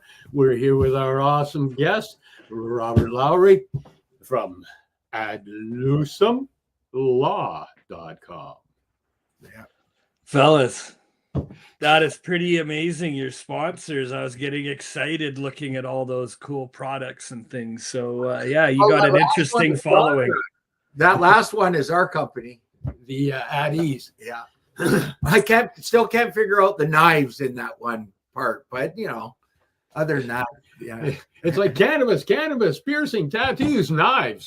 Well, I think you got to definitely be careful. I've been getting a lot of retainers lately from people who've just been kind of going about their business. And all of a sudden, they get letters from Health Canada basically indicating that they're engaged in an activity and to provide more information. And it may come with involving revoking like a medical license or refusing to reissue. Yeah. So there seems to be like Health Canada seems to really have stepped up their enforcement. And I've appeared at conferences in Thailand where I've appeared virtually, and a client will be on talking about some cannabinoid product that they're involved in, and they get a letter from Health Canada, right? Like, oh, we've seen you do this and that. So I don't know. I think you just have to be careful, and take note that if you're operating and putting up material and information about yourself and your product in the public domain, and especially cannabis, right? You may be putting yourself in harm's way. Oh yeah. Yeah. Okay. Yeah. And you may be doing yourself no favors, right? Because Well, I'll be the guinea pig. Well, fair enough. Just make sure you have good counsel. And I might. Oh my God, I'm looking at him. We're looking at our good counsel right now. Yeah. But we also have a legitimate company that we've registered and everything for. Well, Eddie's is a legitimate registered company. It And, just deals with illegal stuff. But we've got a legal supplement company going. I would definitely advise taking this conversation offline. Thank you. Okay. But interesting to learn more. And I mean, that's what I enjoy doing, is learning about what people are doing. And if I'm able to help them, well, we certainly can figure something out. I know Rosie from CSP wanted to speak with you as well. She sent me a note today to just make a note that she wants to have a chat with you as well. Well, please have her reach out. Happy to take consultations. Oh, speaking of which, reaching out, let me just find my banners here. So if people did want to reach out to you, this banner at the bottom is where they would find you, correct? That's my webpage, yes. And they certainly would be able to contact me through that. And best is through email. Okay. And what is that email? Would be Rob, R-O-B. R-O-B. At adlusumlaw.com. Adlusumlaw.com. You got it. That banner. Let's try this and see if that one works. Perfect. That is it right there. So yeah, if you want to get in touch with me, Rob Laurie at Adlusum Law Corporation, drop me an email, and I usually get back within good time. Have you ever had someone actually give you $1 as a retainer, like I see in all the shows and the movies and stuff? You know what? It's funny because you don't even have to give someone $1. You can agree to represent them, right? So without that. But no, that was in Brewster's Millions, right? Where you even know the movie. That's $1 left. Oh, you can retain the lawyer. Yeah. But technically, something of value in the eyes of the law is the definition of what's called consideration, right? And in fact, the old English common law case basically says that, well, peppercorns, right? You could technically retain a lawyer with peppercorns if you wanted to, or of something of equal or value in the eyes of the law. Now, I wouldn't take $1 or cash, because ultimately I run a cashless practice. I mean, the Law Society, if part of it is if in order to protect my clients, I don't want them to, do transactions that are going to fall afoul. So accordingly, I don't take cash. I'll say to a client, well, take that cash, go down to the bank and buy a draft. Because ultimately on an audit, right, the Law Society looks at the cash transactions first. And the way I look at it, as there's solicitor-client privilege, and ultimately I shouldn't be disclosing client information, unless it's necessary as part of a Law Society investigation. So by doing things in accordance with the the rules of professional conduct and the code of professional ethics just means I'm better able to protect my clients and also adhere to my professional obligations. So short answer, no, I've not taken a dollar, but I've certainly acted for clients on a moment's notice and gone on the record and been paid at a later stage. Is there other plant medicines that are illegal that you've had people like try and import and stuff that you've represented, or is there other substances besides marijuana? I've represented clients in cases involving psilocybin, kratom, ayahuasca, DMT. Effectively it's let's see what you got and let's see what they're saying and we'll figure it out. I mean, at the end of the day, what I love about administrative law and regulatory defense and, constitutional jurisprudence is, well, I don't care what the government or what you did. I care what the government thinks you did. And ultimately it's, everyone is entitled to legal representation. And at the end of the day, these are areas and medicines that I truly believe in. And, ultimately it's ironic that these medicines were used all throughout history, right? Psychedelic medicines. In fact, it was 1971, the first time ever that a government declared, the handful of psychedelic medicines as antisocial. Yeah. Well, if people are taking these medicines and developing a consciousness that is contrary to your pro-Vietnam War narrative and realizing bullshit of religion that divinity is within, if God is the ocean and I am but a drop of that ocean, right? People start to look at themselves and their personal sovereignty and authority with much greater skepticism. So, I mean, I think that it's no coincidence that every excuse in the book has been made up for why these medicines cannot be freely accessible, produced or forged by the individual and accessible for personal, medicinal, or even recreational purposes. Do you think the big pharmaceutical companies lobby the government to have all these things that we can grow illegal? What's that? Sorry, specifically? Do you think big pharma is lobbying the government to make some of this stuff illegal? Oh, I think big pharma is right involved with all of this. And to think that big pharma and big industry and government and the military industrial complex, I mean, you want to know what I joke with people? I'm like, psychedelic therapy is not new. It's just new to you. In fact, the first government psychedelic therapy program is called MK Ultra at the end of the day, right? So, to me, I think the government knows exactly, or, the powers behind government. I think the pharmaceutical industry knows damn well about all of this. I mean, let's not kid ourselves that, a lot of this pharmaceutical medicines, could be considered irrelevant or not nearly as safe and as effective as are these natural plant medicines. So I definitely think,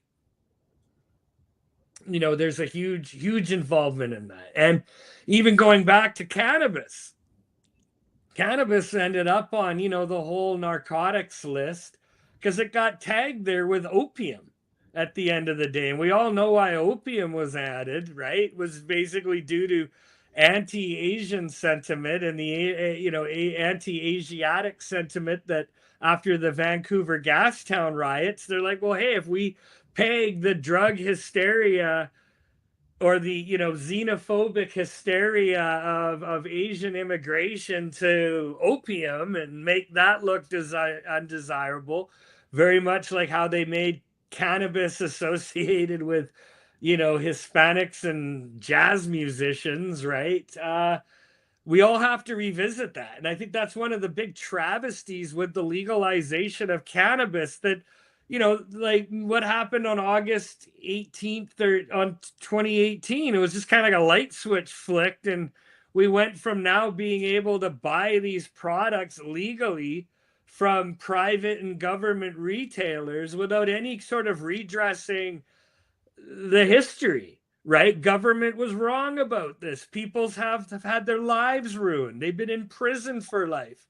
Ministry has removed children over cannabis. Racist exclusionary policies. And in fact, the government that's blown smoke up our ass and bullshit for the last 100 years is now all of a sudden in a position to tell us, right, that, you know, how to consume this medicine and what's safe. I mean, like, my view is fuck off. When you've been wrong about something for 100 years, figure it out, and then you can come and lecture me about this. But, you know, government continues to be wrong. They're playing with people's lives, and ultimately they need to be held accountable. Yeah, but if Same you look, with law enforcement.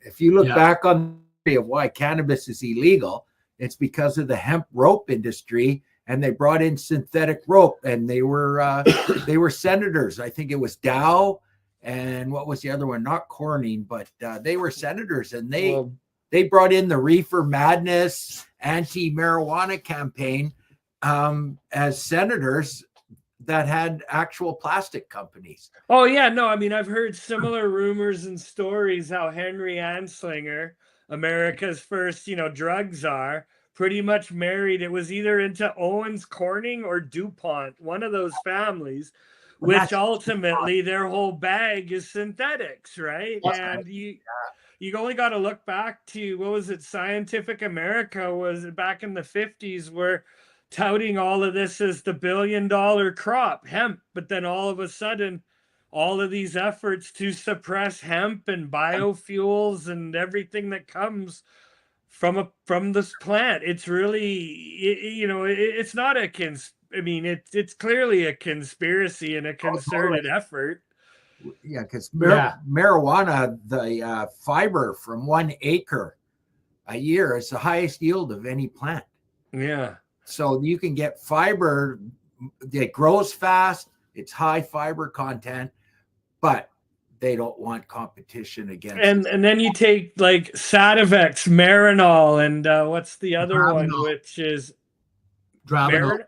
Dronabinol, yes, exactly. And it's been proven that these synthetic cannabidiols are not nearly as effective as what you can grow. So, you know, again, it's similar arguments with psychedelics, because, you know, when you do these medicines in Peru under national patrimony, you know, you're actually consuming plant medicine versus a synthetic. But that being said, you know, there's these debates. Is there the spirit of the plant in the medicine? And, you know, when you synthesize, is it different? And I mean, I think there's a time and a place, right? But here we are, folks. Yeah. So I'm assuming you've used some of these medicines. Oh, you know, I look at it as, you know, I represent environmental activists, many of the Greenpeace founders, and ultimately Greenpeace adheres to the Quaker tradition of bearing witness. And well, being a cannabis psychedelics lawyer, you can't very well advocate and argue when you haven't done these medicines. So no, I mean, I've gotten to know Dennis McKenna. I went to Peru with him for 3 weeks, and I got my eye. Now tell this story in Dennis McKenna. Yeah, so Dennis walked up to me and he's like, "I hear you're a good lawyer. You come highly recommended from the people at MAPS Canada. I'd like to talk to you for 30 minutes about this initiative I'm working on." And anyway, from that, I ended up, you know, I've become friends with Dennis, helped him set up the McKenna Academy. And, you know, part of that would involve going down to Peru for, you know, 3 weeks, and yeah, pretty exciting. And I mean, yeah, peyote, been able to, you know, engage with that, 5-MeO DMT on multiple occasions, 3-MMC. ketamine. I mean, you get invited to a lot of interesting circles, and a lot of the other big chunk of work I do is involved in the indigenous circles. And well, I really believe that our indigenous brothers and sisters are our greatest allies when it comes to these medicines. And in fact, that's what I spoke about at the Spirit Plant Medicine, or no, excuse me, the Unicorn Cup. Yeah. Because ultimately, groups are able to show that, certainly in the Pacific Northwest, that, they've had psilocybin and psilocin species of mushrooms have been around and in their pharmacopoeia since time immemorial, which makes it a lot easier to be able to argue with the government about Section 56s and, like, for example, Nanaimo First Nations, Nanaimo, they've got Section 56 exemptions for, working with groups that I've assisted with where, the federal government was like, well, no, you need to do a clinical trial. And they're like, why do we need to do a clinical trial on, mushrooms that have been growing in our land since time immemorial? So ultimately, I think it's going to be First Nations that are, again, able to get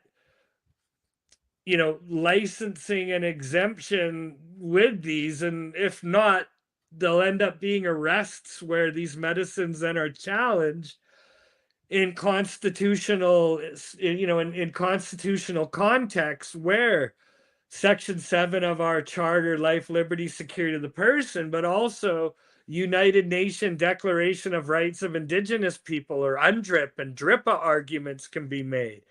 Because ultimately, Indigenous have greater constitutional standing and entrenched protections than the three of us, non-Indigenous sitting on this call right here. So for me, it's been a great honor over the last 10 years. I mean, my first Indigenous case was a legal aid hunting and fishing case in Haida Gwaii. And given all the noise I was making with representing dispensaries, when all that work ended in 2019, 2020, the Indigenous clients were coming out literally saying, hey, we've seen what you can do with medical patients and unlicensed dispensaries. What do you think you could do with arguments in an Indigenous context? And, nothing excites me more than figuring out constitutional strategies and potential loopholes. And yeah, I've been running at the government with my Indigenous clients on various CSU cases. And in one of those, we filed a constitutional challenge where we widen the pleadings to deal with not just cannabis, but also psilocybin and psilocin mushrooms. And in fact, we're going to amend those pleadings even further to include tobacco, because there's been a recent case in Quebec called White and Montour, where effectively, like, Indigenous connected to organized crime were importing illegal smokes from the US into Canada through Akwesasne into Ontario. And the Ontario Superior Court found that there wasn't just like a constitutional right to tobacco for like food, social, and ceremonial purposes. They rendered there was a right of sale, or a right to sale, which in many ways challenges the traditional test for determining First Nations rights. So this case is now going to the Quebec Court of Appeal, and they've argued similar arguments to what we're arguing. And well, I think we might get further in our cannabis cases lumping it in with tobacco than psilocybin. Wow, really, eh? Yes. So again, that goes back to high school, right? With reading books like The Doors of Perception and Brave New World, where, they referred to the Indigenous as the noble savage, right? Indigenous were still being naturally birthed and born through procreational sex versus, being genetically engineered in a test tube like society was. So in many ways, we're really at the forefront of the Brave New World. And in fact, Dennis says you can't really understand Aldous Huxley unless, you round off reading Doors of Perception with Brave New World and The Island. The Island is ultimately, he talks about it's a future, utopian society versus Brave New World, which is a dystopian. So really, I think that's where we are, is trying to reconcile, these natural from unnatural means. And that's where ultimately we're at, is on the preface of this Brave New World. And these laws are unwritten, they're subject to change. And we're at a very interesting time where, traditional methods of psychiatry and prescription pharmaceuticals, I mean, they have a role to play, but they don't seem to be the only answer to addressing many of these issues. So we're at a very interesting time and a place. And as a lawyer, hey, hell, that's why I'm using that Oxford law degree and that experience to effectively try to take on new cases and new scenarios and challenge the law. And if we win, great. But if we don't, at least those steps inform the process. And I mean, it was funny, leaving for Peru, I got a call from Randy Kane, of the Kane Malmo Levine cannabis constitutional fame. And, he said to me after the test case, he goes, "Hey, I heard you've been taking your loss pretty hard." And he says, "You shouldn't." And he said to me, he says, "Rob, did you enjoy what you're doing? And did you have fun doing what you're doing?" And I said, "Well, yeah." And he goes, "Did you learn something?" And I said, "Of course." And he goes, "Well, that's all you can really hope. Law is a game made up of little wins. And those little wins then equate to larger changes and understanding in the law." And I mean, that's why I'm honored to be doing what I'm doing, is I feel like I'm involved in participating in a fight, challenging government and holding government to account.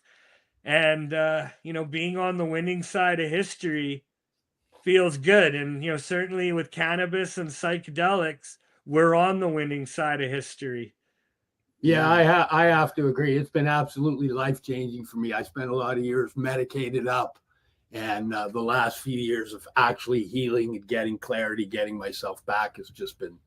And all the other people that we've met. Yeah, the amount of hugs and tears that I think it's absolutely amazing what you're doing. Absolutely amazing. Yes, you're a freaking champion, my friend. Yep. You're my new hero. Well, thank you. Yeah. We're coming up on the end here. We're at the last 4 minutes. I've got to run some ads from our sponsor at the end there. A couple minutes of the last few things you'd like to say. We've still got your email up so people can see how to get a hold of you.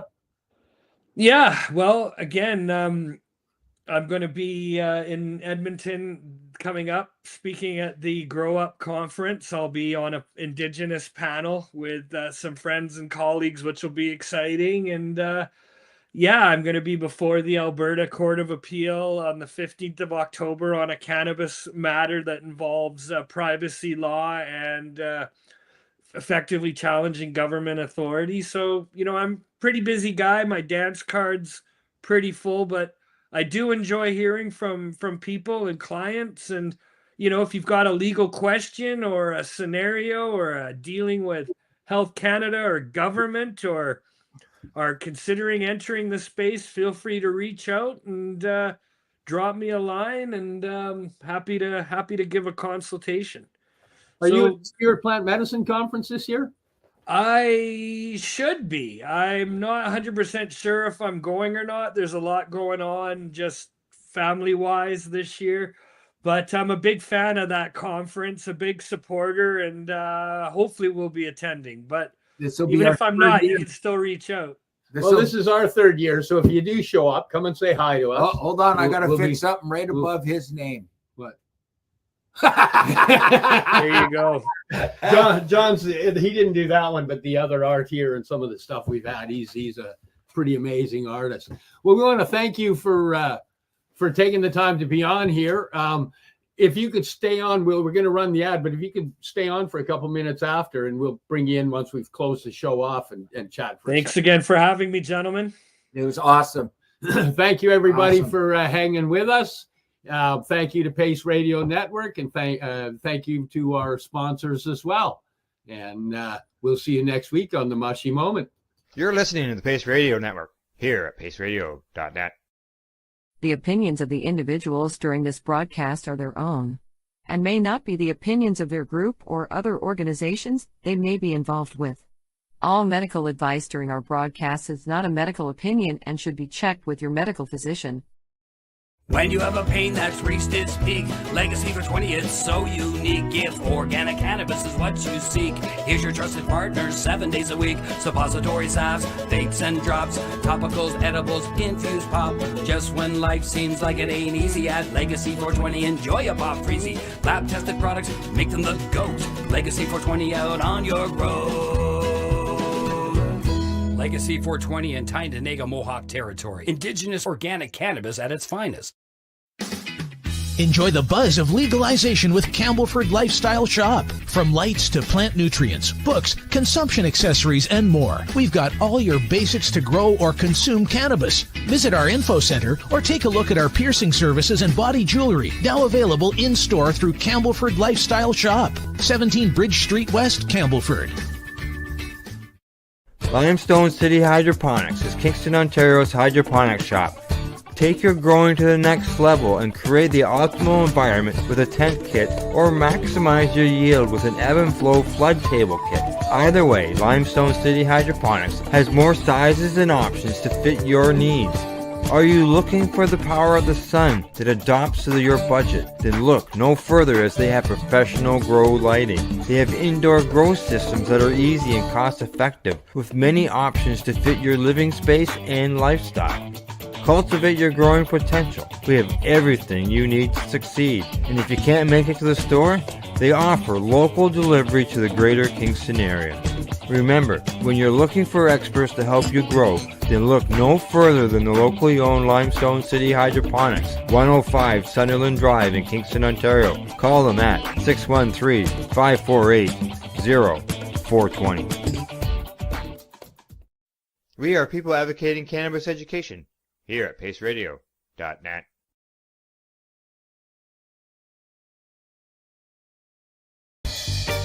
You're watching the 420 Pace Network, found at 420radio.ca and paceradio.net. It was a thing because I didn't want to be without the pot coming home for 4.5 hours, because Yeah, well, these yeah, headaches exactly. were debilitating. They were crippling. They weren't like just, oh, I got a little pain in my temple. No, No. these were like full on next level migraines that never went away. And, you know, I can honestly say Canadian cannabis is what ultimately saved my life, and my friends in Canada that like supported me.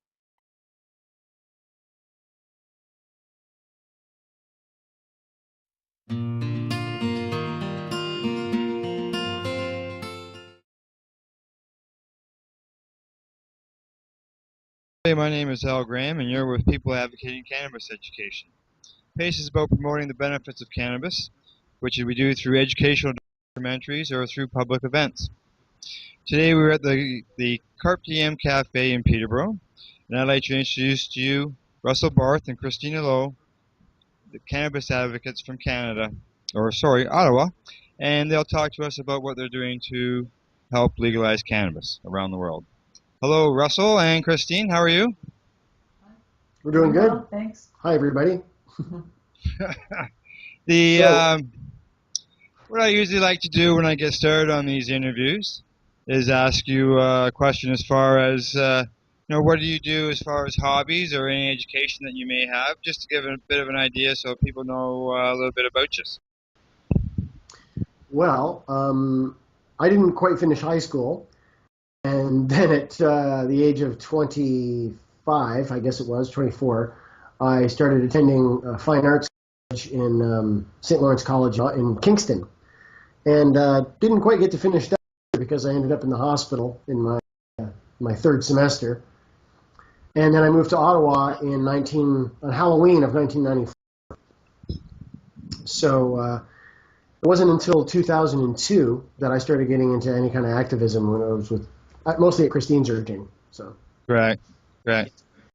And, So, Christine, you got any education or anything, hobbies you can tell us about? Let's see, I've got a little bit. I went to Algonquin College and I graduated with a diploma in graphic arts.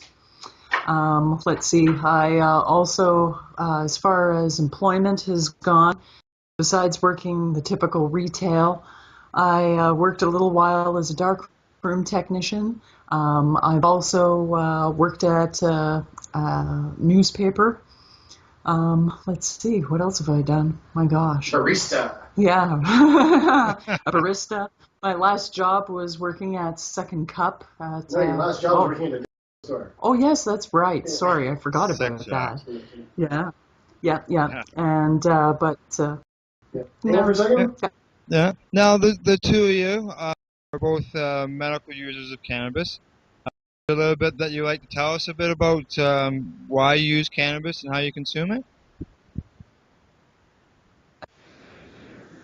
Well,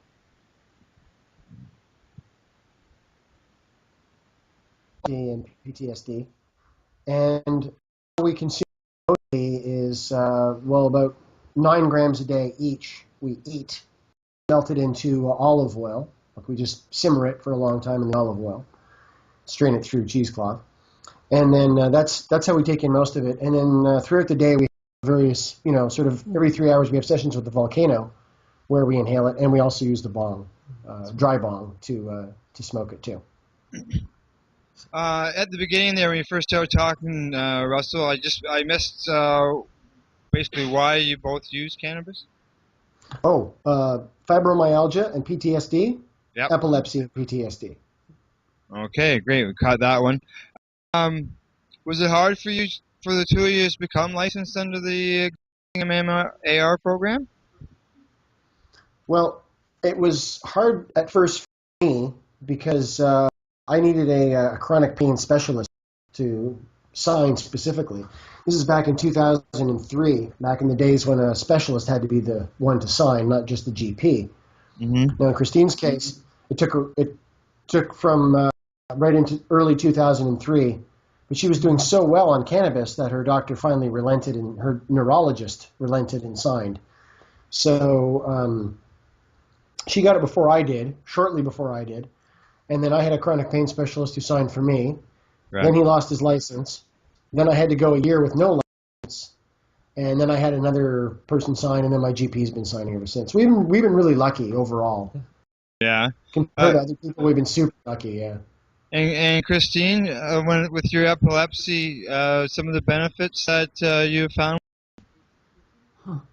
Well, as far as that goes, I'm able to stay conscious through the day. I'm not high and loaded on anticonvulsants, and not being able to be psychologically, emotionally available because of those pharmaceuticals. So cannabis allows me to take care of the majority of my symptoms that I have with epilepsy. I still don't exactly have quite the amount of seizure control as I would like, but it's certainly much better than what it would be on pharmaceuticals.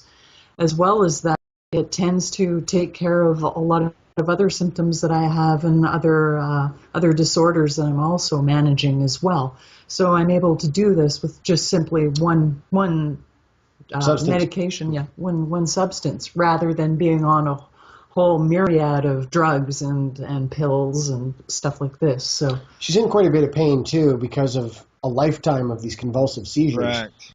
Still having, 1 or 2 a month. Yeah. So, and what was she? How many convulsions or seizures were you going through before cannabis? Christine? Well, it's I can answer that better. I remember the numbers really well. You do the numbers. Okay. For the first half of 2002, she had about 60 seizures of different shapes and kinds. In May of 2002, she decided to quit all of her pharmaceuticals and use cannabis, and then she only had 13 more that year. Wow. So in 2003, I think she had 13. In 2004, she had 9. In 2005, I think she had 5. She got down to 3 seizures a year.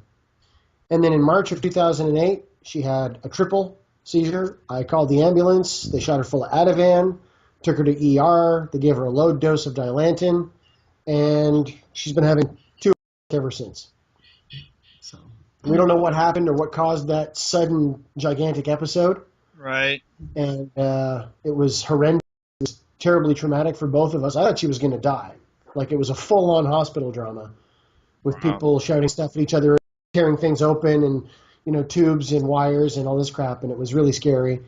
And she hasn't been the same since. So I've been taking care of her. But I've been plagued with seizures ever since I've been a child. As far as I can remember, I've always been having them. When I was younger and I was having the seizures, a lot of people told me, well, you're just having fainting spells. We don't know exactly what's going on, this type of thing. So eventually, finally, when I was about 20, 21 years old, I was able to see a neurologist in Kingston. And I was actually diagnosed at that point with epilepsy. And it's just managing it since with and it's a rare form too. So. Yeah. The thing they don't talk about in the brochures with epilepsy is that about 1/3 of people with epilepsy don't respond to the medications so their life becomes a drugged out mess of just living in homes or, you know, staying in one room with a helmet on, kind of stuff. Correct. So, you know, this is the thing is, even though she's still having 2-3 seizures a month, she's having better overall quality of life with this than she would be with anything else. Exactly, and that's a big point. Improve quality of life. No. Hey, if she was one of these people who could just take, you know, 2 tablets a day, have some side effects that weren't that great, and no seizures, like some epileptics, well, that would be the wisest thing to do. And if cannabis works better than that, well, then use cannabis. But if it doesn't work better than that, then use that. But in her case, she's tried all the medications. All they do is bring a lot of side effects. I mean, the whole list practically. And they bring more seizures, not fewer. And the quality of life falls apart. There's no sex drive. She puts on a bunch of weight. Her gums recede because they puff up and then they pull back, and then the teeth are more exposed. And it's very bad. And, you know, there's all kinds of other side effects. So overall, this is just, you know, healthier way to go. Healthier way to do it. You know, I've been commented to me, you know, about if you start to cough, people say, oh, you know, how's that medicine if you start to cough? Well, if coughing is a small side effect of cannabis, I'd much rather have that than the ones that you just described and what Christine goes through with her medications. So, if anybody ever wags their finger at me about having a cough, I'll get up in their face about it, because I've had a sinus problem since I was 16 years old. Yeah. You know, I was in a wheelchair for 5.5 years, got out.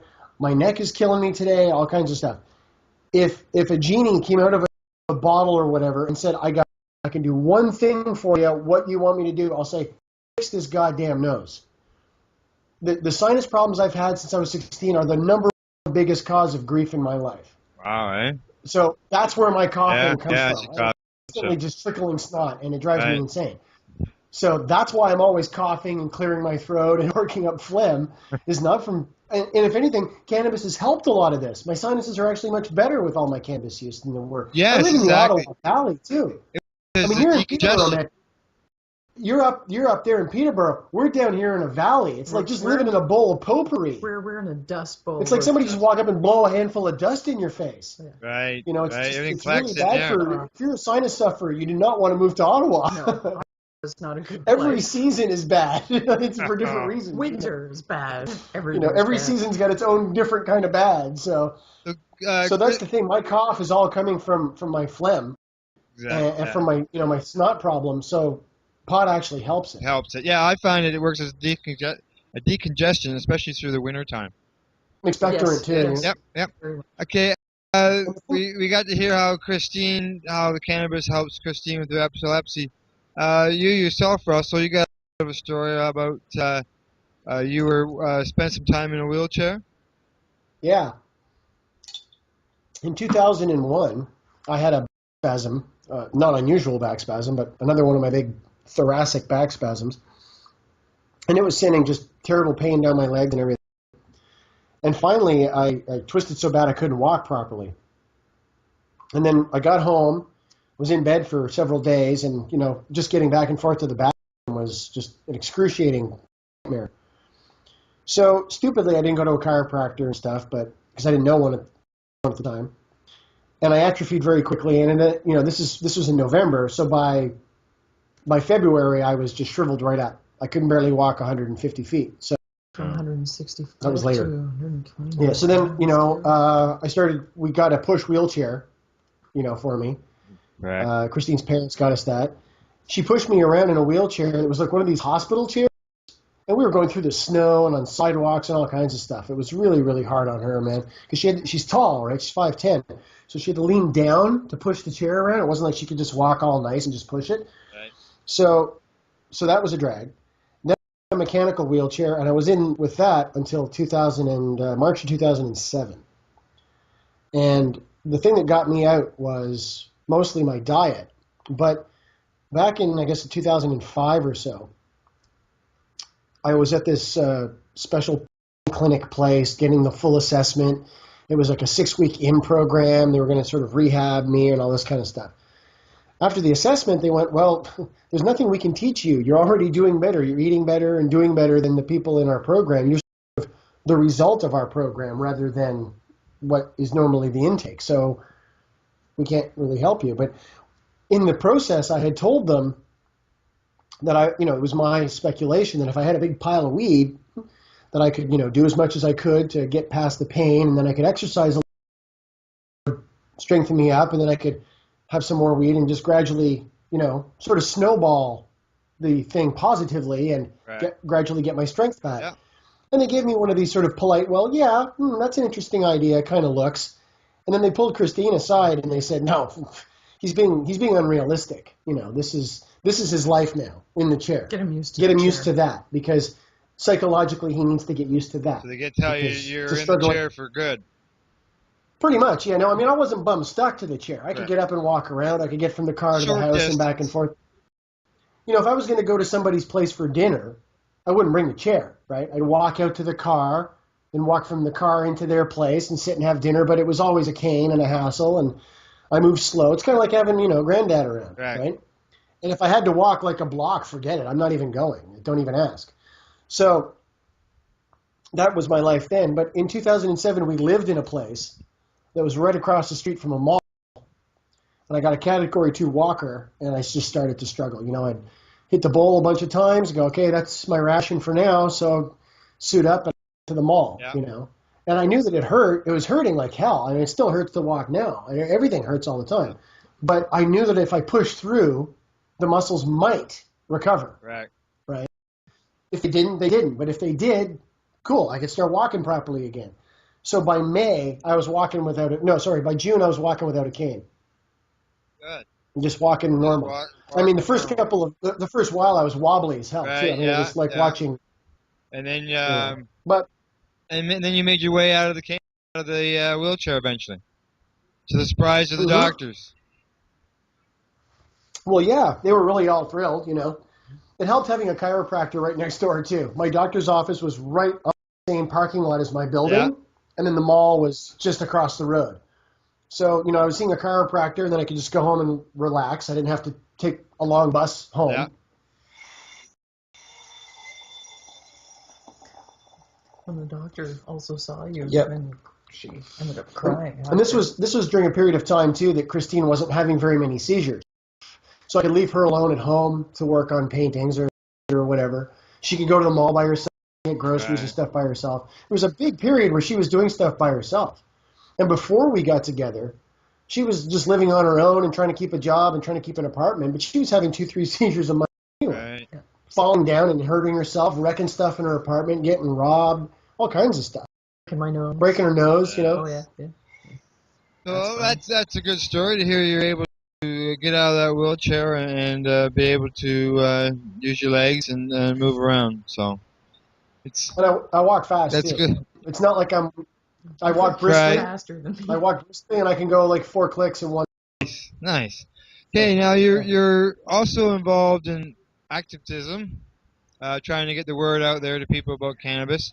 One of the ways that I understand that the two of you have done a video of Christine and her epileptic seizure. Why did you guys do that, and what's been the reaction to it? This is an interesting story. In January of 2003, we had a video camera, an old 8mm video camera, sitting on a tripod. So all I had to do, I had a battery, and all I had to do was flip up the standby, and it would turn on, push the button, and record it, right? So my friend was over, and she had a seizure, so I said, here, hold this, don't zoom in, just bring the camera in close, because the autofocus is screwed. It's a really old camera. He goes, okay, well, what do I do? I said, just point it at me, and then let me talk. Now, she'd been bugging me for, a long time, but she hadn't had a seizure in a while. Right. She says, or actually, you hadn't had one in a while, but she's like, I want to see one. I've never seen what they're like, because I was telling her, they're just terrific. You grind your teeth, and you're foaming at the mouth, and you're thrashing. It's insane. She's like, I know, I fall, I faint. No, you don't faint. You have those too, but this is different. Right. So we got the footage. She saw the footage. I didn't show it to her for like 3 days. She's like, okay, I'm ready. She watched it, and she was like crying, pawing at the screen, like trying to help whoever this person was stumbling around in our apartment in this video, right? It felt like a person that I'm missing a part of. I feel like this is a sliver of my self-conscious that is just not available to me. And to be able to see myself, see my body animated and moving without my consciousness in it is just horrific. It was spooky for anybody. It's seeing something absolutely voodoo on television. And this is incredible. Where she referred to it as, she looks like a meat puppet, right? Wow. So that was in 2003. So we got the video, and that was intense, and Yeah. So fast forward to January of 2007. A friend of mine says, you should check out this thing called YouTube. I said, what's YouTube? And he's YOUTUB. He says, you go there, you just type in whatever, and they've got music videos. It's just this video page, man. Just go look at it. Just go see it. I can't even explain it. It's too awesome. So I go to YouTube. I thought, this is cool, the doors, live doors. Cool. I'm looking up all this fun stuff that I want to see. She says, put in epilepsy. Bunch of kids faking seizures, bunch of stuff that says, caution, don't watch this if you have epilepsy, because there's just kind of flicker to it, Yeah. Kids faking them, people. And then there was a couple people actually having seizures. But it was hospital. But it was like hospital footage. Like hospital camera footage from up in way the above. So all you see is a person just going like this in a bed and a bunch of brainwave chart, running down the side. Yeah. So she said, our is way better than that. Mix it up, put it up. I'm like, I don't even know how to mix video. What do I do now? So they called an activist friend at the time. He brought his stuff over. We had to mix the 8mm video into digital, and it was just a big problem. Added a bunch of text to it about medical marijuana, and we put it up. Right away, the thing starts getting like 1,000 hits a day, right? I email it to the Ottawa Sun. It wasn't like I'm talking like 10, 12 minutes later, he calls me. He's like, are you crazy? There's a reporter I met before. He goes, dude, are you crazy? You putting your wife's on your wife on the internet like this? This is not. Broke my tooth. She even breaks a tooth video. It's intense, right? I break a quarter off of my molar. So he calls up Epilepsy Ontario. He's like, what do you think of this video? And the woman's like, well, I don't know. I really like the idea of that, meat puppet and all this marijuana talk. I don't really know if that's a good idea. So right away, there's controversy with this thing, right? Right out of the starting gate. And it kept getting 1,000 hits a day. And it went on and on like that for a long time. But people kept saying, the main comment we got was, hey, the text is going by too fast. It's kind of cluttered. Can't really see it. So right away we put up the second one. The second one has Christine talking at the beginning, and she mentions about the rude comments. We're leaving those comments there. We let everybody put up their rude comments, their horrible comments. Yes. We leave it there. We leave it there for the world to see the kind of shit that epileptics have to go through. Ignorant those people are. Because everyone, and people pile on. Some troll puts, LOL, just shoot her or whatever, and then people just pile on this troll or whatever, they report him. So I just let it all happen. We just let this all happen on the page, man. It's educating, and it's also exposing ignorance at the same time. Yes. So then, we put the second one up. We put the second one up like a week later, or a few days later. No text, no nothing, and then it was about 3 years, I guess, and we had 1.5 million hits on the first one, and then it got pulled for the pot references. Somebody finally complained, and we were like, "Christ, it lasted that long," And there was a nice article in the Ottawa Citizen about us. The nice picture of us there, at the monitor, and her having the seizure on the monitor. So it was pretty cool. Then it was also on TV on the States. Then we get a call. We get a call from the doctors. Let me go back a bit. So the video's up there, and right away I'm getting requests. Right? Can we use this in the school? Can I use this to on this presentation? So I had to change the text and say, yes, you can do anything you want with this. Share and enjoy. And we got emails from a doctor who ran the hospital part of a prison, and they said they wanted to use that footage to teach, so that they could distinguish real seizures from fake ones in prison, so to help save people's lives and reduce the danger. He's trying to fake a seizure and injure a guard or whatever. It goes both ways. So there was that. I've had young people, like as young as 15, saying, I'm doing a presentation in school about epilepsy, and right up into professors teaching at university level saying, can we use this footage in our class? So after I changed the text on the page, the accompanying text of the video, there's nothing on the video, but you read the text with it. It says, this is permission, do what you want, download it, share it, copy it, spread it around, So it could be getting used in all kinds of places. Then we got a call, an email, and a guy says, months ago, a friend of mine, his dog had a seizure in front of me. I said, what the hell's going on? He said, dog's having a seizure, right? He's got epilepsy. So I look it up. I saw your video. And you're pretty instructive about how to take care of the seizure and everything. He says, well, the other day somebody comes into my place at work and has a seizure. Everyone else just freaks out. I don't know what to do. I might have saved the guy's life. So that happens.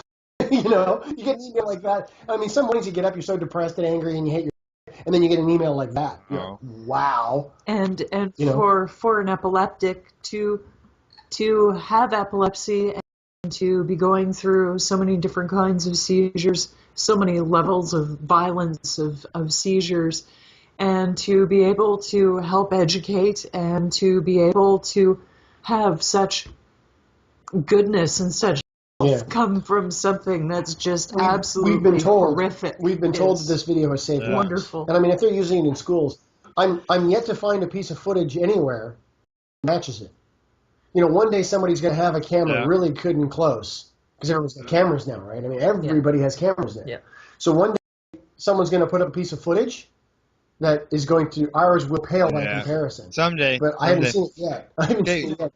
Not yet. Because we get right, I mean, for those who haven't seen the video, we get right in close. She's all purple. There's veins bulging under her neck, and she breaks a tooth. Yeah, you can see the sphincter muscles around You can see her eyes twitching like this. Wow. It's just amazing, It's probably something that would, very intense. It's like you say, Christine. It's you're watching that experience of somebody, and you want to help them, and it's brought probably quite a few tears to people to watch.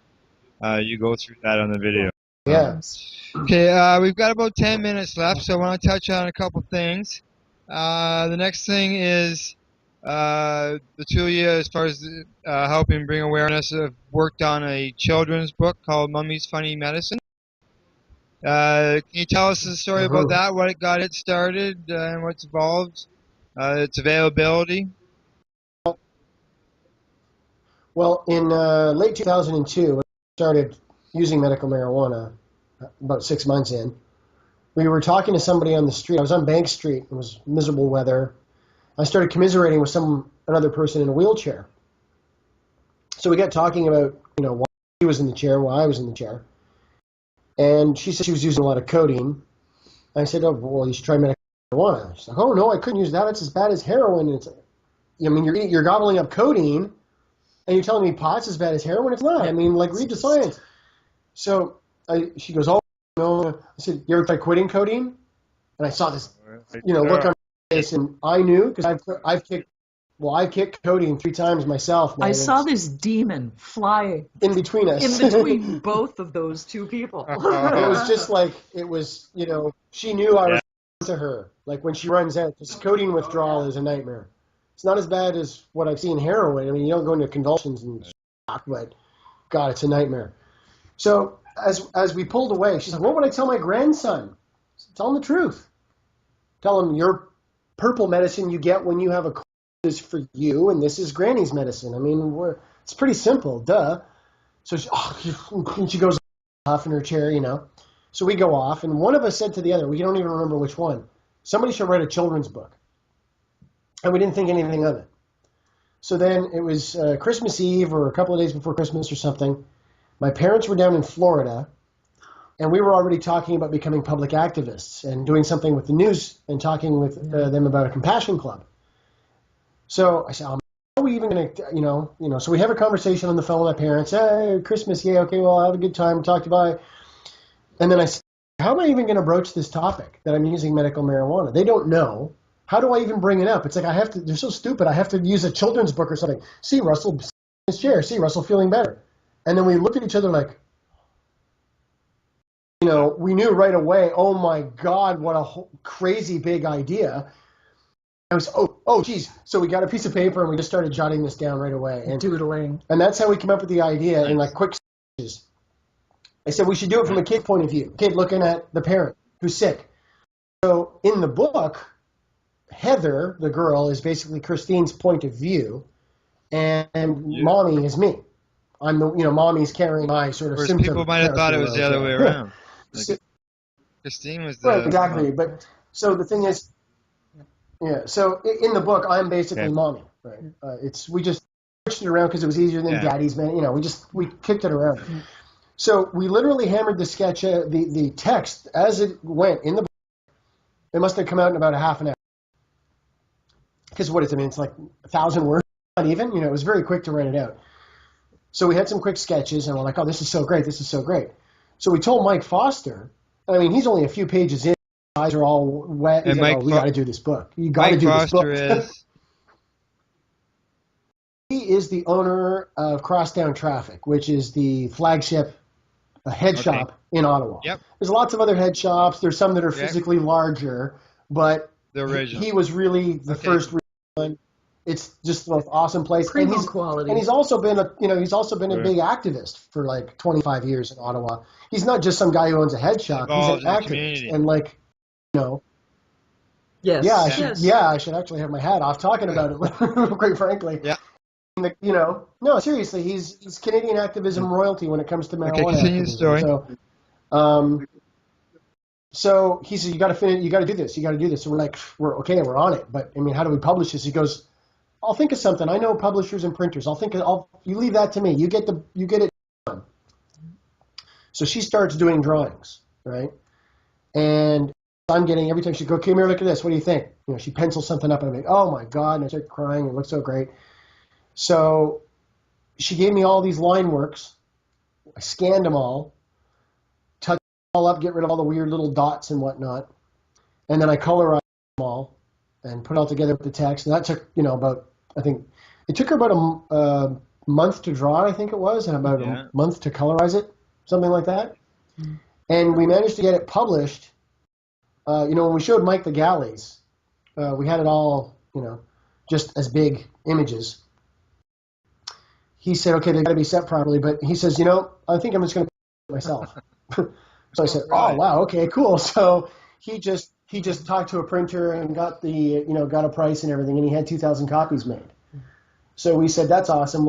We'll do it for charity. We don't want any money for it. So, and it's the book itself. When you hold it, it's an educational medium in a very non-threatening form. Having information such as that available in that book, but in a format that is just very simple and very non-threatening. It's easy for anybody of any age to leave that on a coffee table. For example, if I was going to be getting starting using cannabis, if I was trying to approach this topic maybe with my parents, if I feel that I'm couldn't actually talk to them about it, I'd maybe, get a copy of this book and leave it out on the coffee table underneath Dad's Sunday newspaper. People have told us, this type of thing. older people have told us, our young adult children were totally against us using marijuana. Then they saw your book. It totally bridged the gap, and it started to help change their started mind. healing. Yeah, people in their 20s are saying, my adult parents, my older parents, obviously, they couldn't cope with this. They saw the book. There's peace in the family again.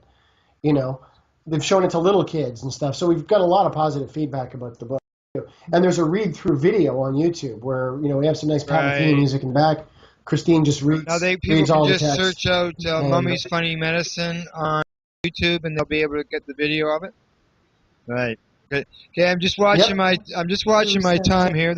There's lots of stuff that I had hoped. Oh, I'm told don't worry about it. Maybe Marina, the owner here at the cafe, she doesn't know that you and I, Russell, we have spoken for 4.5 hours before, so. We can do it. I won't go that. I've got time. We've got time.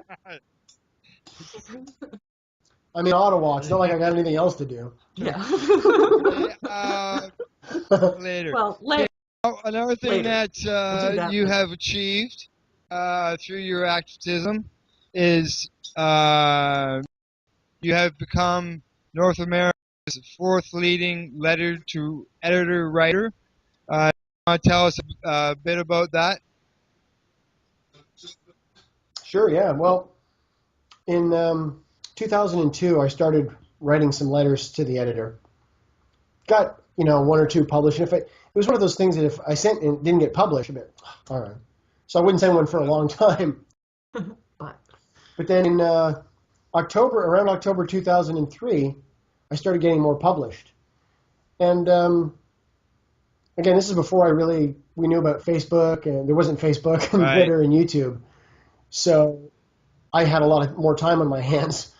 And I just started pounding them out. Every time I would go and look on the forums, I found a letter, I find an article or somebody else's letter, I'd reply to it. Just pounding them out, right? I had a list of websites. I had a list of websites to go. That was my main focus. So from October 2003 for about 8 years, I did that. And I got about an average of 100 a year. And that 100 a year took you how many letters to write? Thousands. Thousands. Maybe 20,000. I don't even know. See, it's funny because what happens is sometimes I see an article in the Vancouver Sun, right? And it'll be about an issue, medical marijuana, right? But that article is also going to show up in a bunch of other associated newspapers, right? In CanWest. So you got to go hunt for those. You got to find those email addresses and send it to those editors too. And then they put them on. And sometimes you only get it online. Sometimes you get it in the paper. And then other times, like for example, I wrote a letter about hemp. It was quite long too.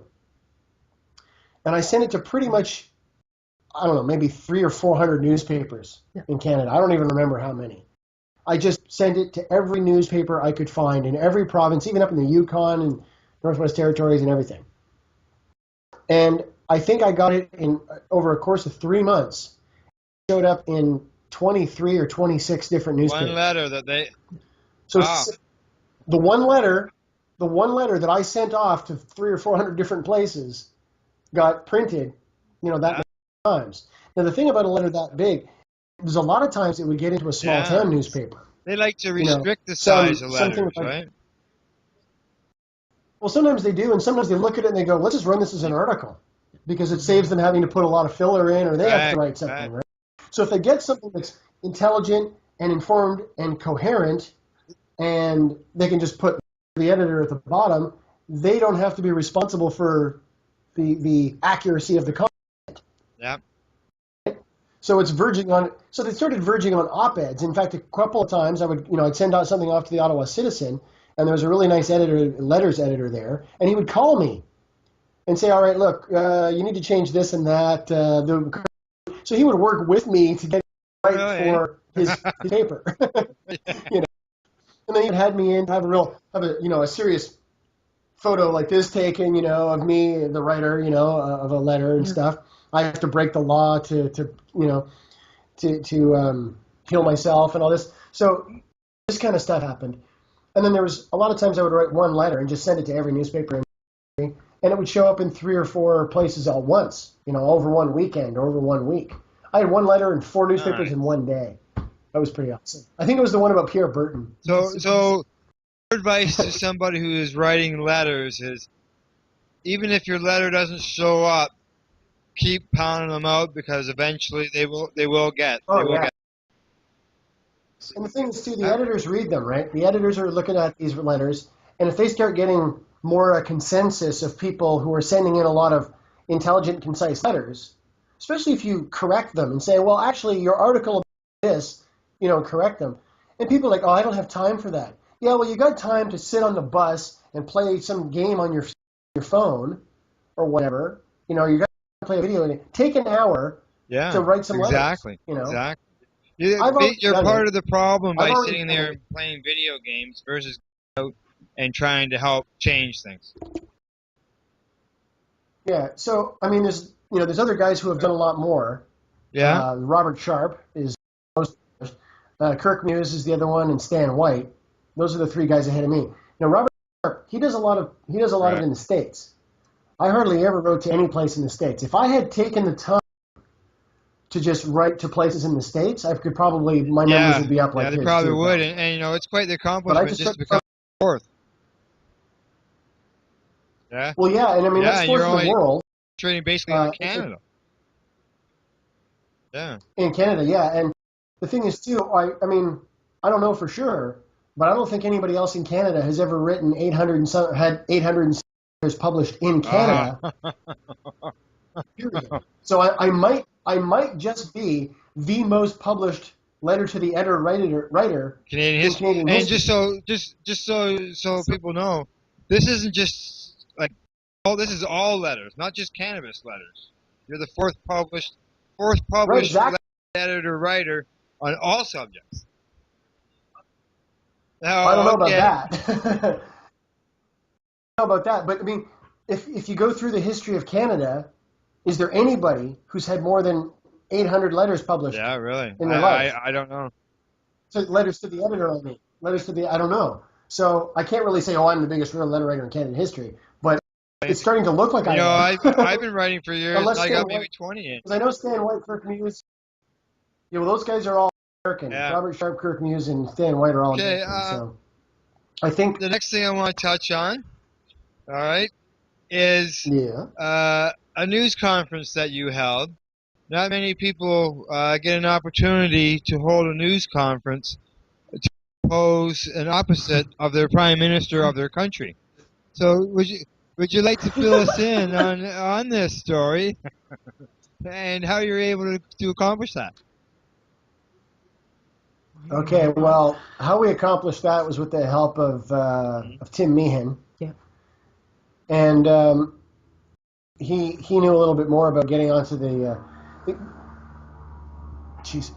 getting a press conference at Parliament Hill is actually pretty easy. You call up the press gallery. There's a phone number. You can find them online. And you say, I want to hold a press conference in the Charles Lynch room. And they'll say, okay, what's that about? And what date? And when do you want to do this? And this sort of thing. So we did this kind of stuff. And we learned a lot of stuff about that, but that's another story. And this story, what happened was, Stephen Harper was going to be giving a speech right over at the Chateau Laurier, which is quite literally next door. It's just over it's right next to the canal, and the canal is right there by Parliament Hill. They're right there at the Chateau Laurier at the Canadian Chief of Police Association, right? All the Canadian chiefs of police are there. So he's having a big press conference. He's giving a speech at their big thing. So we said, all right, we're going to have a press conference right after the, whatever. He's scheduled to have his speech at a certain time. We'll have our press conference at the same time. So we show up. I was using my wheelchair at the time. Christine's there, me and Tim. I think that was about it. I don't think anybody else came with us. So maybe John Ipata was there. I think Excuse me. So we go there, and there's like nobody. Right? There's like almost no. I think there was one or two reporters. I don't remember, but there was hardly anybody. It was not a big press conference. So we stand up there, and Tim gives an introduction. And he's got ready, and I get up and I talk for like 11 minutes or something. She gets up and she talks for like 7 minutes, and there weren't too many questions because there's only one or two guys there, and then that was it. And we went, wow, that's a drag. Yeah. Oh well. So we went home, and we found out afterwards. Someone told us, "Oh my God, you were on CPAC," and we said, "What happened?" And they said it was the craziest thing. Stephen Harper is there giving a speech live, right? They're feeding this live on CPAC. Stephen, we're going to give you the tools you need, and blah blah blah, this and that, and wank wank wank. So everyone's like, yeah, it's great, okay. And it cuts to Van Dusen in the studio. Going, okay, so that was Prime Minister Stephen Harper at the blah blah blah and this and that. And now here's some activists who disagree with their crime policy. We go live to the Charles Lynch room, and they cut to the middle of Tim's introduction, and then her and I get to talk uninterrupted for 17 minutes. Nice.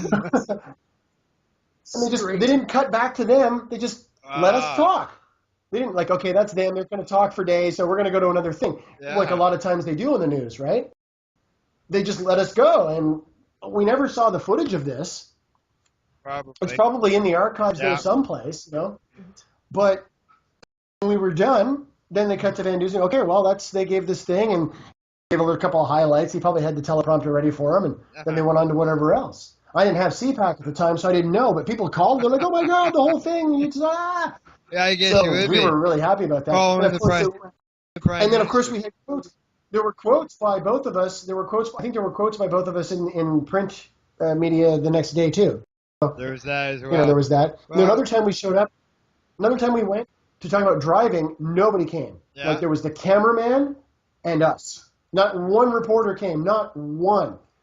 And we were like, man, this is just the worst ever. But it was about driving. New driving laws they have with marijuana driving, right? And drug driving.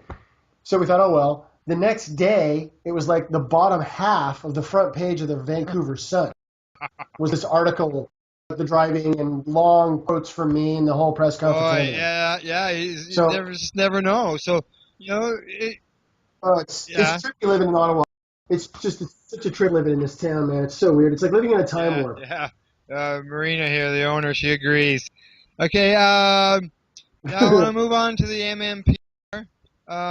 Everybody knows that the MMAR is changing, and we're being forced to swallow this MMPR unless some action can make some changes. Can you tell us a bit about how this program is going to affect the two of you? We're screwed. That's all I can say. We're screwed. Affordability, strain selection, it's all gone. The affordability, quality, strain selection. Gone. We contacted Health Canada, right? Contacted Rhoda Ambrose. I got my MP to contact Rhoda Ambrose, right? And say, listen, we're not going to be able to afford this. What are we supposed to do? So they said, she replies, contact your health care provider, health insurance provider, right? Well, in our case, that's the province of Ontario. So I contact the province of Ontario, and they said, hey, medical marijuana is on the Controlled Drugs and Substances Act. We can't even talk about it. Until it's a DIN. Like, we can't, until it's a medicine with a DIN, we can't do anything about it. So it's like, you ask your dad, hey, can I do this thing? And he says, well, you better ask your mom. And you go ask your mom, well, what did your dad say? Right. I know there was a couple of years ago when all these meetings were going on and they were meeting with people. The government told the Compassion Center operators and stuff that were involved in the meeting that it would require patients as well as the commercial distributors to lobby the insurance industry for coverage. Otherwise, we were on our own. It's ridiculous. Yeah. So we're fucked. Whatever happened about caring about the patients instead of caring about whether a multi-million-dollar Well, yeah. company is making $1 billion a year in profit. Like, Exactly. And this Ontario government is already so oh mired in yeah, scandal. The last thing they need is, oh yeah, we're going to start just, giving people people on Ontario disability and welfare, we're going to pay for their medical marijuana. Now, forget the fact that it's safer, more effective, and cheaper than many of the drugs that are already probably covered under the probably ODSP. reduce healthcare costs. Exactly. They would look at this and they go, wow, this is a no-brainer. But how do we tell the public this? With Tim Hudak, yap, yap, yap, yap. With Sun News Network, yap, yap, yap, yap. How do we get any of this across to the public, right? It's up to us. It's up to people like us to sit on the bus and talk loud. Pot cures cancer. And the government's taking away our medicine, we're going to die. So, have a mission to every person out there who's advocating for cannabis to talk to at least one or two people daily, constantly, in order to. Well, I mean, I usually wear a T-shirt that has something that's going to attract attention. I do the same thing. Usually it's my marijuana cures cancer T-shirt, Got which my always time gets for people hemp talking. T-shirt on. Yeah. Yeah. I think everybody should get one that says marijuana cures cancer. Now, some people wag a finger about that and they go, well, cure, you can't really say cure. But let's talk about the word cure for a minute, right? If you take a treatment for a medical condition and the medical condition goes away, then it's a cure. But if it doesn't go away, then it's a treatment that failed. Well, as a medical treatment, marijuana has cured people's cancer. In the past, doing so in the present, likely will in the future. But a good friend who we never got to meet in person, Michelle Rainey, she was taking a double dose of the stuff, cancer ate her right up, man. So it's not magic. A lot of people are getting chemo or radiation. They're like, yeah, I'm doing great. I feel great. I'm doing great. All of a sudden they get some sinus infection. Boom, the guy's dead 3 days later. Or something like that. It can be that quick with cancer. So to say, marijuana cures cancer, well, water doesn't cure thirst, but it's a conversation starter. And that's why it says marijuana cures cancer, look it up. So they're going to go look it up online, or they can take their phone out and start looking there they go. It's better than walking around with an Ottawa Senators T-shirt on or a Toronto Maple Leafs or some other. Talking about Michelle Rainey, I see you have a medicinal T-shirt on from Michelle. And as I look at the calendar, we are 5 days away from, I believe, the third anniversary of Michelle's passing. There will be the third annual Michelle Rainey Walk will be held in Toronto on the 20th. That is looked after by Erin Butterfly, and she organizes that every year. So, yeah. Awesome. I wish we could try and organize one in Ottawa, but honestly, we struggle just to get our own errands and stuff done, our own sanity in order, And this town is just pitiful. It's hard to get even 5 people to do postering and this kind of stuff. It's different in Toronto. You get the Vapor Lounge, you get all these people who are congregating. We run into the same problem here in Peterborough, and there's a fellow by the name of Blazer Wrinkles who's working very hard. He does the Peterborough 420 and Peterborough Cannabis Day, and he's working on some other secret projects right now that I can't elaborate on till another time. But if they come through to fruition, it's going to be a huge step here in this area, I'll tell you. Last question, I'm guessing. and this got to do with legalization of marijuana. And the stories that we're hearing in the news with Justin Trudeau and when he's talking about legalizing, and he talked about how he thought that the new MMPR program had to remove grows from people's houses. Is this a pipe dream of his? Or is this something that it could be a possibility? Because you and I, we both know we've heard this for 40 years. But does this seem a little bit different this time? I think it's different this time because of, the cancer information, internet, doctors like Sanjay Gupta, the changes in the U.S., Israel, this kind of thing. I think we're off to a good start. The problems I foresee with the Liberals is that they see it as a contentious and difficult issue to get across to the public already. As you can see, it's sort of helping their popularity, but it's still kind of scrambling to get coherent, right?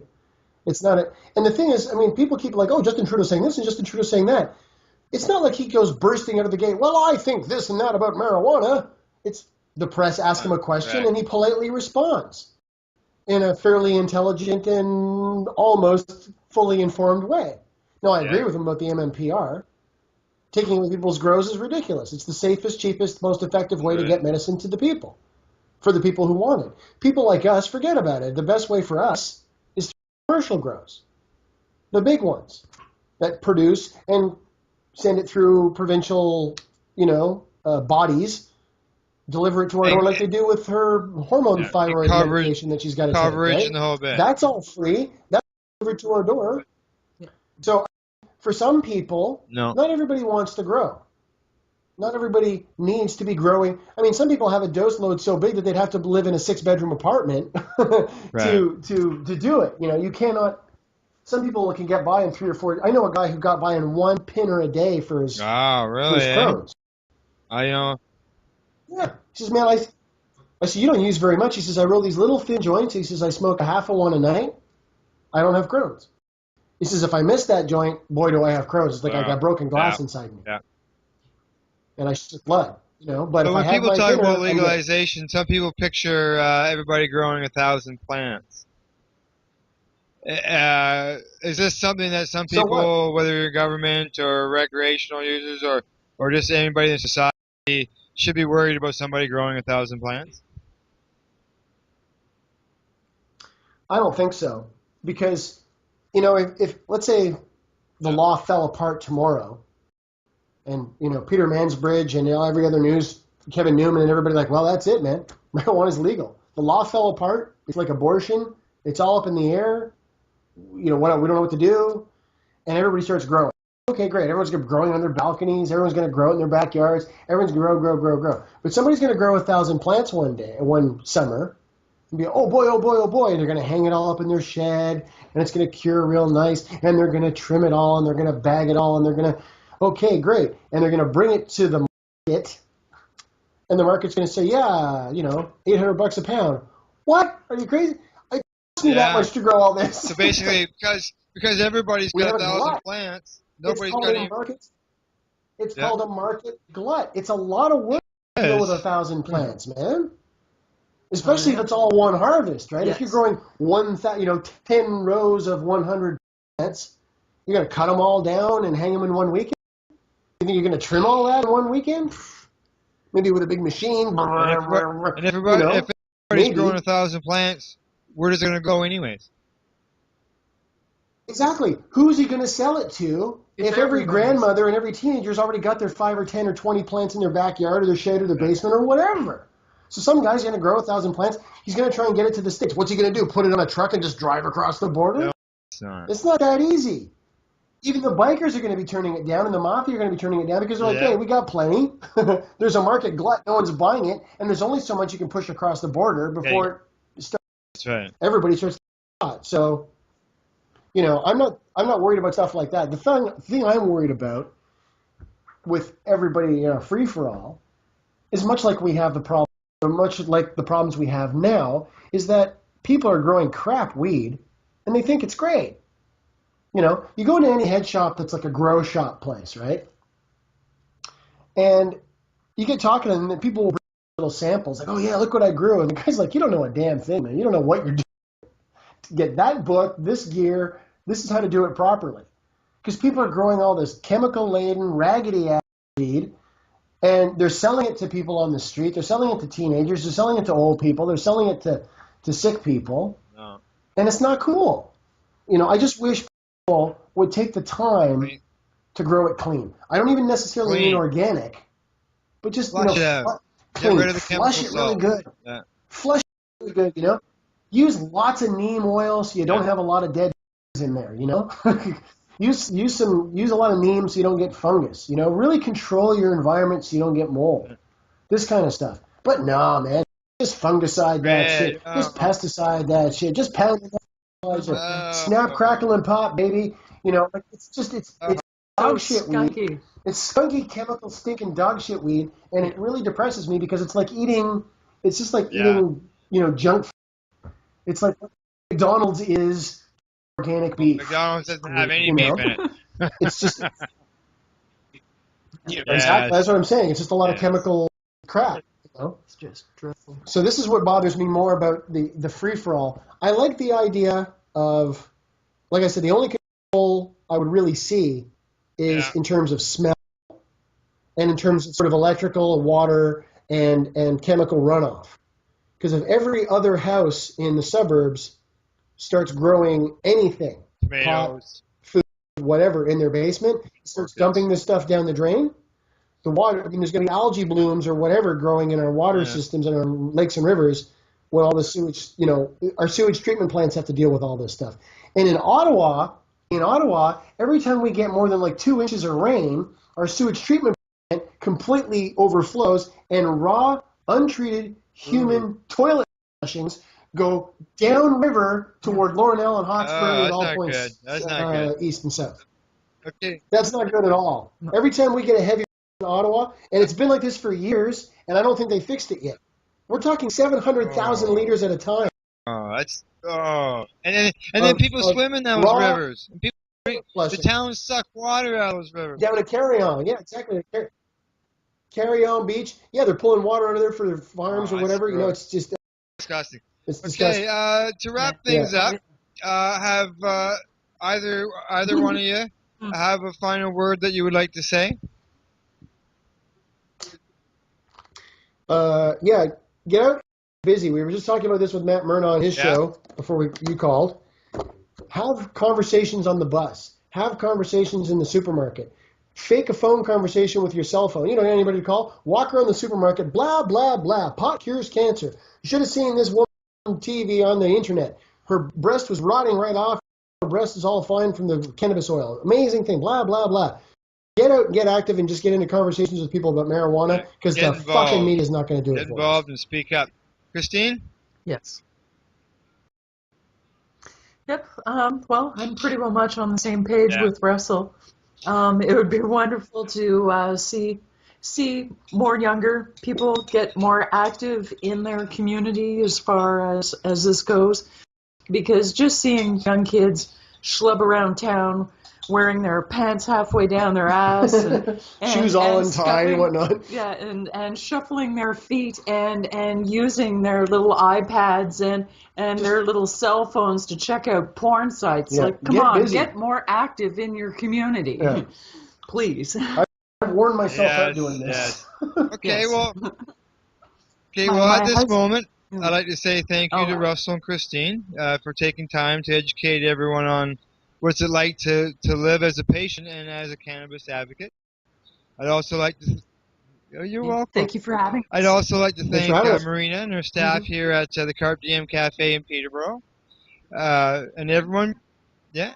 Thank you so much. And everyone present today, for those on YouTube who will be participating for being people advocating cannabis education. Thank you. Thank you, Marina. Thank you, Russell and Christine. We'll be talking with you two very soon. Okay, bye-bye. Sounds great. Take care. Good night.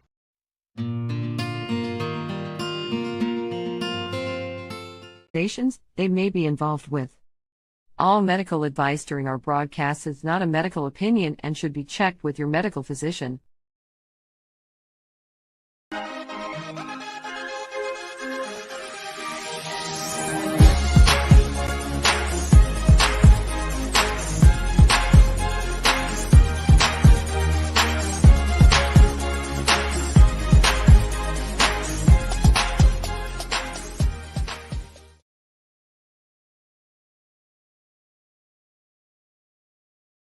Here we go. There we go. There we go. Now picture this 5-10 years ago. Oh, it was solid people, man. It was huge. But huge. okay, like I mean, I grew up in Toronto, And we used to go downtown on any given day, and you'd be shoulder to shoulder people like this. Yeah. And Oh, that yeah. doesn't even happen anymore downtown Sidewalk unless to there's an event. sidewalk. Yep. Yeah. Sidewalk to sidewalk. But, it's not one of those this year. And then we have to start fresh and build again. Yep. It's doing things like this to allowing people to know that, hey, this is still going on and why we should be getting involved in it. And we like to air these things so that people like myself who can't do this anymore, get a. I mean, even if you're not there, you're still supporting us and you're supporting this event, and that helps because it creates a conversation, and maybe next year there'll be double what's here. Yeah, exactly. As long as I don't forget, throughout the parade, I'll grab some people. I'll ask them why they are marching. Yes, I think you should. All right, there you go. So what do you think? I think it's excellent. I love, again, I was talking with Timmy earlier, and it's always like somebody starts something and everybody responds. And that's the beautiful thing about it is we're all here, and it's these events to give us a chance to kind of find each other. So this is my first march. I've been involved in plenty of events, but my first march. So really, so it's really exciting to be part of the movement and has, in that sense. And again, any opportunity that we get to kind of unite commercial, legacy, home grower, and just cannabis advocate together as one voice collectively, we're going to get more done. So, bueno. Exactly. More people will speak up, our voices are louder. Yeah, that's it. I think it was Dalai Lama who said, if you think you're too small to make a difference, sleep in a tent with a mosquito. So, kind of lots of times. So if you don't believe, anybody who's done that can definitely agree how a small thing can make a big difference. You should let everybody know who you're talking to. So, pardon me? Should let everybody know who's talking. Oh, I'm D the Bug Guy. I'm just I'm a Canadian grower, I'm medically licensed. I'm also CanCell certified. So I love exploring the different aspects of the industry, as well as being part of the moving change. We have a good system in the sense that it's better than not having one, but there's still work to be done. That's right. Sure is. So basically you march for? Access, and I march for everybody. I march for those that can't be here today. I march for those that have been incarcerated for this plant, that still feel silenced, that don't have the access. But like I said, otherwise, we're here to support the plant. And the people that are here are trying to make a difference. A lot of familiar faces and a lot of new faces. So, yeah. So, like I said, me being one of them with the march. But, there's events surrounding it. We come together. It's a round table. Next time is better. So it's all about execution. And like I said before, you build it and they come. Yeah, that's right. Exactly. All right. Well, thank you for the words. Anytime, man. I'll see you throughout the day, bro. Yeah, that's right. That's right. We will. I'm going to see if I can grab Scott here. Who? Hey, buddy. How you doing? Dad, how are you doing these days? Can I ask you a question? Sure. The answer is 8. It's always 8. It's always 8. Not for this question, though. Why do you march? I march because we still have a message to send around the world. We've legalized it. We've made it work for the best. I think it's not perfect, but we've made it. And we were talking earlier, a few of us, about the old expo days and treating yourself and how far we've come. And yet the world still is trying to catch up, I think. And back in those days, we were out advocating for cannabis law reform, and we're still asking for cannabis law reform because there's always, like you said, it's not perfect. There's always changes that could be made. Lots of changes that can be made. From the fact that they're talking about decriminalizing hard drugs right now, I think that's a good conversation to be having, and I think it's the right time. Also, I want to say something. I have a very nasty injury I recently suffered, and I have really come to realize this. We should maybe we should move along, eh? That some of the damn packaging. Did you get it? Some of the damn packaging in these containers and stuff that we're buying nowadays. Oh, brutal. I have suffered greatly trying to get into these. Oh, big time. Oh, I know. Putting my foot down, I'm tired of it. And I know a lot of people are. Yeah, like I anything that I've had to open, majority of the time I've had to use scissors in order to get into them. It's very difficult to do right now. So, and I'm not complaining, not at all. I'm not saying that. I'm saying that this is a simple injury in a lot of people's lives to what they've suffered. And if I'm having that much difficulty trying to get into my medicine, I can't imagine what it must be for a lot of people. Oh, yes, 'cause especially so many people go to the stores for medicinal purposes. And I think that's I'm going to say too, because a lot of there's been a lot of increase in the older category of people going in, right? So they're having to deal with these packages. And yes, from seniors to disabled people, even the people that are new to it, they're befuddled by some of these packagings. And I just look at them and just have to roll my eyes and go, yeah. Yeah. Organization. Yeah, correct. Well, we caught up to the parade again there, Al. All right, Scott, thanks. We'll be talking, man. I will look forward to it. That's right. Bye. How are you? Can I ask you a question, just so you know? I'm Al. Here's my producer, and we're live on 420radio.ca and paceradio.net. So basically, my basic question is pretty simple. Why do you march? I've been doing it for years, and we still need to recognize it globally, so I march. There you go. Exactly. I want to travel and be able to smoke weed in other countries. Yeah, exactly. Good answer. Thank you. Right. So we need lounges. We need lounges where they can host events. Yes, we do. We're missing so many of them now. It's really sad. So why do you march, Ashley? Oh, because this needs to be legal everywhere, and we need to change the face of legality too. We definitely need lounges. Yeah, exactly. We used to have a lot of them in Toronto. Not yeah. Now there's exactly. Like 4. We'll get there. You know, as I said to people earlier, when cannabis was illegal, we were marching for cannabis law reform, and we're still doing that today. To this day, 100%.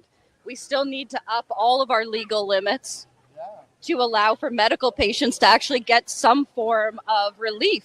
Why should someone get arrested with 32 grams or a ticket for 32 grams when you can go places and buy substances with greater quantity? Right? Yeah. Ridiculous. Absolutely ridiculous.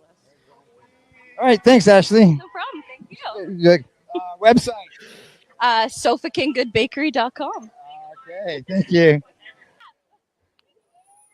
Do you remember the days when the chant was so loud it would echo off the buildings? Oh my God, you couldn't see the street. Oh, yeah, side to side. Sidewalk to sidewalk.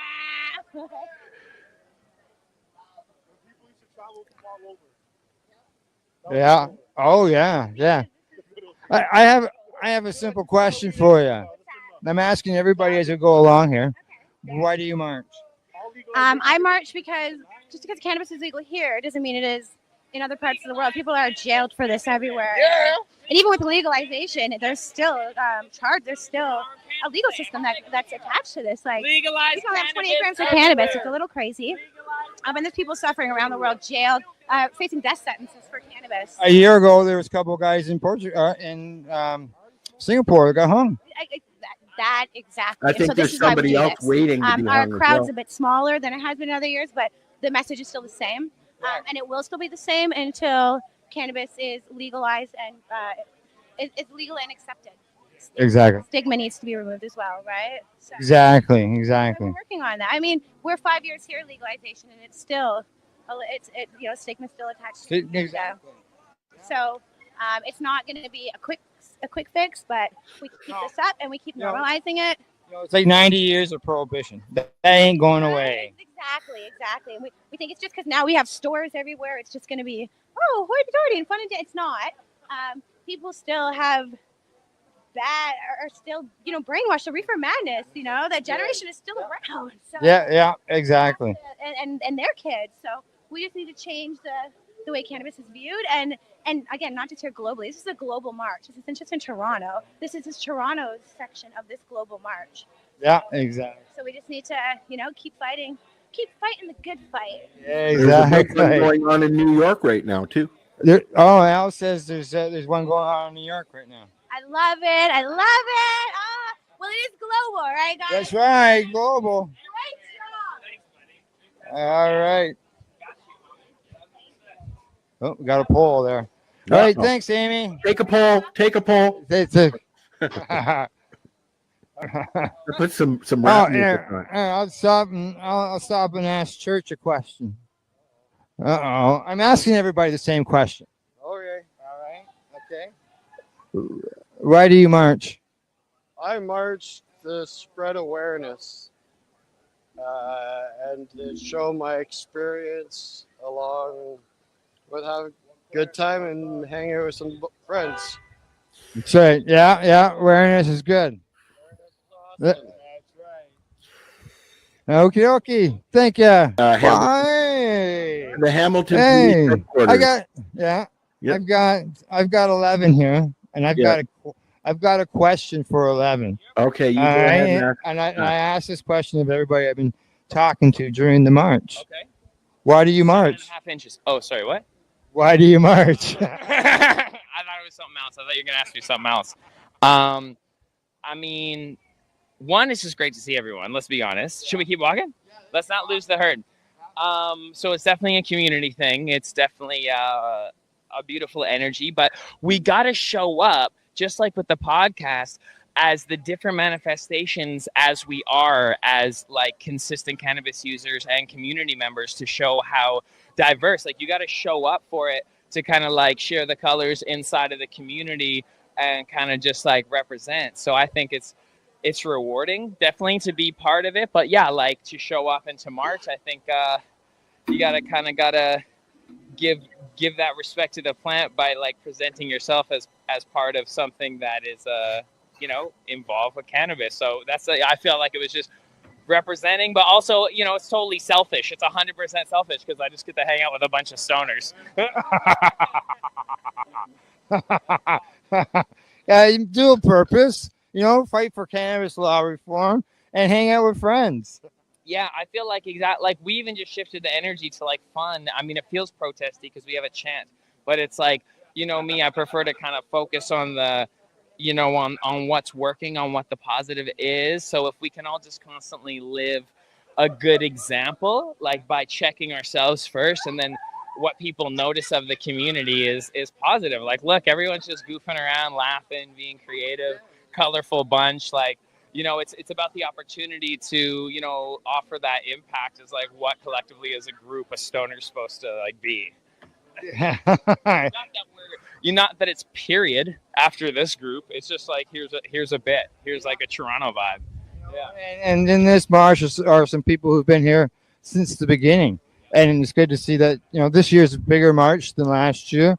And, last year was sort of, it wasn't really much promo or anything. And this year is some promo done and we got more people out. Just keep moving with it, man. That's it. Let the momentum build. Do it all again next year. Just try to build again, rebuild. It's always a fun time, and it gives you the opportunity to probably try some new shit or smoke a joint with someone you ain't never smoked a joint with before. Somebody maybe you only knew through Facebook. Well, that's what I said. I was joking about that when I was getting the chance together. I'm like, it's like this is a fucking bunch. Like, I see a bunch of faces that I only see online. Yeah. Well, it's true. It's true. So, all right, 11. Well, let's shout out to where people can find you, man. Disciplined Stoners. Me and my wife, Winnie Clark, have a podcast called Disciplined Stoners, and I mean, a bunch of people who are here have been on it and will be on it. And we just are lucky enough to be documenting this time period in history and going at it through the lens of mindfulness. So that's like what we talk about. And yeah, we do canna covers, all sorts of stuff like that. So you can check us out. Discipline. Have a show about the march. And after, yeah, I don't know. I don't know. Yeah, maybe a song. Yeah. Damn, didn't someone catch the ball? I think Spliff McKenzie. We just made history. I was just freestyling, and then a homie comes up and starts freestyling next. It was awesome, and like there's always those moments that happen authentically, and when you exist in the cut, Yeah, exactly. All righty. You're documenting it. Oh yes. Been doing it for years. We used to just do it in audio. Now you got the cameras going. So, yeah, that's right. Cannabis. There we go. All right. Thanks, 11. Yeah, buddy. Good chat. Thank you. Good to see you. I got a question for you, Val. All right. All right. Why do you march? Because we can. Yeah, we can. That's right. It's allowed in our country. We sure can. There's a lot of countries where you can't. Absolutely, you bet. And we're so lucky to be here in Canada. Mm-hmm. That's right. Yeah. 11 getting the chance going there. Job. Yeah, he does, doesn't he? Eh? Yeah, totally. All right. Oh, okay. On to my next interview, I guess. Yes. On to your next victim. Pop-up question. That's what I'm going around asking everybody. Why do you march? That's a great question.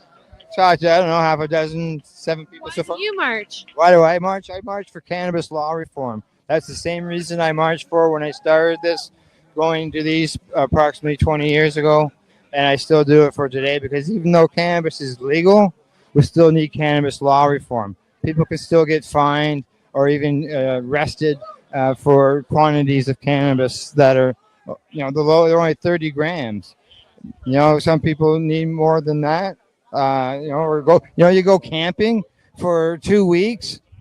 You're going to take, some people 30 grams isn't going to be enough. So people risk that. There's the taxes. There's people getting just arrested. There's other stuff as well. If you could deal with those excise taxes, that would help lower the cannabis. Maybe make it so that you don't have to climb a mountain and swim through the ocean in order to get to the regulatory part of it all. Yeah, agreed. So, all right, Val. Good talking to you. Hooray. Hey, Thomas, how you doing? Good. I got a quick. Yeah, that's right. I got a quick question for you. Ask away. All right. Legalization globally, and for me, it's logical legislation here in Canada. We're just doing it badly for the wrong reasons. So for me, I want to stand against that. Still fighting for cannabis law reform. Exactly. What a way to say it. Yeah, that's what I thought. I was thinking, well, why do I march? And I thought, why did I march in the beginning? And it had to do with to change the cannabis laws because cannabis is illegal, right? This is the second march for me in the 25. I think I went 20 years ago when I moved way too much weed to be out here openly. I never went again. Now back then I was marching for cannabis law reform, and today I still march for cannabis law reform because there's things that could be changed.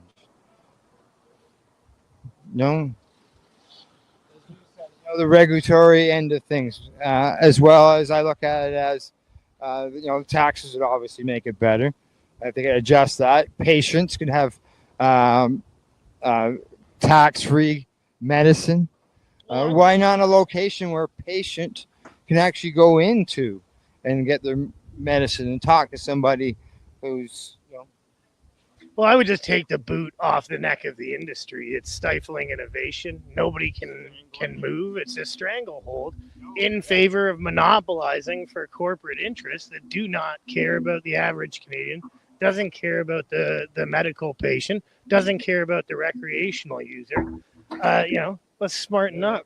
Yeah, exactly. And some countries use us as an example of way to do things, and we're still fighting in order to make change. Yeah, well, one punch at a time, right? That's right. Exactly. All right, Thomas. Thank you. All right, keep marching. We will. I think the newbie is burning up the tires on the little Nugs cart here.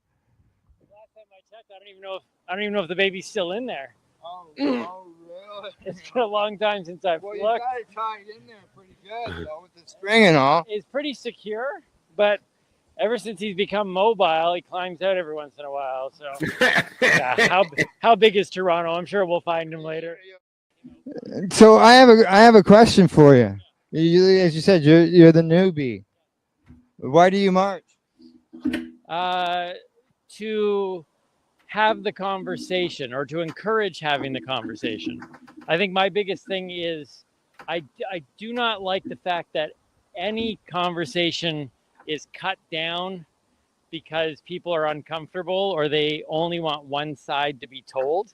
And I think that the conversation regarding cannabis isn't fully being told or fully allowed to be told.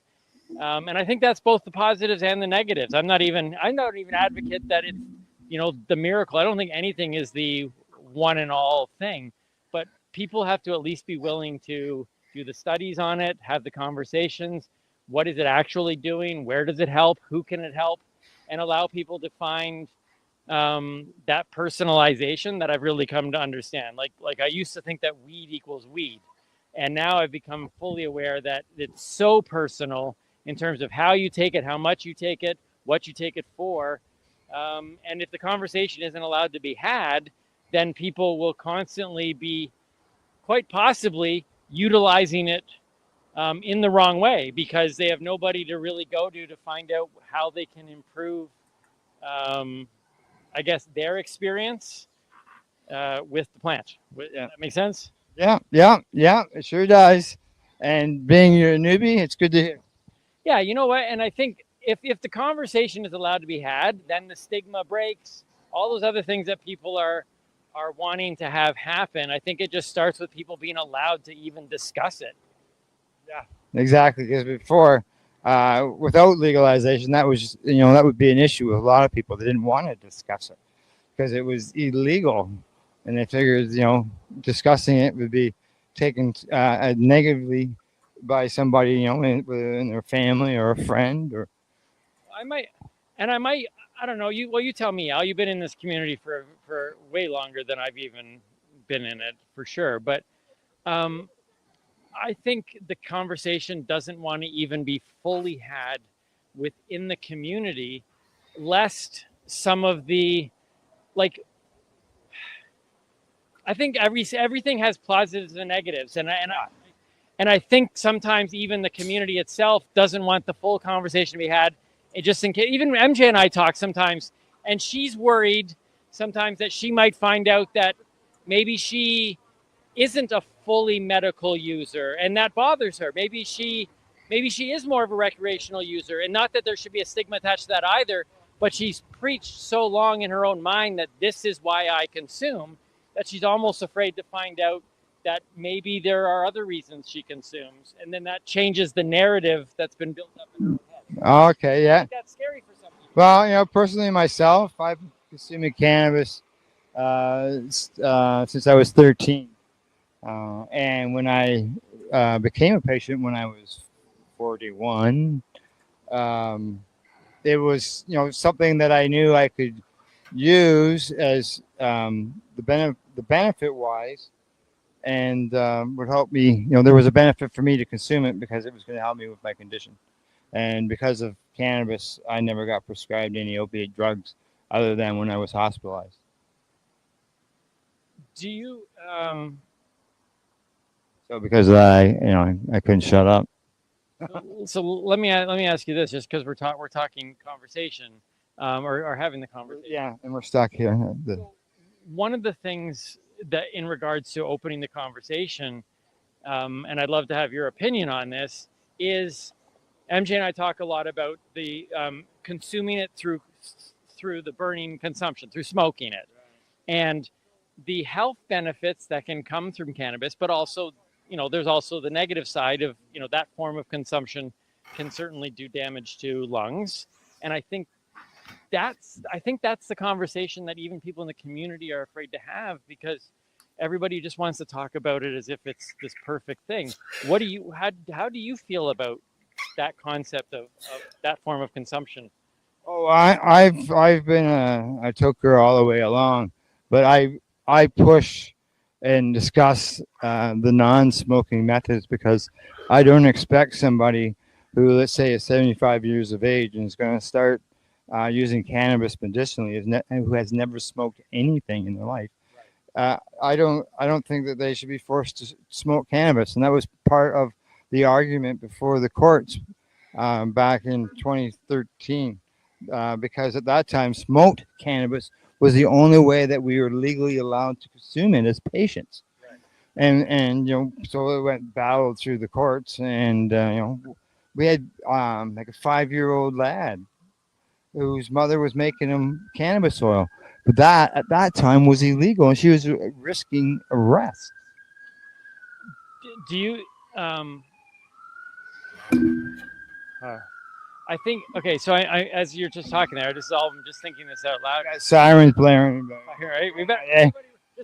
MJ always makes comments about the fact of 5 years ago, this whole place would have scattered as soon as they heard the sirens go. Now, No. now they ride by on their bikes and they say hi. I think one of the things also about why I advocate for having the conversation is because of things like you just described, where somebody now comes into the world of going, okay, there is a more natural way for me to maybe, fight against some drug that maybe the pharmaceuticals have been working with them with, and now they're like, oh, well, maybe cannabis can actually do it for me. But there's very few people, though, that they can actually go to have the conversation to say, hey, guess what? You don't have to smoke it, because the stigma and the perception is like I thought that was the only way it was ever consumed.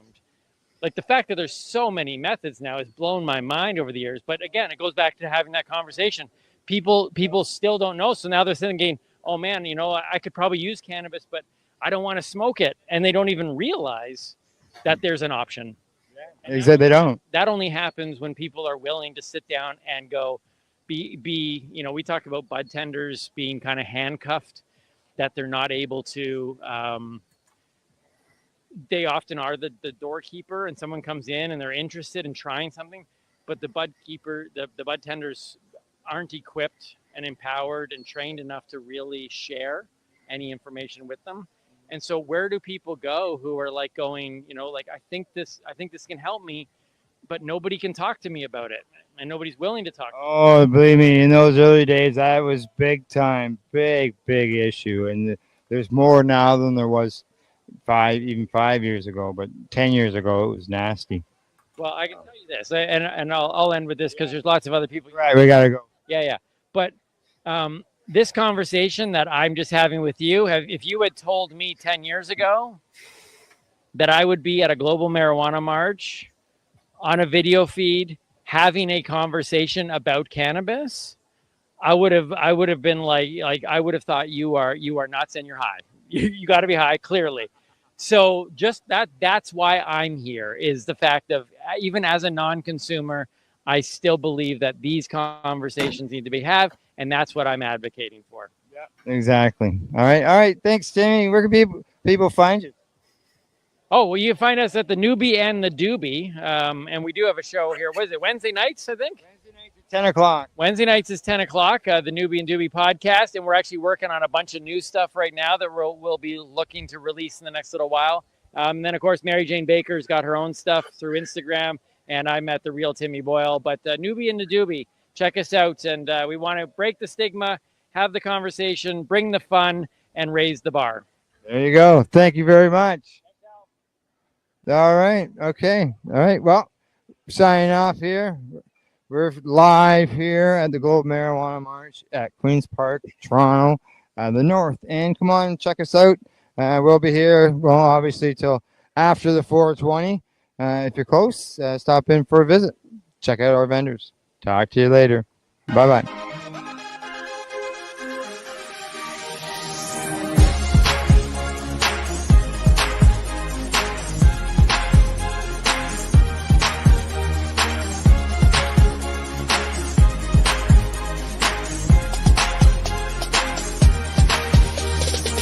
The opinions of the individuals during this broadcast are their own, and may not be the opinions of their group or other organizations they may be involved with. All medical advice during our broadcast is not a medical opinion and should be checked with your medical physician. You're listening to the Pace Radio Network. here at paceradio.net. The views expressed by the individuals during this broadcast are their own opinions, and they may not be the same as those of their group or other organizations they may be involved with. All medical advice during our broadcast is not a medical opinion and should be checked with your medical physician.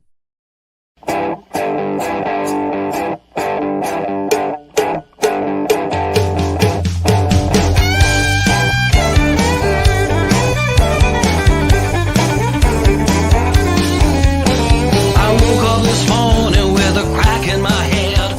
12 rambles hours later. Hello, everyone, and welcome to the Pace Radio Show. We're live here at paceradio.net, and I can tell you, we're not live on Facebook anywhere. Yeah, it booted me again. Everything. We're only live. I'm only live on YouTube right now. Now, we may be on some other Facebook pages, but the one that I'm streaming to directly on Facebook is not streaming. Do you want to go out and come back and try again? No. Okay. No. That's fine. They tell you right here. They say that to remove your stream, or remove it from StreamYard, remove the connection, and then redo the destination. And I have done that 3 or 4 times now. Really? And, I didn't have I have seen like your show on Yeah, I didn't have a Tuesday. problem. It ran on your Facebook page, but it didn't run on the network page. Oh, didn't it? See, and it didn't pop up and say anything. Yeah, no, it It didn't. didn't Yeah. do this. It didn't do any of what we're seeing in front of us. Because I see all this, and I know there was 2 pages I think that did pop up, and you told me just to leave them, to ignore them. That they would do that, so I just ignored it. Yeah, like right now I got like 3 or 4 tabs up. I got 4 tabs. I can see 4 tabs too. What do you want me to do with them? Just remove it, or what do you want me to do with it? Well, actually, I'm just gonna click on one just to see what it does. See what happens. See if I'm still here when I'm done. Maybe it'll remove it on my side too once you click it. Yeah. Okay, let me see what it's gonna do. Dun, dun, dun, dun. Yeah. It gives me time to Oh. roll a GB because I was too busy flopping my face before to roll a GB. Yeah. Too excited. Yeah, to tell it tells me, it gives me an option to view it live on Facebook. So I thought, I know, okay, it let's says see view what, it- it let's says see view what's on going Facebook on. Okay, well, mine says the same thing. And That's weird. when I went there, it said, "Oh, sorry, there's problems with the connection." You're about to do a Yeah. stream on StreamYard. Continue to Facebook. Hang on. Yeah. I'm continuing to Facebook. No, it says do not work. I am working. No, we are not on Facebook. We are not working. But we're still streaming to YouTube. Can you not like what I'll reconnect under the edit part of it? Like I've done the reconnect. I've done it right here, right like within the destination spots.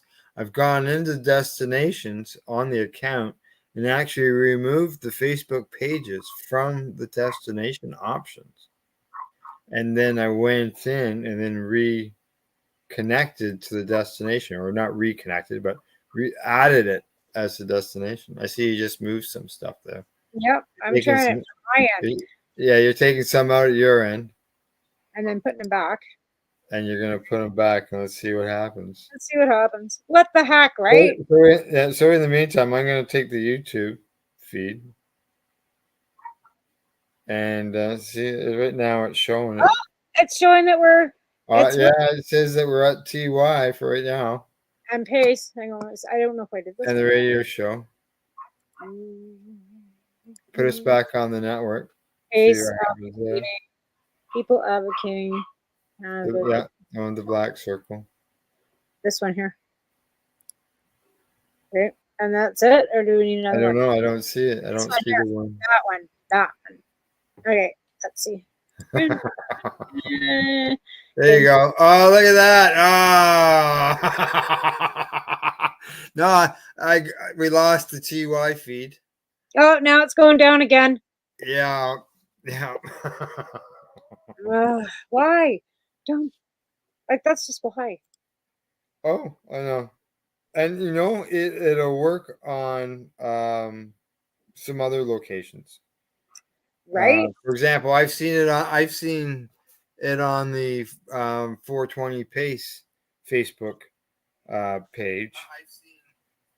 Hang on, I'm listening to myself here on my phone while I get the link so I can We share. got them all up running right now again.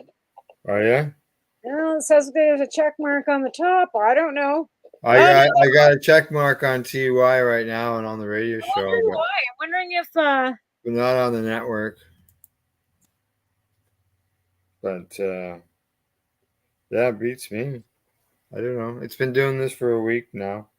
I haven't received any notifications whatsoever telling me that. that's what I'm wondering. I'm wondering if they're blocking it because of the fact that it's got leaves on it or I don't something. know. I haven't received any notifications. That's weird. Saying that I violated any community standards. There it goes. Just click the TY one now.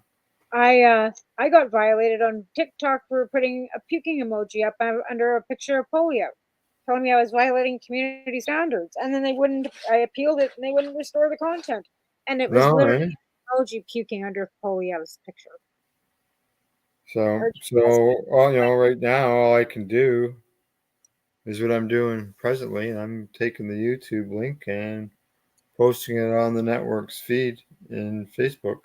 Yeah. Well, I guess that's the best. That's a good way. You can go throw it up on my pages too, if you want. Yeah, put a date on it. Yep. See what happens. But yeah, I haven't received any notifications. Now, see, we piggyback onto another system, and I'm just going to check it right now. And going through that system, look at that. We're live on Facebook. We're on the 420 Pace, but I'm not connected through my StreamYard account. We're connected through a different system. Yeah, weird. Yeah, really weird, eh? That's really weird. Now I'm just gonna check. I'm gonna see if I can add that Facebook page to this podcast Problem, it's me. and see if it remains. And if we'll be running 2 feeds to that Facebook page. Yeah, right now it's there. So we'll see what happens. See if it continues. Oh, The other ones, yeah. I guess as long as we've got somebody or something kind of hair sticking out like a freaking lamb chop there. I don't know. So. I'm the problem. It's me. So today, besides trying to figure out what's going on with Facebook, there we go. I just want to get rid of that stuff off my screen too because it's like everywhere. It's like what the hell? I can't see out because it's covering your face. Right? Yeah. We're still running on the 420 Pace, so that's good. So tonight in the broadcast, I've got some information here on some studies that were done, such as parenting, something to do with where's this one about about cannabis does not impact working memory and other brain processes. Now that's just not some report that's someone threw together quickly. That's from the American Medical Association. That's just I know a couple weeks ago when I did a show about some research, I was doing a show about research and what's been being done. A lot of it came up from the American Medical Association on their website. Yeah. And one study that was being done in Canada, that had the last information coming out of Canada was 2019. You hit the link and it referred to a study from the Medical Association, right? So that's not surprising at all that they're doing a lot more. They've also had they're a bigger population. They've got more resources and more interest than most Canadians. Like, we were talking before the show, like this wasn't supposed to be an industry as far as the government was concerned. It was for public health and safety only, right? How it's grown and what it's grown into and why we have to keep forcing them to do anything is because they don't care. Like I said, they don't want to talk about it. They don't want to do a victory lap. Oh, no, I know they don't. talk like because there's still people that don't like it. So it's Oh, not. there's lots. Yeah, there's lots And I of. think we should Yeah, do a victory lap over the fucking taxation of it. Honestly. you look at the numbers wise. There's more people who are for it than against it, but still, there's still all that stigma. Well, there's still the fact that they're saying that there's, up in teenage population use, which we found that it's actually not really. And then there was all this, cannabis induced whatever that's been showing up at the hospital. We've had previous shows about this when, we did the rundown on that survey, right? Yeah. But there's yeah. not, as far as I'm concerned, there's not enough evidence over these past 7 years to show that cannabis is harming anybody in Canada. Yeah, like the sky hasn't fallen, almost knocked over. Well, I mean, like I said, people aren't ODing on cannabis. You don't hear, No. a 13-year-old died from, a cannabis overdose. No, it was a 13-year-old died from a fentanyl overdose. Correct. Yes. What's that So happen? there's that, right? Yeah. Now, okay, that's unplugged. Good. The today, I headed down to our sponsors business, legacy420.com, and while I was there, picked me up. Ooh, which cat? This is she's even got the package date on it. Where are we? It's somewhere in there we go. Oh, yeah. It was in pack. 524. So that was like basically. That's today. Yeah. Today, yeah. Done today. 45 milliliters of the THC base. This is what we put into their juices and their beverages and stuff like that. Now, do you take your own cannabis to them, or do they just have that available? Correct. I purchased this today as this. This is a 65. How many milligrams is that? 45 milliliters. So what is the percentage? 20 milligrams per milliliter. So this is 900 milligrams of THC. And then I take this and I add that to a beverage of my choice. And you don't add the whole thing to one beverage. Correct. Right? Correct. No. And So this is not, you can see there's color to this, okay? Yeah. This is full extract. Right. So could it be used in baking or no? Oh, yeah. So you could add that to my candy? I would think so. I don't see why not. Interesting. Yeah, I don't. That existed, Al. Huh? Now we do. Yeah. Like I said, I'll take this and I'll put it into a jar with the eyedropper in it. Yeah. And one mil is 20 milligrams, so it's easy to figure out the dosing. Oh, absolutely, right? Like, I mean, that's super easy. So if you wanted, like, 100 milligram brownie, you'd put that many drops into it. 5 drops in. Yeah, I put in. I usually make 30 or 40 milligram beverages, and I like to. How many fluid ounces do you add that to, though? I think it's like a 6-ounce tumbler glass. Yeah, 6 8 max. Okay, so I think more along the line of 6. And then so it's 20 milligrams to 6 ounces of water or whatever. Like that's what I mean. Like when you dilute it, like does that keep it at 20 milligrams? So you got how many? So say you put 5 drops in a 6 ounce. Is that still going to stay at 100 milligrams in 6 ounces? It's still 100 milligrams. It's your percentage. Okay, it's not a percentage. You're still consuming 20 milligrams, whether you're putting it in a 10-ounce bottle or whether you put it in a 20-ounce bottle. You're still consuming 20 milligrams. So if you add 20, 20, and 20, that would be like because it's not based on percentage like alcohol is. Right. So milligrams. Yeah. So they add like 5 drops would be 100 milligrams to 6 ounces. This is their shot bottles, and they'll sell these, at 30 milligrams. And you just drink this much, and it's 30 milligrams. So, the advantage of that is you're not drinking this fucking great big amount of fluid that you're going to have to get rid of later. Right. and you're getting that high dose that you are seeking. Right. So I was just thinking like how many drops you would need for, say, my candy, which is like 1 cup of water. So that's 250 milliliters. 250 milliliters. Yeah. Well, what you could do, I'd have to convert that into ounces. And how many ounces? yeah, or would you just say, okay, you're gonna make 24 candies, so I'm gonna put 24 milligrams Or candies. in that. What's that?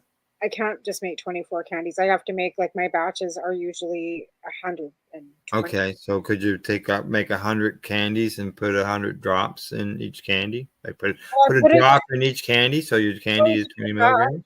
I could do that, but then no, probably not, because it hardens. So what I usually do when I make my candy, right? And this Yeah. is like, I actually add the extract right to the mixture at a certain flash point, and then wait for it to get ready, and then I pour the candy with the extract in it, and it's still evenly, like, you know what I mean? I dose in, so it's 1 gram of per, right, per milligram. So if I'm putting 5 grams of shatter, that's 500 milligrams, right?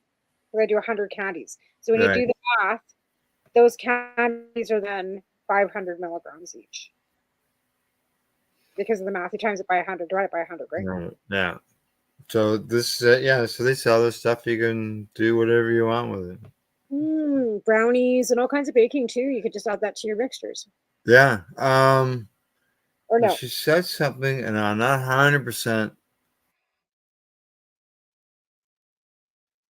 Oh, you're freezing up, Al. Do you got wind or do I got wind? There we go. I'm back. Okay.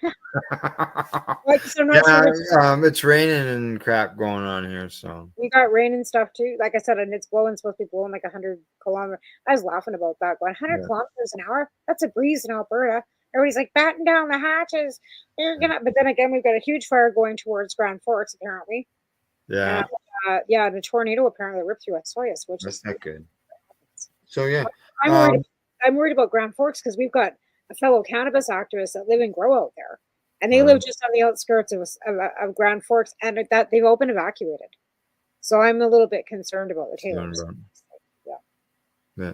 So could you just, if you're gonna make 100 candies, could you just throw 100 milliliters into your batch and then mix it in? That way, it's an average.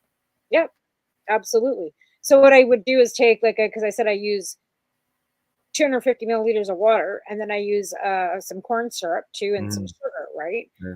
And then the liquid itself only adds up to 3 cups in total, right? 4 cups. I got a big 4-cup Pyrex that I pour it into, right? And then I pour each candy by hand into those silicone molds, right? Oh. That's how I make them. It's not, that's how I do it. By hand. Yeah, every fucking. Even having, because to put 100 drops into 100, like one drop into 100 candies, that would take a lot of time. That's why I thought, you just mix this in your. You have to mix that into the batch, because once they hit the silicone mold, they're hardening. So I wouldn't have time to pour them and then go back and drop into them, because they'd be hardening. Right. So it has to be mixed in the batch. That way, when it hardens, yeah. Yeah. And like I said, it's full extract. It's not distillate. Well, I said I was using shatter. I was getting shatter donated to me in great big huge chunks, because I couldn't sell it because it was too dark. So I could use it in my candy, right? And I would just weigh it up and dose it up, and that's what I did. But it wasn't always donated. I had to pay a lot of money for some of it, to be fair. But again, that would balance out what the candy cost would be, and it would always average $2. I never charged any more than $2, and that was $2 a candy. But again, like, as I had higher milligrams, some of them I had to charge. I never charged any more than $3. So honestly, for 1,000 milligram candy. Yeah, I'm not sure what I actually, like, I know what I paid for the total amount, but I'm not sure what it was per milliliter. But they've lowered their prices at Legacy, and I got a lower price, better price on that, saved myself some money. So Cool. when I did that, because of that, I bought myself some vape cartridges. Nice. And I talked to the Canatech behind the counter about the cartridges because I have had cartridges Yeah, that you said peak. Yeah. so she wasn't aware of anybody's that leaked. So I thought, well, okay. I thought I was going to spend some money, X amount of money, and I saved some money. So the money I'm going to save, I'm going to spend it on something else and come home with a bonus. I got this one at the legal mart at the legal store. I love it. Look at the tip on this. Ah, yes. I'd never seen anything like it. I pulled Oh, it in. wow. Yeah, look at that. Not neat. Mine's just. Well, yeah, I got one like that too. Okay, so this one is tangy. Nice. Yeah, I've got one like that too. See, this is a legal one, like from the legal stores too. But this is one from the legal stores too. And this one's actually melon goo, melon goat, Goose. double melon. I can't remember what this. The expected cough. Of course. Yeah, I thought that was.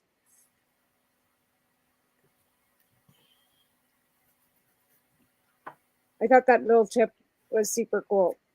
Yeah. I've never seen one like that before. Like I said, I pulled it out of the bag and went, "The hell is that? That's super cool." And they make them right there on site. Oh yes. Yeah, they have their own processing facility and everything there. Yeah. Which I think is terrific. Yeah, and lab. Right, and a lab, exactly. Like I said, they're on First Nation. They're on the Tenanga, right? So they're allowed. Oh, that wasn't the only thing. That was I got a deal on that, and that's not the only deal I got. You got lots of deals. Yeah. Okay. Let me see. Okay. At the Esso gas station. Oh wow. Wow. Yeah. Yeah. Nice. 116.9. So basically $1.17 a liter. Like we haven't had that in a few years because of it was down below that, I believe, during one stretch during COVID. But I haven't seen it. My gas is $1.55 a liter.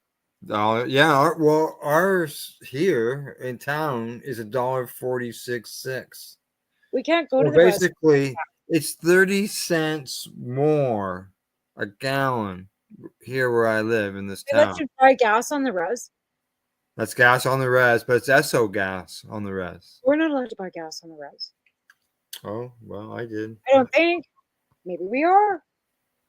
I never thought about it. Well, I'll tell you. Go to the res in the space to buy gas. All the time. The res right beside my grandparents. My grandparents used to live along the side, like in Oliver. Well, you're not allowed to buy. You're not allowed to buy cigarettes. You get No. fined $150 for having Yeah, I know. cigarettes if you're not. But our res doesn't sell those kind of cigarettes. They sell like Demariers and the John Player Standard, like the Canadian government standard out here. So you can buy cigarettes out there. If you have a status card, they don't charge you tax on those. But we don't have a status card, and they have to write it down because Tony will go out every once in a while, and they're only allowed one carton a week. They have to write your name and your status card number down on this piece of paper so they can keep track of where every carton of cigarettes go. Wow. And the one lady said, Tony, well, they're not supposed to buy them for anybody else. And Tony went in and bought it, and she looks at him, she goes, "You don't smoke." He goes, "Yeah, I did. I just started." He can't say they're for his cousin because they won't sell them to him. They're not allowed to even buy them for any other people because they got caught buying tons and tons of cartons of cigarettes from the res like that, not paying taxes, and bringing them into town and selling them to people. Ah, yeah. So they got caught doing that. So now they've got, like I said, that, and that's like Yeah. Like I know people who have gone to the res and bought smokes for other people. Grab me a carton, type Yeah. thing, right? Yeah, no, they're not allowed to do that anymore out here. I don't know about anywhere else, but I didn't know that either. But yeah, Tony, and because I was asked him a couple times, Yeah. can you get me some cigarettes? And Tony's like, no, man, because I fucking run my fucking left leg, and they ask all kinds of stupid questions. He goes, and for the fucking $2, or it's actually only $20 to save. Yeah. It's not even worth it. Like, and we don't buy cartons. He buys whatever in Alberta too, and you're not saving much money out there either. And I quit. I quit smoking cigarettes. I spend all my extra money that I spend on cigarettes, I spend on weed. Oh yeah. Well, hey, it's better for you. Right? Yeah. So I'm I've going got to the quarter yesterday. I'm like, I got another cartridge here. I always get the cough with the disrupt. Okay. This one's lime. ooh. I'm not a fan of lime.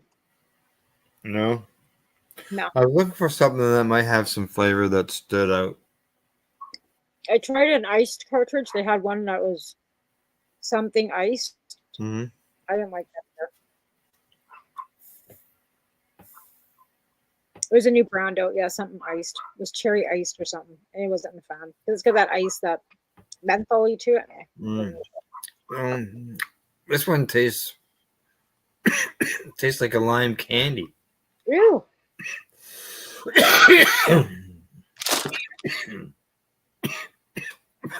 I just had bite to it. I don't know why I put them back in my purse. What a moron. And here I'm looking for my vape. I'm like, what the hell? Put it back in my purse. Like, who does that? Squirrel.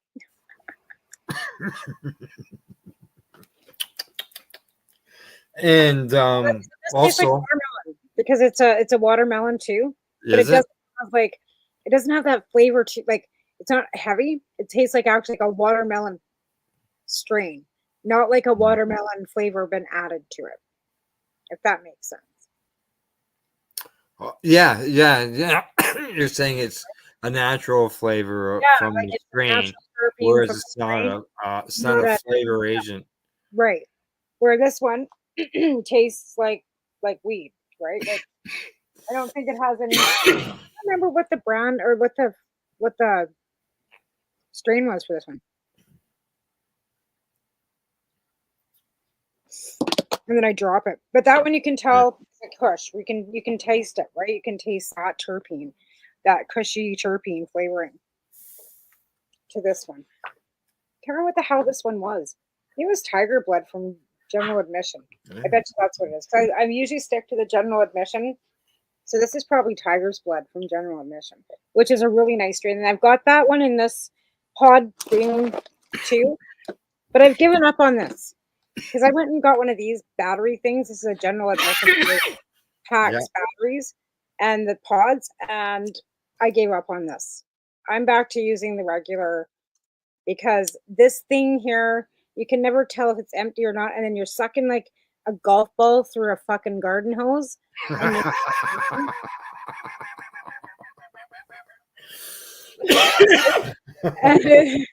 and it's like I'm not. That ain't gonna work very good. Very well. So I'm like, I'm not. Yeah. So I gave up on that whole thing because it was just ridiculous. Like I said, I just can't.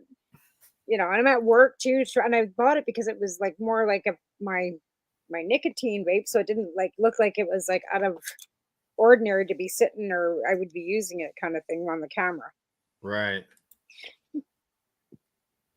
I'm so aware of that stupid camera last night. There was a $20 bill stuck in the bank machine, right? Just laying there. And I could have stuck it in my pocket and whatever. And I thought about it and I thought, you know what? I'm on camera. So I put that $20 bill in the cash out envelope and wrote a little note on it saying I found it at the bank machine. Not that I would want it to, you know what I mean? But it was just like So you put a note on it, and then what'd you do with it with the bank machine? I put it in the cash out bag to get back to the store. Okay. Yeah, like it was just like, I mean, I don't know why it was there, but I mean, my conscience, like, and like Taven's like, well, at least you didn't pocket it because you're on camera. I said, yeah, I guess, and never even thought about that. I have left $20 in the bank machine. Yeah, well, like I And then said, and then I went back to go get it, and it was gone. Oh, see, and I would like, somebody wasn't as nice as you. Well, that's what Jen said. Did nobody come back for it? I said, nobody's come back for it. She goes, well, we'll leave it on the counter just in case somebody does. Because we've had people lose money because it got stuck. And we always make sure they get their money back. I have a key so I can get in because the machine does get stuck. But this wasn't stuck. It was just like laying in the tray. And it wasn't there before. I don't recall anybody using the bank machine. Maybe they did. But I looked over, I looked down the aisle, and the bank machine was sitting there. And there was this $20 was stuck in there. I'm like, why is that there? So I went and picked it up. Stuffed it in my pocket, right? Yeah. Thinking that's kind of weird. Waited for somebody to come back into the store, and then I just, put it in the cash out bag because, maybe it is somebody's. But maybe. Somebody else would have seen it. They might have just pocketed it, right? Like like what happened to me. But we've got cameras everywhere, so I think people are aware that place has got cameras everywhere, so nobody steals anything. Yeah, that's true. That's true. They had to post another post. I missed the location. I got it fixed there now. Yeah, I don't know. I got the Face Radio show in my thing saying it's streaming to Facebook again. Face Radio Network on my side. Oh, not on my end. I got reds. But I got it's break time. It's all red. Yeah, well, it's break time. We'll go to break. We'll just carry on with or without Facebook. Okay, when we return, Tamara and I will continue our talk. We got, as I mentioned, I got some study stuff here that we're going to review throughout the show. And hey, you're watching the Pace Radio Show. We're live here at paceradio.net. Where's that commercial? There it is. You're listening to the Pace Radio Network here at paceradio.net. Camelford Lifestyle Shop. Open Monday to Friday from 10 till 7 p.m. or by chance. Check out our flags, our t-shirts, plus our hats, and look of that supply of rolling papers, plus much more. We've got bongs and your favorite herbal vaporizers. Look at all the incense we have, as well as for those who collect knives, check out these knives in our collection. And while you're here, stop in to see Shay at the piercing room, where you can get poked by Shay. Daily deals, check them out. Camelford Lifestyle Shop, 17 Bridge Street West, Camelford, Ontario. When you have a pain that's reached its peak, Legacy for 20, it's so unique. If organic cannabis is what you seek, here's your trusted partners 7 days a week. Suppository salves, vapes and drops, topicals, edibles, infused pop. Just when life seems like it ain't easy, at Legacy 420, enjoy a pop freezy. Lab tested products, make them the GOAT. Legacy 420 out on your road. Legacy 420 in Tyndonega Mohawk territory. Indigenous organic cannabis at its finest. What do you find at paceradio.net? People advocating cannabis education.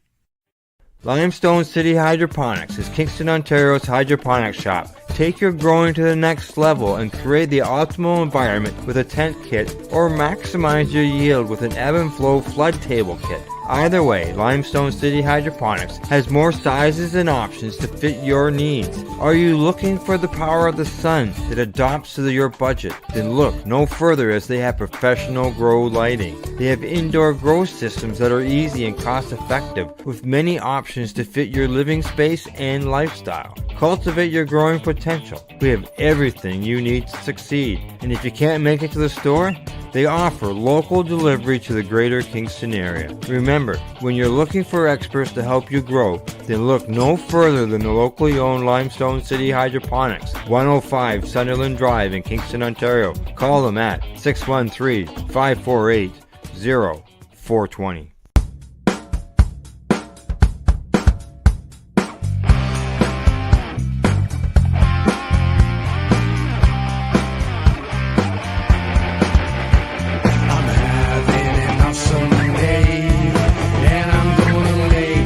Stay stays that way. I'm having an awesome day, and I'm gonna make sure it stays that way. You're listening to the Pace Radio Network here at paceradio.net. And we're back. We're live with the Pace Radio Show, paceradio.net. What are you looking at, We're live Tamara? on Cannabis and Coffee with marijuana too. I was trying to What's find that? the link. I just added us to. We are live now on Cannabis and Coffee with marijuana. I could add Okay, that. you're link. gonna see how long it lasts. See if it stays. Yeah. It'll probably run through the show. I It see might. we're still with. The I see 420. we're still with the 420 Pace Yeah. Facebook page. We're still Yeah. running there. So yeah, And- just we'll see if that works for a bit. But I was trying to find a link, like how so they can watch us on StreamYard, but the invite is to the back to be a guest. And is there no way you can watch just like is there not a StreamYard Website where you can go to and catch all the shows? No. Yeah. No. No. I didn't know that. No. Hmm. No. No. Yeah. Like you can yeah, you can't do that. There's no spot. Oh. You go I to your thought that was destination. So Or that was StreamYard, you could do that. Because I know one time I could go on one of them. yeah, I Is it don't know. StreamYard? I don't know. I can't remember. Alrighty. Or that was why I was squinting at the screen. I was trying to figure out how I could, share this. Yes. I know, right? This doesn't make sense. I'll No, figure it out. it doesn't. Because, like I said, here we are on my Cannabis and Coffee Facebook page, Right. and 420 Pace Facebook page, but we can't go on. Yeah. I just gotta. It's weird. It's very, very weird. Yeah. But we're here. That tastes good. Just We have What's- lightning strikes. what's that? Lightning strikes. Oh, okay. Well, hopefully you don't lose your power. So, as I mentioned before the break, we had some studies and stuff like that I wanted to take a look at. Absolutely. And there's one here. I'll just bring it up on the screen here. There we go.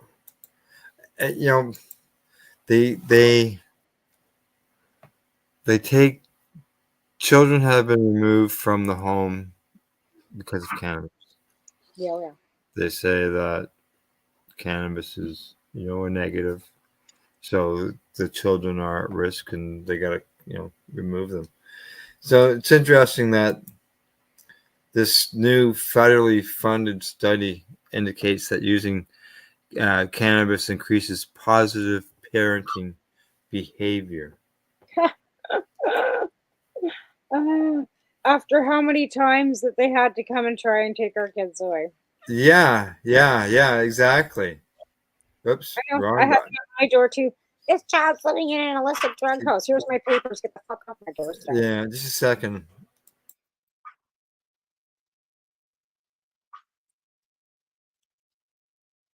I'll take the same opportunity to tell my dogs to shut up because they're all barking. Well, that's what was going on. My cat's at the door. Cat's at the door. I And, got that little Bubba idiot in the kitchen, like I was saying. I got Lola in heat, so I got her locked up, and everybody else that's not fixed is losing their minds. There's only right. but that one little one is the worst, Bubba. Oh, really? Eh? Yes. So it says that they're saying that the study finds that parents typically don't consume cannabis while their kids are present.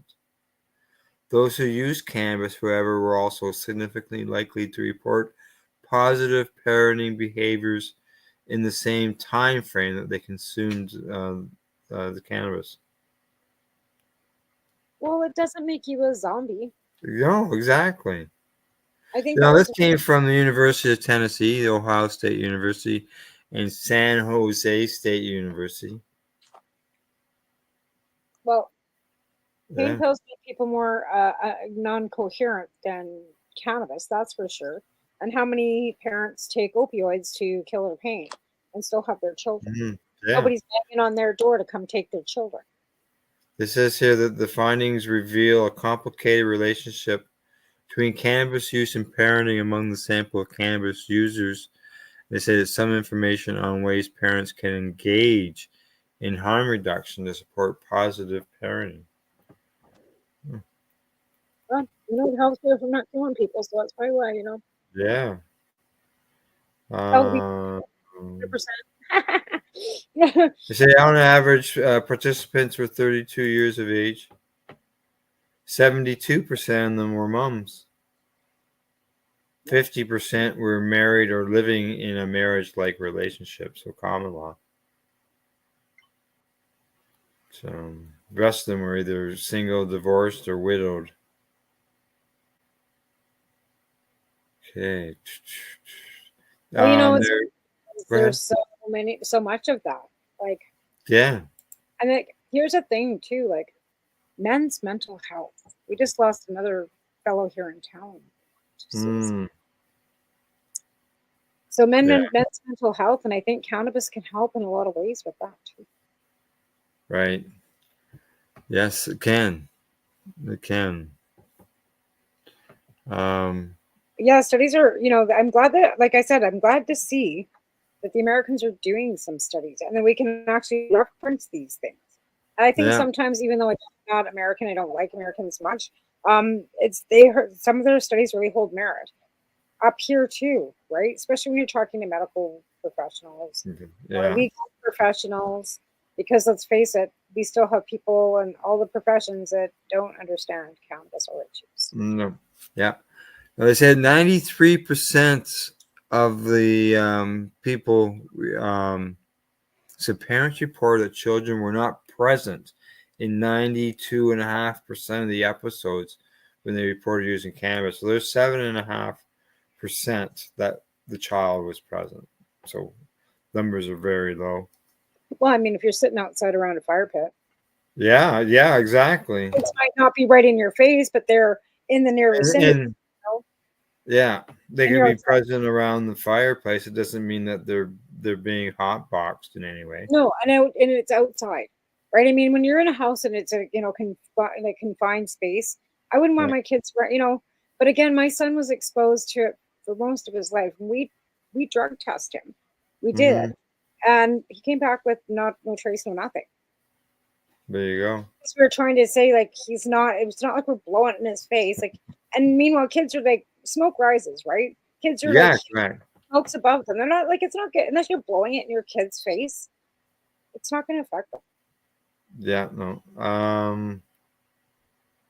They said the parents had significantly higher odds of reporting positive parenting behaviors in the same time frame that they reported using cannabis. They said that positive parenting is defined, because I'm sure people are wondering that. What is positive parenting? They say showing a child love, warmth, and care while providing and being sensitive to their needs. Well, yeah, not screaming and yelling like an alcoholic does. No relationship between a parent's reports of using cannabis and aggressive discipline during the same period. You weren't using cannabis when you were raising your kids, were you? Well, I've been, really myself, I started using cannabis when I was 13, but, I was actually consuming, cannabis oil, through a lot of, my kids' younger ages. See, and I always did too. And if they found it, it was always like, that's mommy's medicine, don't touch it. Right. And that was like, they never found mine. So I was a single mom. I was careless. Yeah. What can I say? Yeah. Like I wasn't, So like, as far as they could have thought that I was smoking cigarettes because it looked like that. Well, I would tell them to leave the room unless they were smoking it with us, and they'd go running out of the room screeching. Are you smoking this? No, then get out. Oh yeah, no, I didn't smoke in their presence, but if they saw me, that's all they were told. It wasn't really in there. Like I said, we would be smoking in another room. right? Or outside like on the deck kind of thing, and they'd come out to the deck and it's like, you can't be out here, like go, like, like, so it wasn't like, it wasn't like we're sitting down in the living room where they're playing on the floor and we're smoking weed. That was never a thing. Not that I recall. They say Maybe- those who had a spouse, partner, or friends with them when using cannabis had higher odds of reporting positive parenting in the next time period. So that'd be in that 3-4 hour period afterwards. I know. I think it makes you more patient, as like really. I mean, let's face it. Kids are high stress, and cannabis is a relaxation. So if you can, smoke a little bit before, and you have to deal with a colicky baby, there's all kinds of different situations. Yeah. Right? No, they definitely. also say there's also they say being with these individuals might encourage positive parenting in order to have their parenting judged favorably, or to minimize appearances of the harmful effects of cannabis on parenting. With partners, in particular, parents using cannabis may have an arrangement that the partner is the primary caregiver or disciplinary when cannabis is being used. This could alleviate some of the pressure of parenting, enabling the parent to focus on positive behaviors. Do they do that with alcohol? Now, only one of the parents can drink while one of them is consuming. Well, yeah, that's what. Exactly. Right? What is up with that? Like, that doesn't seem like a fair assessment. Yeah. Alcohol. See, like in my situation, my wife, Gail, wasn't a consumer, so I was always around tabling at all, because I was always the one with him all the time, 24/7. Because right? There's nobody here. Yeah. So what are you saying, then I shouldn't have my child? It's bullshit. Oh yeah, for sure, exactly, bullshit. That's what that whole thing where one parent should be sober while the other one's consuming. No, because come on, that just seems ridiculous. That part of it. No.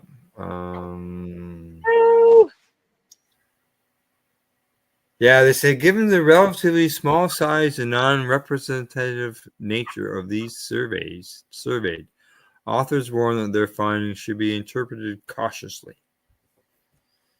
As they always say, more research. Well, that's a survey too. It's not an actual it's a survey Now they of say people about whether they and if they says here our results suggest that medical cannabis legalization can have a significant positive impact on the development of children via increased parenting time, especially to those under the age of 6, a period characterized by long-run returns to parental investment.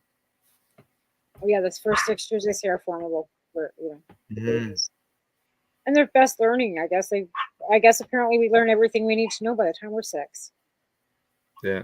Let's say here, the big caveat in these findings, researchers note, is that the benefits apply only if the parents do not misuse cannabis.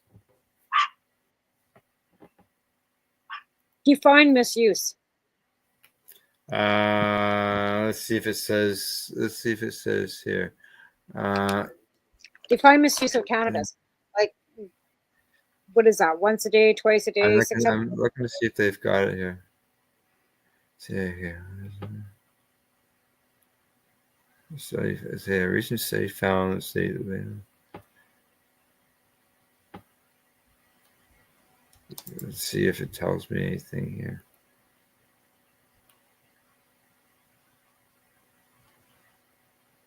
I don't like states that legalized medical cannabis saw nearly a 20% drop in foster care cases for parental drug misuse. That was a study that came out a couple of years ago. But I mean, like I said, they have to define what. But a 20% drop in foster care cases. Well, there you go. Hello. Because you're not coming in and ripping fucking kids out of their fucking house because they're smoking a bit of cannabis. Like, give me a break. What a fucking facade of bullshit and waste of taxpayers' dollars. Yeah. Again, well, there was. But they were doing it here too. I don't know if I don't have it in front of me, but I believe it's the business I'm thinking of, which was a child care provider business, um, and they were sort of like a foster home and everything. And they had multiple locations, and they were giving grams of cannabis a day to some of the kids, which were minors, and they were receiving like $2.5 million a year in grants and funding from the province.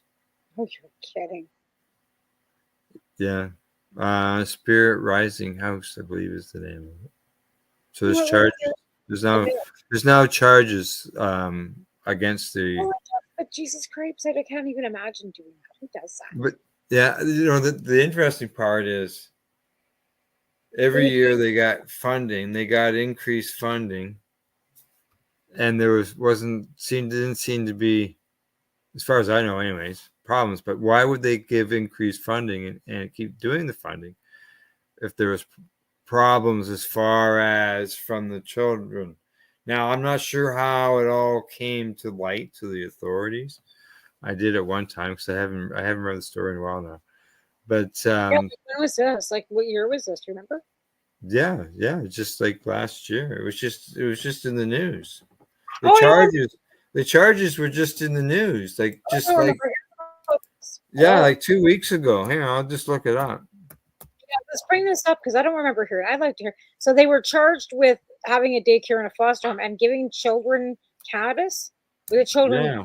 using cannabis? Like, were they epileptic children? Were they sick children?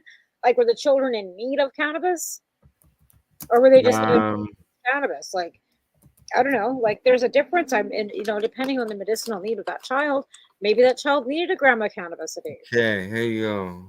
Let me just go back. I want to go back there. Okay. Yeah.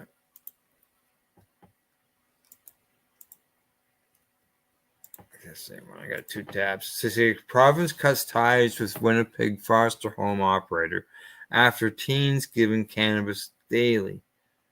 Now, the provincial review found cannabis was given to foster kids as harm reduction tools by the Spirit Rising House staff. Okay. They were a Winnipeg-based for-profit company that runs 9 foster homes and 2 specialized group homes for 34 high-risk youth in child and family care services. They say that they are talking about some of the most vulnerable at-risk youth, incredibly complex needs. Yeah. So to learn that cannabis is being distributed is quite concerning, according to their family's minister. No. Somebody should just sit down with that guy and educate him because maybe those kids need that. Would they rather than be smart cocaine? Or who knows where these kids came from trauma-wise? Like, come on.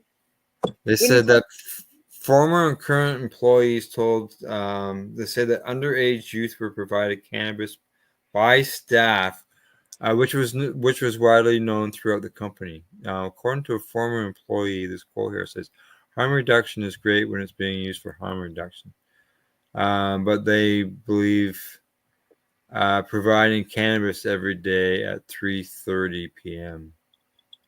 They said, they were providing cannabis to these kids, these teenagers, every day at 3:30. Yeah, why wouldn't you? Would you rather give them Ritalin? Would you rather give them Valium? What would you rather give them? Well, here you go. Staff were told by upper management. So it was better to have workers at home provide cannabis than risk residents going elsewhere and doing harder drugs such as or getting something that was laced or opioids. They say that it's easier to keep them placid and happy than have them deal with the paperwork of hospitals and police. Right? Exactly. So you know what? Like, get off your high horses and realize that there's nothing wrong. It's not the devil's lettuce. Yeah. Now, every teen was given, they say as young as 15, was given a choice between 1 gram of cannabis a day are getting weekly cash allowance. Everybody picked the cannabis. Yeah. Of course. Of course. Why wouldn't they? And again, you've got the option of letting them go out to the street and getting something off the street that's laced, Mm-hmm. or buying something else, or alcohol. There's other ways. Don't think a 15-year-old can't get alcohol if they don't want it. These children, or the teenagers that they were giving the cannabis to, which were keeping them At home, playing their at games, home. eating. They call them level 5 CFS children, youth with high complex care needs, demanded at risk of sexual orientation, drug use, and self-harm. Yeah. What a better way to keep them fucking from self-harming. What a better way from keeping them off the street. I'd know. The kids that are out causing all the trouble and stuff aren't smoking weed. The kids that are out causing trouble are the ones that are drinking and doing drugs. Even here. The kids are smoking weed or playing their games in their bedroom. Just seeing what else they got here. Wow. It's open business in 2021. Okay. I think you know what? I think that's great. I think they were doing a fabulous job. It's co-owned by a fellow who is well-known addictions counselor and managing director at a recovery center. And they're shutting them down. Yeah. They're shutting them down. Oh, you know why? The province and the They don't want CFS. harm reduction at all. What's that? The province doesn't want any harm reduction at all. Yeah. The Conservative. province and CFS agencies paid the company over $2.2 million for its services last year. Good. They're doing a good service. And they provided an authority responsible for it was something else.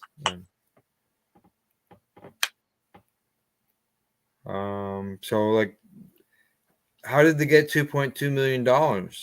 Obviously, they must have been doing something. They must have had some. Taking care of these children, and the children are doing just fine. There was obviously no other complaints until somebody found out about the cannabis. Well, and it's as I said, those kids are at-risk kids. They are out on the street. That should be. How can we help them? Can we write letters? Who do we have to contact to tell them that they need their funding? They should not be shutting them down. They should be allowing this. This is the best thing for these kids. Where do we go with this? Yeah, I would say the Manitoba government. Well, Wob community. Yeah. Let's get on it. Because that sounds disgusting to me. Can you please send me the link to that in my inbox on Facebook? Yeah. It says here the owner says that cannabis can be a means of harm reduction if a person chooses it over other drugs. Do they have his name in there? His name, he is the co-owner of Spirit Rising, and his name is Ian Rabb. Ian Rabb. Well, let's R-A-B-B. Rabb. We're gonna help this dude because I think that's disgusting, and I think what he's been doing with these kids is absolutely fabulous. Saying it, it's fabulous. Obviously he's done something that the kids were benefiting from. They weren't out on the street causing trouble, and they've suffered trauma. That shove them full of SSRIs or whatever you call those. Maybe it was the fact that it was done quietly. Well, didn't it say somewhere that they were aware of it and they were okay with it? Well, the owner, but the people who were running it were fine with it. It was the provincial ministry that had an issue with it. Well, I don't understand that because I think that it's legal to begin with, right? and it's medicine. Cannabis is legal for people 18 and over. Yeah, but it's Depending on medicine, the province. right? Hmm. And if these kids had medical need, Yeah, you know, so why don't they have medical need? They have medical need. could they have gone at it a different way by actually having medical licensing for them? a licensed physician there that would do that for them? Right.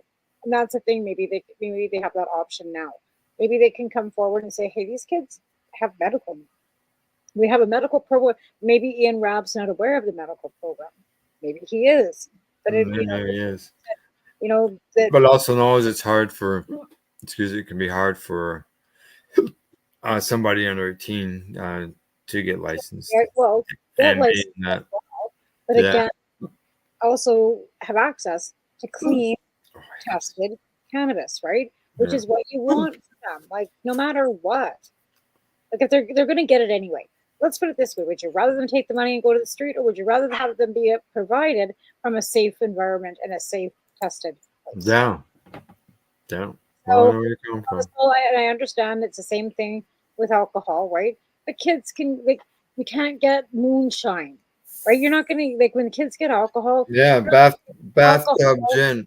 Right? They're not going to get anything laced. Somebody's going to bootleg for them a case of beer. You know, mom and dad usually do it. By the time you're 17, 18 years old, your parents are usually buying you a 6-pack, right? Like if they're, you know, if they're drinkers. I had friends that bought us, their parents bought us booze, right? I was growing up. My parents. I wasn't a big drinker, but I used to steal my mom's Moray cigarettes. Well, whatever, right? I was 8. We were drinkers. We were fucking, it was the 80s in Lethbridge. We all drank. Like we were fucking drunks by the time we were 15. Not kidding you. And like I said, I had a girlfriend. Her dad would buy us fucking 2 fours of beer on a Friday night. I think we were 14 or 15 years old. Yeah, We just got I had friends that had lost the license before they got it. right? So yeah, so I'm not, you know, here I'm admitting this shit. I hope my mom never sees this. Anyway, we were Alrighty. drunk. I see that it is after the hour, and I'll just put my vape cartridge away. And Play your car, play the commercials, Sam. that's right. Play the commercial. Here we go. First, a little promo. Are you looking for non-stop, continuous cannabis and psychedelic programming? If you are, then turn your browsers to 420radio.ca or paceradio.net, where you will find the 420 Pace re-rolled Saturday. Everything gets started at 8 a.m. Eastern Saturday morning. You're listening to the Pace Radio Network here at paceradio.net. Limestone City Hydroponics is Kingston, Ontario's hydroponics shop. Take your growing to the next level and create the optimal environment with a tent kit, or maximize your yield with an ebb and flow flood table kit. Either way, Limestone City Hydroponics has more sizes and options to fit your needs. Are you looking for the power of the sun that adapts to your budget? Then look no further, as they have professional grow lighting. They have indoor grow systems that are easy and cost effective, with many options to fit your living space and lifestyle. Cultivate your growing potential. We have everything you need to succeed. And if you can't make it to the store, they offer local delivery to the greater Kingston area. Remember, when you're looking for experts to help you grow, then look no further than the locally owned Limestone City Hydroponics, 105 Sunderland Drive in Kingston, Ontario. Call them at 613-548-0420. Are you looking to get your medical cannabis grow license? Limestone City Hydroponics can help patients through the process of obtaining their license to grow medical cannabis. What's that? You don't have a doctor. If you meet the medical criteria, Limestone City Hydroponics has a nurse practitioner who can assess and provide medical cannabis prescriptions. What are you waiting for? Contact Limestone City Hydroponics at limestonecityhydroponics.ca or call them at 613-548-0420. What do you find at paceradio.net? People advocating cannabis education. Enjoy the buzz of legalization with Campbellford Lifestyle Shop. From lights to plant nutrients, books, consumption accessories, and more, we've got all your basics to grow or consume cannabis. Visit our info center or take a look at our piercing services and body jewelry, now available in-store through Campbellford Lifestyle Shop, 17 Bridge Street West, Campbellford. Are you looking for non-stop, continuous cannabis and psychedelic programming? If you are, then turn your browsers to 420radio.ca or paceradio.net, where you will find the 420 Pace re-rolled Saturday. Everything gets started at 8 a.m. Eastern Saturday morning. Cannabis edibles are an effective way to manage pain and other ailments, especially when you deal with your trusted partner, Legacy 420, in Tyendinaga Mohawk territory. You see, we lab test every product on site to ensure proper dosage every time, which is critical when consuming cannabis edibles. All Legacy 420 edibles are made by our classically trained baker and chocolatier, and we also have super tasty vegan options. Our baker has been in the industry for 25 years. She's also a chocolatier. Everything from savory to sweet, your chocolate bars, brownies, butter tarts, you name it, we make it. Talk to our knowledgeable Cannatex about our incredible variety available. Give your trusted partners a call. Legacy 420 out on your road.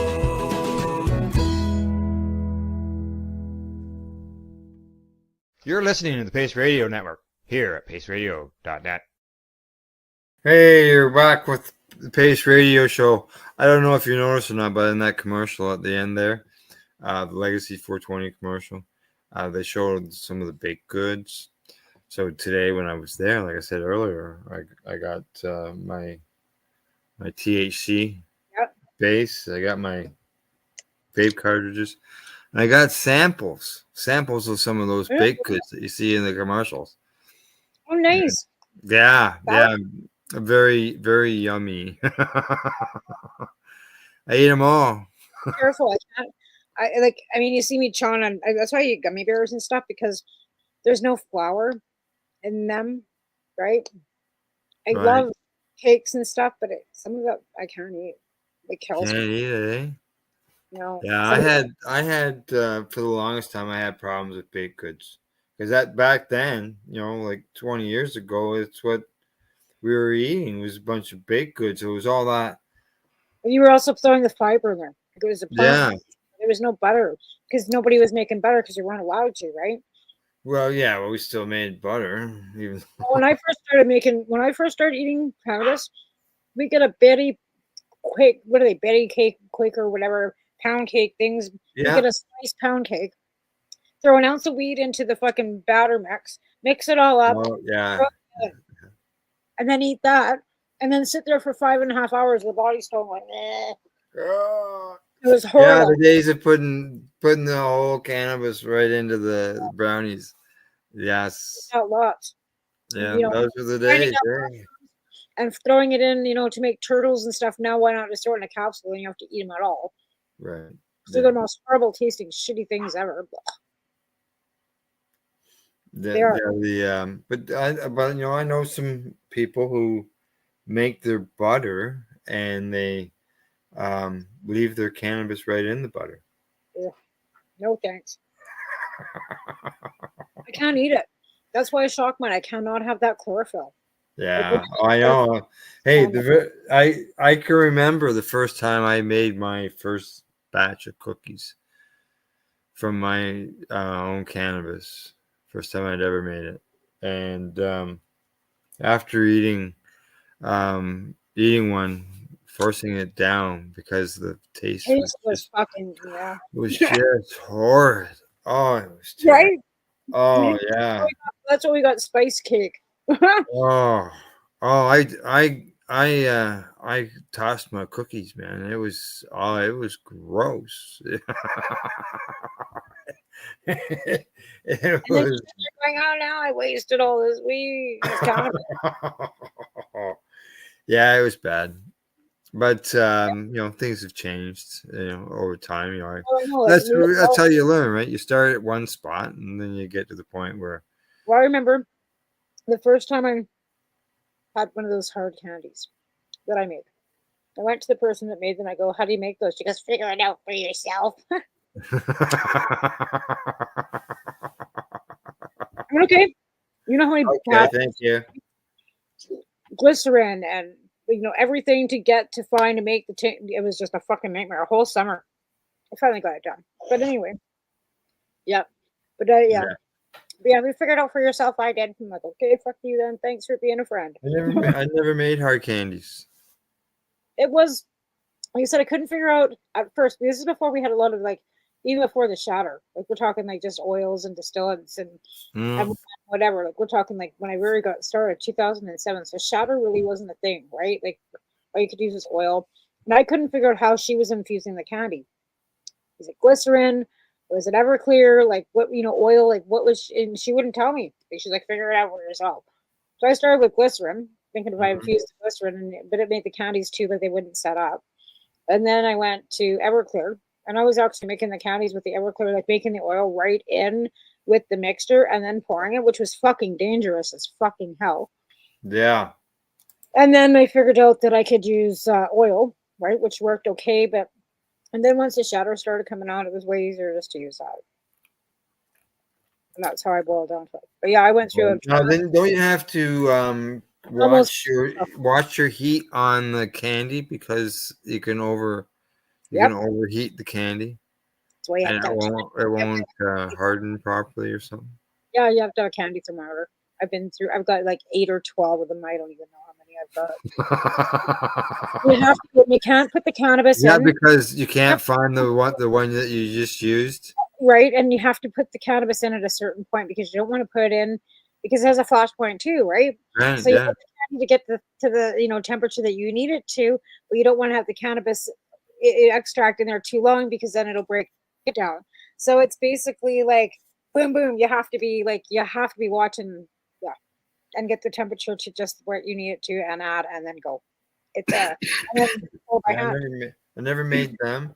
I've never made gummies. Gummies Are different, right? Gummies are all done with cool, warm water. Like it's Jello, right? It's not the same. So you can add your liquid that you've got there to like a gummy mixture because it's all gelatin and water until you dab it all into little gummy things, and then it'll harden up just like that, right? But then you have to put them into. If you don't use enough gelatin, and if you don't use a certain preservative, which is citric acid, you have to put that citric acid in that mixture too, or they go moldy. Like I don't, you know what I mean?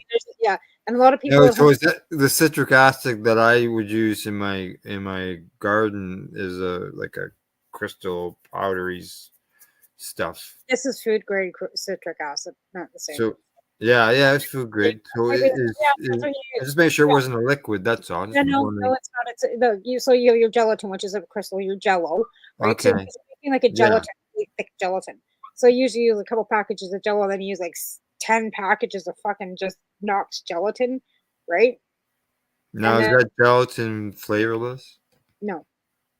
The gelatin. Well, the Jello is what you use for the flavor, right? So why you use a couple packs of Jello and then add the gelatin because you want them to be firm. So why you want them to use lots of gelatin, right? You want the flavor, so yeah. Anyway, and then you put the citric acid in with the mix, like the powder mixture first, and then you add your water to it, which is hot. You mix it and blah blah blah. Let it cool down, but add your mixed whatever you got there would probably be perfect, and then you're off to the races, right? Yeah. Make that gummies that way. I can make gummies. Yeah, it's nice to throw a couple drops in a beverage before bed. Helps with getting to sleep and relax the sore muscles after the day. Well, yeah, especially like you can put it in tea or anything, right? Even hot chocolate, anything. That's I might have to check out the website because I kind of think that looks kind of cool. Yes, exactly. And like I said, I'm going to be needing donations. Oh yeah. Let's talk about that. So what do you so on Monday night or Monday on my show, we had Fuck Around and Find Out Monday because there's a lot of shit that's been going down in Vancouver with the cannabis substitution program. Okay. Anyways, that being said, we have a huge drug problem here in Carver. Like, I mean, there's people overdosing on a daily. I've got a house across the street that the cops and the ambulances are always there. Always. So I'm going to go speak to a couple places tomorrow. One is Anchors, which is our drug testing site, and they give out drug testing site. Oh, yeah. I got one of those. We do. Anchors is a drug testing facility, and they give out pipes and needles and whatever as well, like harm reduction. Right. Yeah. Tools. They're yeah. You But know. they're the ones that have the same machine Dana has, because Shambhala donated this machine. So it's the same machine that Dana has. Does it? out in Okay. Vancouver, and it's the only other one in British Columbia besides the one that Dana has. So we've got Anchors in town that does it's like a drug testing site, right, and harm reduction. And then we have Street Angels, which where the houseless can go to get like clothing and a meal and that kind of thing. So it's kind of like a drop-in center. I'm going to go reach out to them, and I'm going to start a Kootenai cannabis substitution program because I feel that there's a great need for it here. And like I said, I'm going to go approach some of the stores, the legal stores too, because I'm thinking they can give away a 420 bundle that I won. Maybe they're able to give away something somehow, even if it's a bunch of pre-rolls or something, and see if they, because of this is, and I'm not setting up any non-for-profits. I'm not doing anything. I'm not. And neither do any of the other ones, because Surrey's running, Langley's running, Vancouver's running, Chris Backer's running in Halifax. Nobody's putting up charities and not-for-profits. This is me in my car going out. I need socks and all that kind of stuff, but I want to get it going because it's a huge need here. Huge. We lost a 13-year-old to fentanyl overdose. A fucking 13-year-old to fentanyl. And she died. So something's got to be done. And if it has to, nobody's listening. Nobody cares. It's just ridiculous. So maybe this will be helpful. And I had somebody already going, well, how do you think that's going to come in and they rob the store for meat? I said, you know what? If they're going to take that money that they would be using to buy some other hard drug and go buy food with it, rather than stealing it because this is helping them, then why would you want to stop it? And really, it's none of your business. And I'm not asking anybody's fucking permission. I'm not going to go and get anybody's permission. I don't think anybody else has. What are you going to do? Yeah, well, I'm thinking something's telling me I believe Chris did approach the police department when he started. I'm not. It's legal.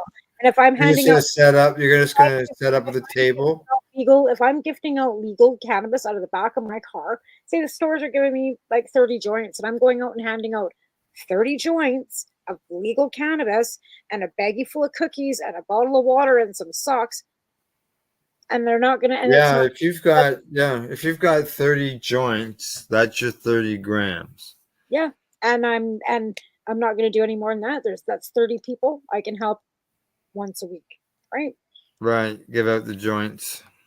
Maybe 2 joints. So it's only 15 people. I don't know how many people are going to show up. Well, that's the thing. Well, you'll start, I believe, because I don't know how you're going to promote it. I'm going to go and like I said, I'm going to do a little, lay of the land, go talk to Anchor, see how many people would be, like, where to go, how many people are using, what are the numbers, like get myself the lay of the land, right? Find out what the numbers are on the streets, to find out how many people are out there, because that's where you go to find out is where they are. Right? Yeah. I said, my other friend, she works along with at the homeless shelter, which again is what you need to be doing. Like, you need to be reaching out to these people and letting them know that cannabis can be a harm reduction. Maybe they don't know that. Maybe it's some education along the way too, right? So it's just like I said, I've been sitting kind of stagnant. There's an election coming up. I don't want nothing to do with it.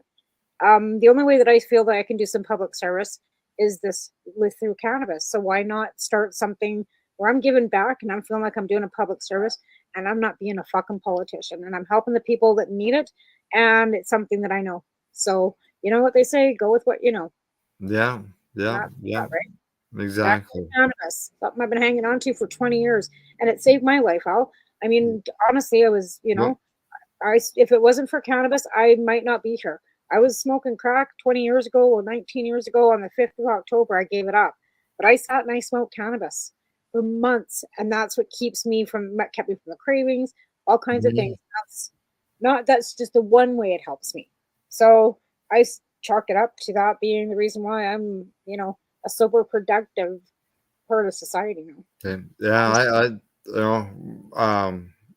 when I got my Crohn's disease, my options were opiate drugs or cannabis when it came to dealing with the pain and all that. Yeah. And I went with the cannabis because I was concerned of becoming a stat. Right. right? knowing of the addiction. And yet at that time, it wasn't as prevalent as it is now. Like that was 22 years ago. And I mean, I've been attention deficit my whole life, and cocaine made me feel like I was normal. And it makes sense now that I've been attention, like now that I've got the diagnosis and I take the medication for the attention deficit, because if I snorted a line of cocaine, I could actually focus and get something done. Yeah. That makes any sense. And it makes sense now because of the attention deficit, right? Well, Stimulant. Ritalin. Is the same thing. I want Ritalin. Like I've done Ritalin already. We've been through Right. Ritalin. I'm And, been through Ritalin, been through Concerta. Now we're taking Vyvanse, and Vyvanse is way better. Ritalin made me feel like I was doing the drugs again. That's why I didn't take the Ritalin for very long. I didn't like the way it made me feel. So I told my doctor, it makes me feel like a dirty crackhead. I can't do it.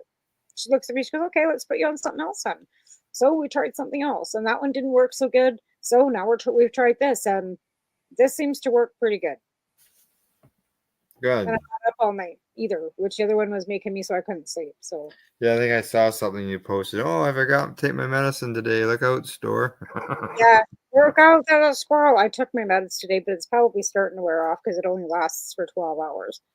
So yeah, I took it early today because I had to be at work at 7:30. So it's 7:20. It's probably starting to wear down. It's only to work. It's only good for 12 hours. Yeah. And then So you have to take it twice a day? No, I take it once for 12 hours. So I take it at 10 o'clock in the morning usually, unless I work at 7, and then I take it at 7, right? Because I got to be there all day. But I take it at 10 so that at 10 o'clock when I'm getting off work, it's wearing down so I can come home and go to sleep. Because Yeah. Because our people have problems slowing. You don't crash off it either. Like some people crash, like when their meds start wearing down. You find with kids, right? They'd always say they hit the wall, and the kid would be like, a vegetable, and was just exhausted after coming off the meds. The medications changed so much over the years. It's not like that anymore. So when I'm I get a little bit squirrely, but then I'm tired and I can actually go to sleep. My brain is still slow enough where if I didn't take the medication, my brain never stops. There's 150 voices in my head. It's Yeah. Gotta get them quiet. Get them calm down. There's too many voices going on. That's why I smoke a lot of cannabis too, because that absolutely helps too. But it was a point that it wasn't enough, right? Now I can do both, but yeah, and it's helpful too. It really is. Yes. Oh yeah. It allows you to focus, calms things down. Just like as with that, as I said, for those kids those teenagers, it I guess sedated them, calmed them down. Well, I wouldn't say it probably sedated them either, because yeah, you're right there. That's probably bad choice of words. Too. I would imagine maybe it did. Maybe they did have some addiction problems. Maybe it was curbing the cravings, like we've heard. Oh right? yeah. Well, they were at-risk youth that were there at the home, right? Well, I'm sure they've dealt with some. I'm sure they've been dealing with some severe trauma up to this point as well. Right. I don't think it was a bad thing, and I think whoever is having an issue with it really needs to be educated. And I wish that some of us would get together and maybe do that, because those poor kids. That's all I'm thinking about. I don't even care about the guy that ran the place and whatever. I don't give a shit about him. Mm-hmm. I'm thinking about those poor kids. Where are they going to put those kids? Where are those kids going to end up now? And it's probably First Nations kids. What about the children? Right? Right. But again, they're probably vulnerable First Nations children who are already a minority as well, and already what? Come on. I don't know. It's like I said earlier, maybe I don't even think, even if they went at it the right way, as we mentioned, having some doctor there that was able to prescribe it to the children or the teenagers. It says teenagers is what it is. Well, then I think sometimes you say children and people think of 8-year-olds. There are doctors that sign teenagers, and we know they do because we've got teenagers that have been signed up. Mm-hmm. So there's got to be there's a doctor out there that would have signed these kids if he saw the need. We know some, I'm sure. We must, because like I said, we've got children that have been signed up. Yes. Yeah, exactly. Sounds like This is an Puppy's getting a little excited there. Well, it's funny because I think Jade's in one of. Is she not in Brandon, Manitoba? Like she's in Manitoba. Maybe somebody should reach out to her because Right. she's the Manitoba activists. Where are they? Hello, Mhm. right? Yeah, things have really changed over the years. Right? Over the last few years. There's no doubt about that. So Oh my God, I'm gonna that yappy Yorkie. I'm telling you, I don't know what to do with him. He's a demon. is he? Oh, he's horrible little thing. And that's the puppy. That's Bubba, the Chorky. But he's just yapping because he's just. Just isn't quiet. Maybe you should give him some cannabis. I've tried that one too. Some CBD. Medicated cookies. Like I said, we've got Lola and Heat. And this is not normal. Like normally he doesn't bark through the whole show. Today the whole house has been off, and it's because of Lola. Oh, Lola, yeah. Lola. Yeah. La la la la Lola. But yeah, so we've got her locked away, and we've got him losing his fucking mind. The other two, everybody else is. He's Nobody going, else, holy smokes. Yeah, nobody else. Come on. He's like, he's a year old. He's like, losing his fucking mind. So, Is he related to her? Yeah, he is. That's just her grandson. So there's no, and I don't want any more. No, I thought I'd check because you got so many there. Sometimes. Oh, Piper's fixed after that last little, and that's her puppy in there, right? His mom's laying on the pillow over here, but like, no, I don't want any more. I don't need the headache. I don't have the money for another C-section. Like, no. No. Not even interested. She's gonna be 7. She shouldn't be having any pets. I got Odie visiting me. Oh well, the cat has to visit, right? I'm surprised that he's lasted this long because usually he's on the keyboard. Yeah. Like I said, that story of Manitoba is really disturbing to me because I just keep thinking about those poor teenagers. Like, because I see like where I work too, like there's so many kids and stuff that come in that you can tell the ones that are, got good parents or they're better parents. And you got, you see the ones that have, some difficulties with their parents, and you see the parents come in and have difficulties parenting, right?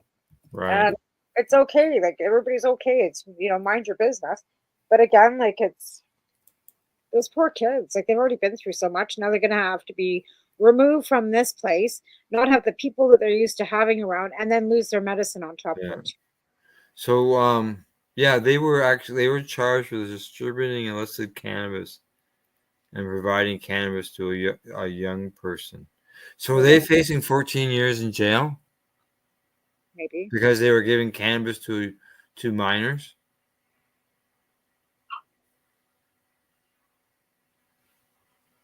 You don't know. What do you think? That's a possibility.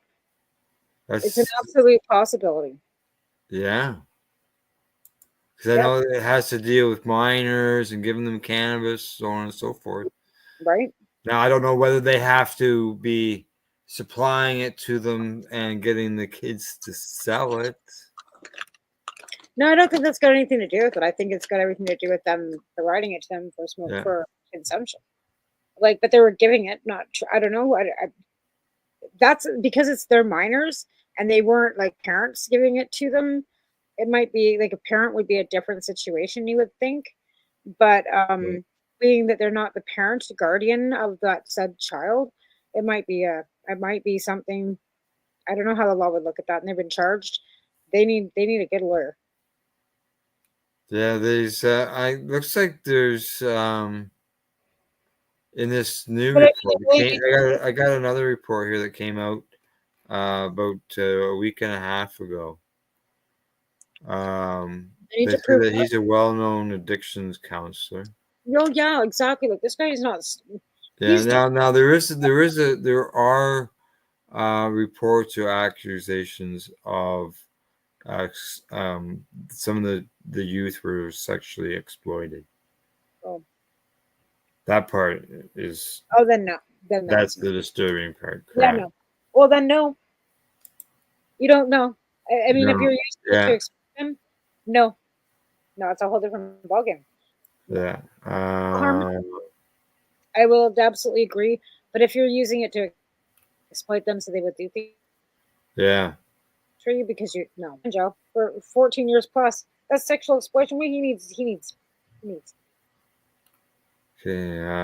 They executed a guy yesterday. Oh, look at that. States. He ran for The Conservative Party. in 2011 he ran for the Conservative Party. Of course he did. So there you go. Fuck. All righty. Well, I see it's the bottom of the hour. It's 9:30. My time.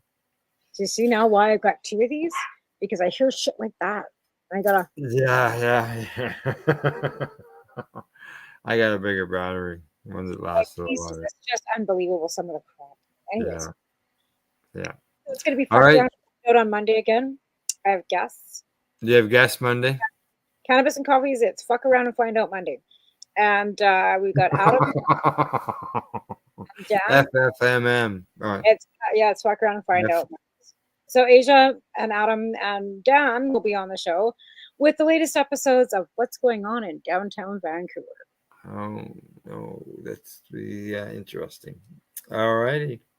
I'm not putting the videos up. We're just going to talk about the aftermath. All right. Basically, we're trying to boost and promote the other cannabis substitution programs because the one that's been running in Vancouver is now running for profit. So there is nothing free coming out of that van, and hasn't been for a long time. And that's what we've exposed is that Neil Magnuson's son is actually living in a penthouse in downtown Vancouver. So people want to know about that. They should catch your last broadcast. Yes.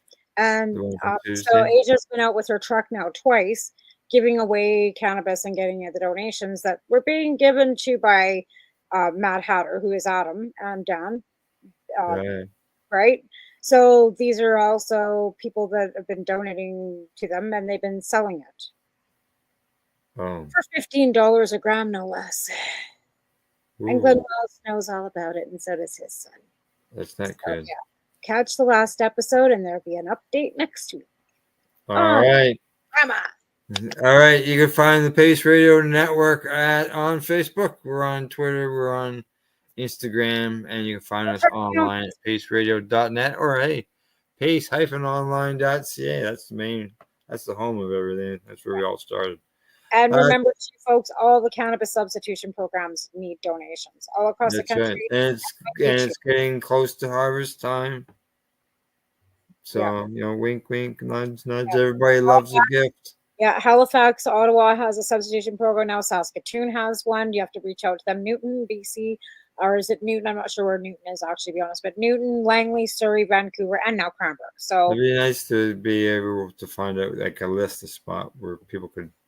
We're slowly all gathering together. We're finding out more and more because we're reaching out because of the shit show downtown. Oh, okay. All right.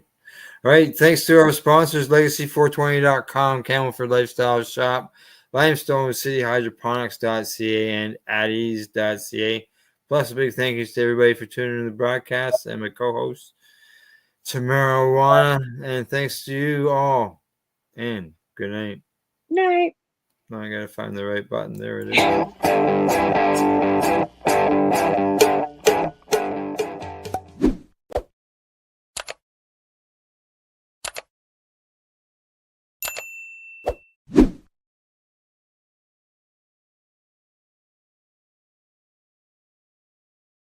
Let's share Pace everywhere. That way it can help create peace.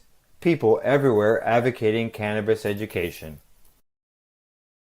You're listening to the Pace Radio Network here at paceradio.net.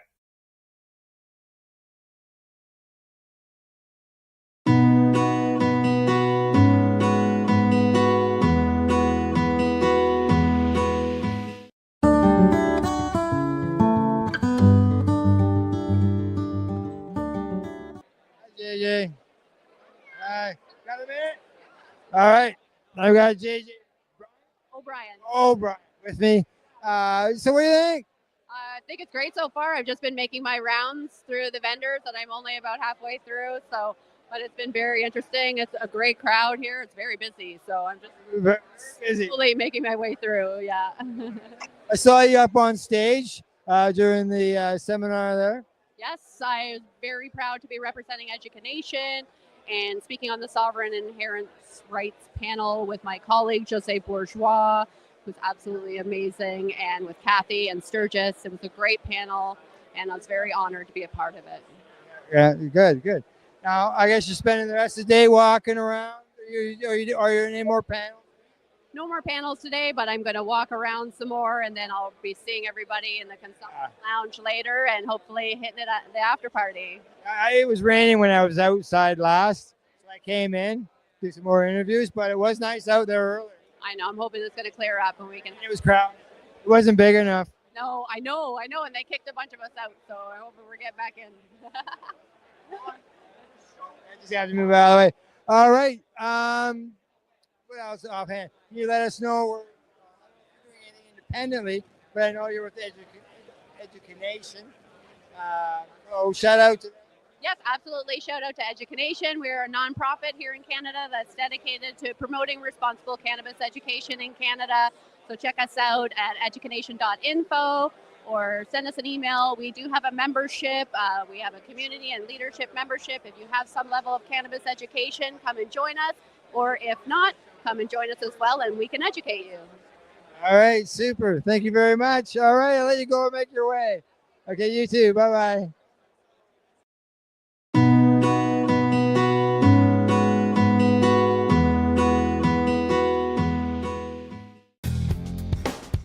Stay tuned. We'll be back after